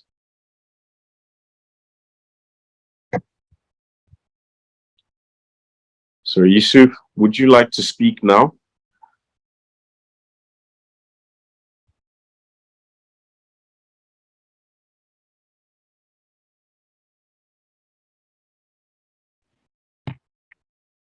Good evening. Sorry, I'm in a little physical meeting, which is why my partner Sadiq has gone through everything. But yeah, basically our focus is basically empowerment for the creatives in Nigeria and Africa. Hello.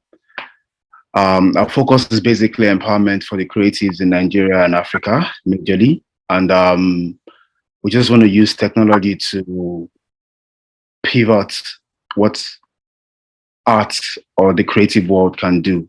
And we really believe that everything starts from the photography, the art, and how we could get or portray Africa and the African content in the right manner. There's a lot of focus on Africa now, and a lot of businesses need to come to Africa to do business.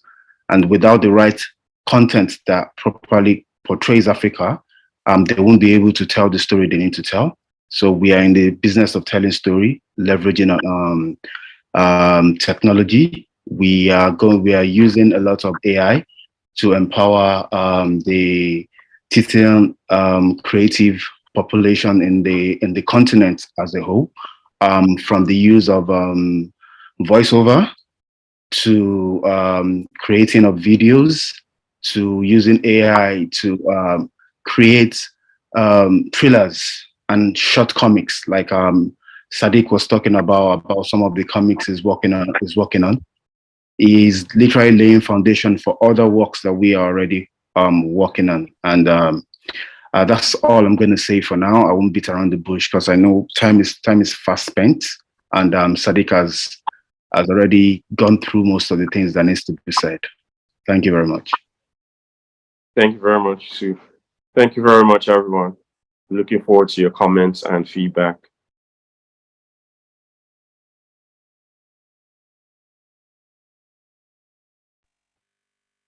Thank you, Sadiq. I have a question.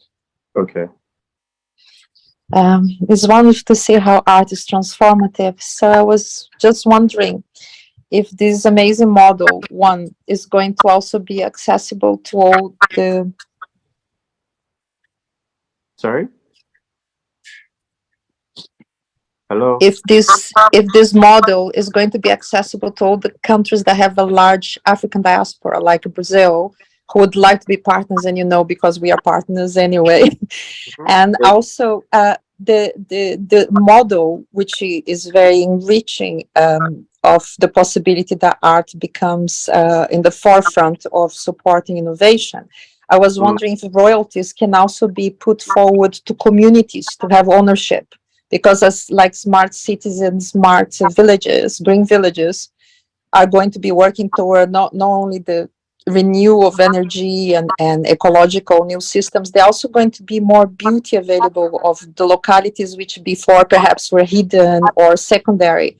Would you be able to foster support for communities to have the royalties and therefore become sustainable communities in the process? Most definitely, Marcia. Thank you for asking this critical question. One of the companies were not presented here. One of the reasons I pitched my tent with Yusuf. He's also got a third company for lawyers that would help facilitate, and I'm guiding that process, having managed recording artists in the past and wanting to have a record label back in the day. I'm applying those principles to protect the IP rights. Also having managed actors, and that's that sort of dynamic. So yes, one of the reasons I mentioned the unsung, as you well know, and diaspora is based on a lot of these interconnectivities. As you well know, I'm a big fan of history and our common humanity. So this is definitely going to be a big part of the business development drive, and a huge part of the creative direction on board coming forward. So as we speak, we're having conversations with the large pool of lawyers and experts, business analysts, project managers from my own background and my parent company, Sumatra and Associates.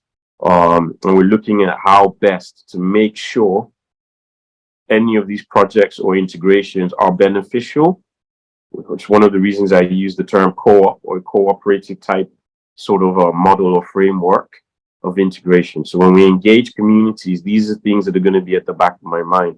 Obviously, I'm also an artist myself, so it makes sense. And because I have the first-hand knowledge of the challenges of creating art, building your brand as an artist or a visual artist, and have the challenges involved in scaling, it makes sense to use this wealth of experiences, good, bad, or ugly as they may seem, to make the best opportunity come forth. As you well know, I've had to remove myself from certain circumstances because of this particular aspect of things, where you're once trying to also facilitate an understanding to the business world of the importance of carrying along the creative, not just assuming that you have access to finance and you throw it at the creative.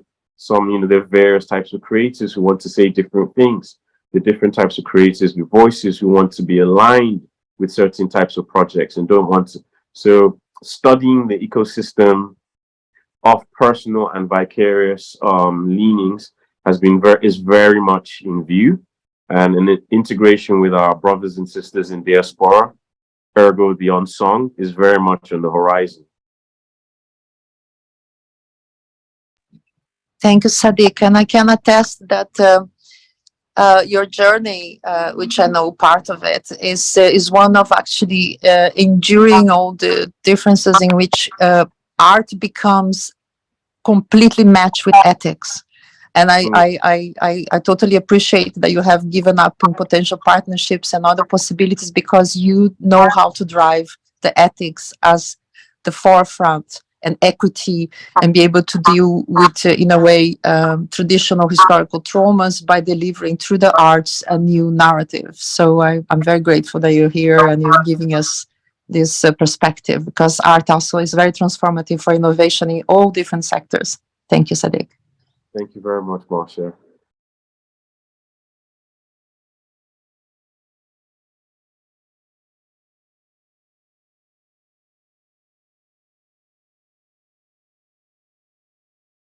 Well, then, does anyone have any more questions, feedback, or? Yes, my hand was up, thinking that Madam Moderator will say my name, but yeah. But anyway, I just wanted to ask my brother, who they have been presenting a very wonderful presentations.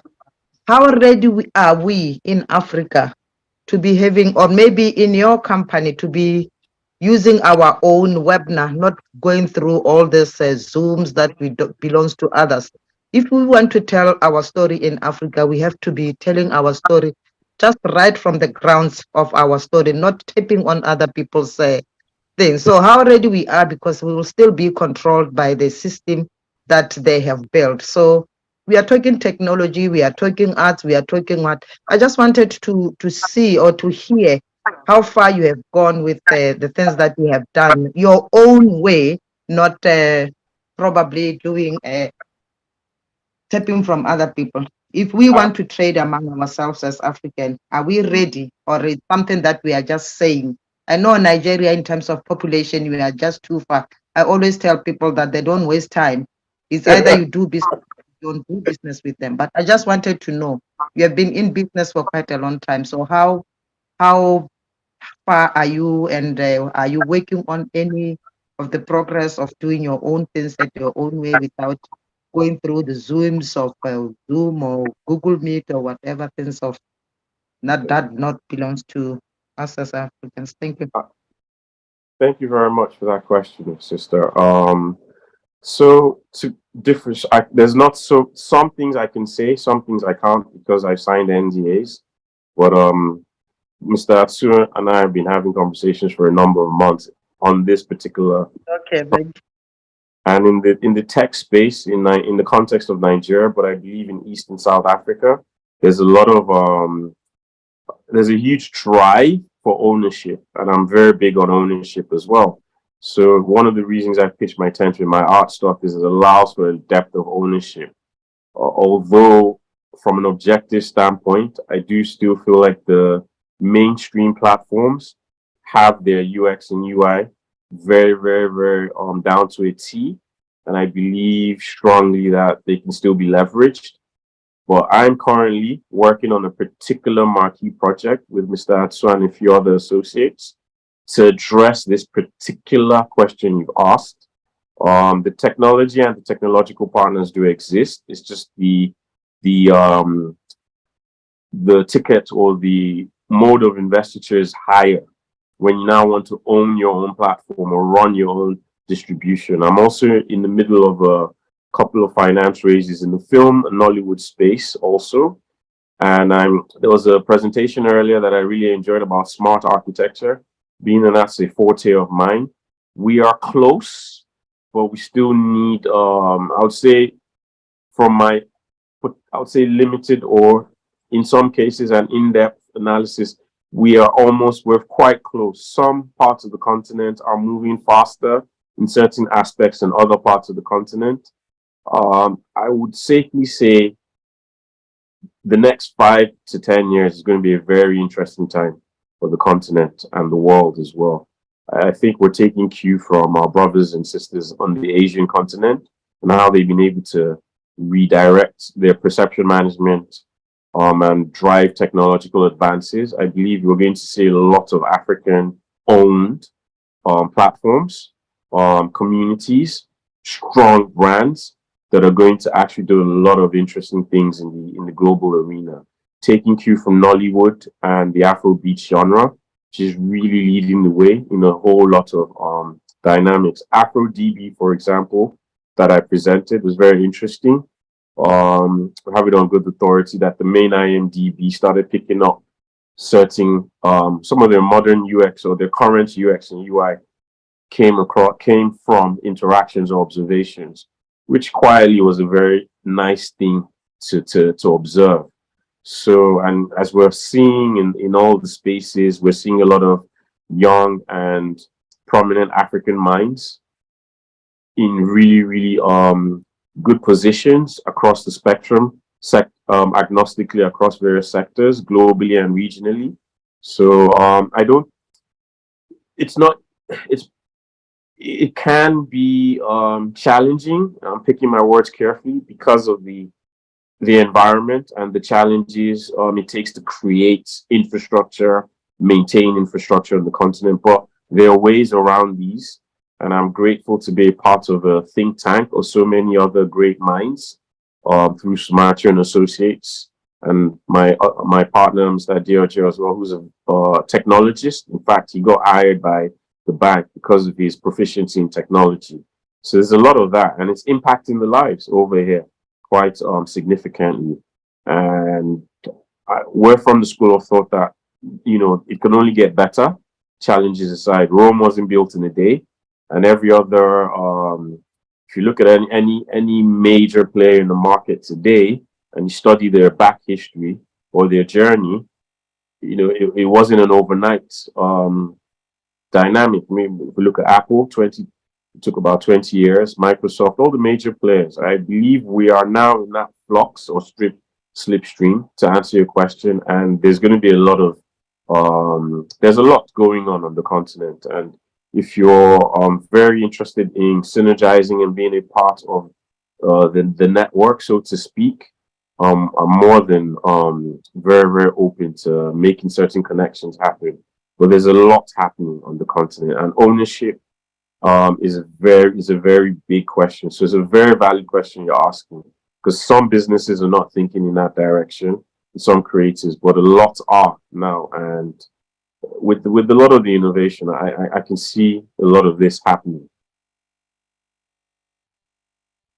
Thank you so much. You have answered my questions, but the only jealous that I'm holding is, you know, you are always partnering as men. Where are ladies in Nigeria? But that one we'll talk it on the side. I thank you so much, Emmanuel. Thank you. Thank you very much thank you so much.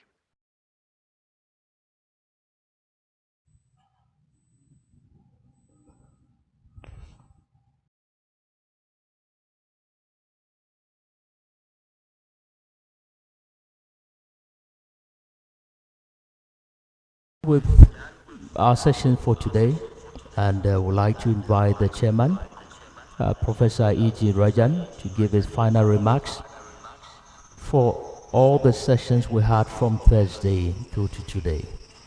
Let's welcome Professor E.G. Rajan.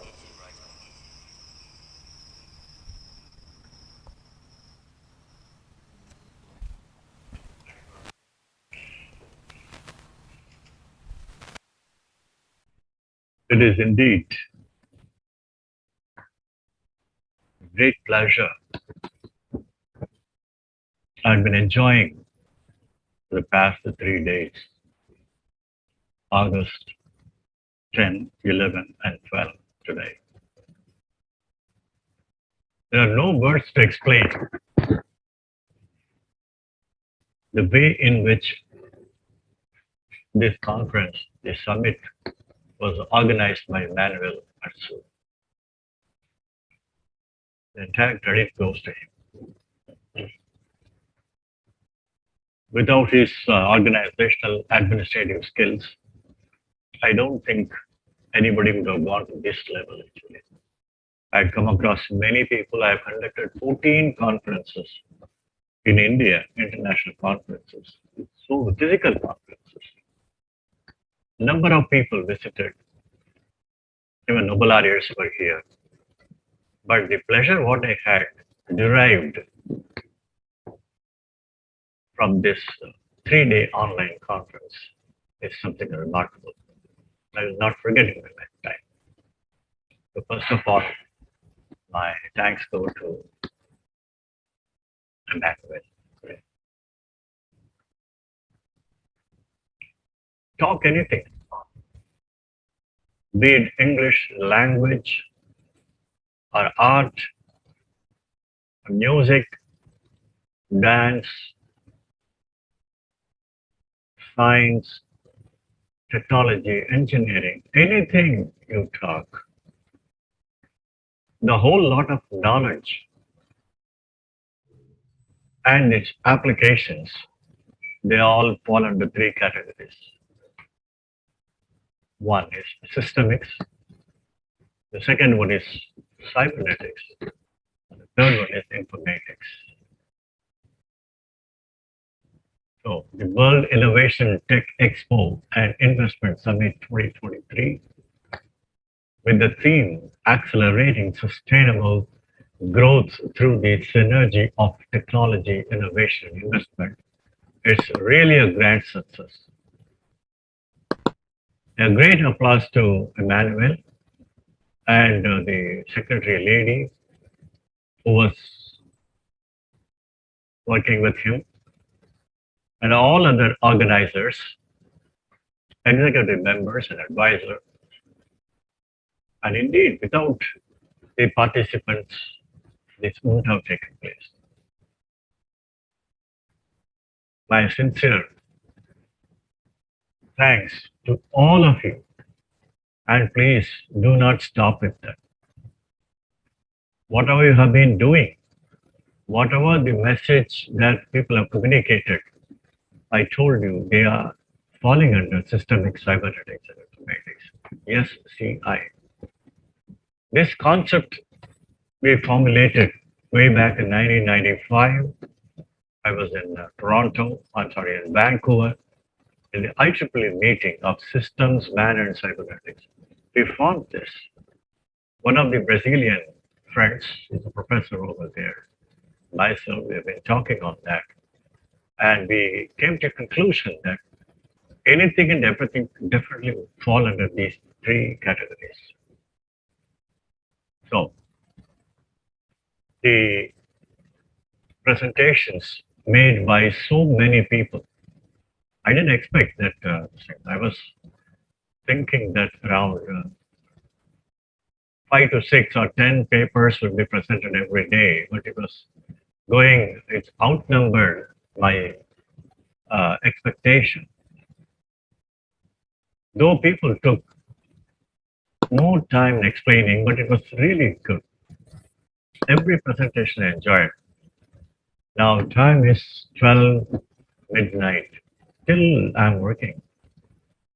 2:30 in the afternoon, I started working, in the sense I sat before the computer. No, I didn't have a proper lunch and dinner. Just now I had a couple of things to as a dinner. It was so interesting and people were so involved. Unimaginable.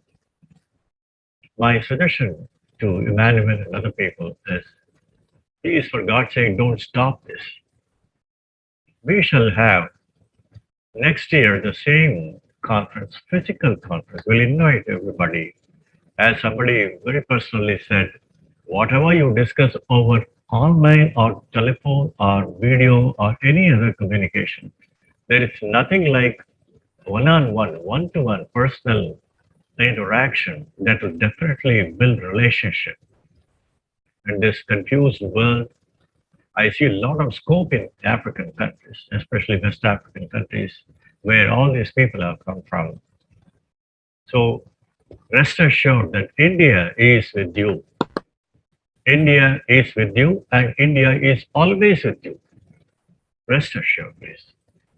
And once again, I thank all the participants and the organizers for making this conference a grand success. Very happy.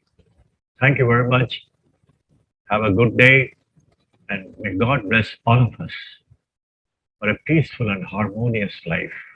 This is what ultimately we need, the humanity, the peace and tranquility. That is why we say, Sahana Vavatu, Sahana Bhunattu, Sahaviryam Karamavahi, Tejasvi Nama Dhetamastu, Mahavidvishavahi. Let us all flourish together. Let us all shine together. Let us not fight among themselves. May God bless all of us. Thank you very much, ladies and gentlemen. I declare Thank you so the much. World Innovation Investment Summit a closure. I leave it to Emmanuel. All right, thank you so much, Chairman. Great closing remarks. I know it's been a wonderful moment for all of us. With the Expo is coming off again next year. It's likely going to be in India. So the details will be shared with all of us. We also want to thank all our partners. We have Pentagram Technologies and the Cosmos Group, World Leaders Summit, Virtual Infocom, Coinnovate Ventures, IBMC. Has been a wonderful moment. We want to thank all the groups that joined us, the association, the SADC, and all the associations that joined us for this great session. I know that it's going to be a wonderful moment as we leverage technology, innovation, and also see the synergy between these two and investment. We're also going to have special segments on different disciplines and sectors. We'll have special one on arts, conferences on art, conferences on the emerging technologies. So those who feel left out, get ready. We're going to have monthly and actually quarterly webinars just to address some issues. The issue regarding digital transformation, access, all these things will be done as you connect with Expo. Those who wanted to connect with investors, get ready. You have our details. Please get in touch. Share with us your projects. We'll get in touch with you, connect you to the right investors And I believe that your technology can scale, and you would also be able to commercialize whatever solution you have. It's a great honor having all, as Ali said, as moment, everywhere, anywhere we find ourselves, and make an impact as we leverage technology, innovation, and investment. Thank you all. Have a wonderful on our social media platform. Let's get your feedback and comment on this this conference, and we'll definitely respond to you accordingly.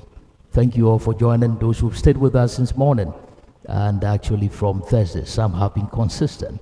Thank you all for your participation. Have a wonderful evening.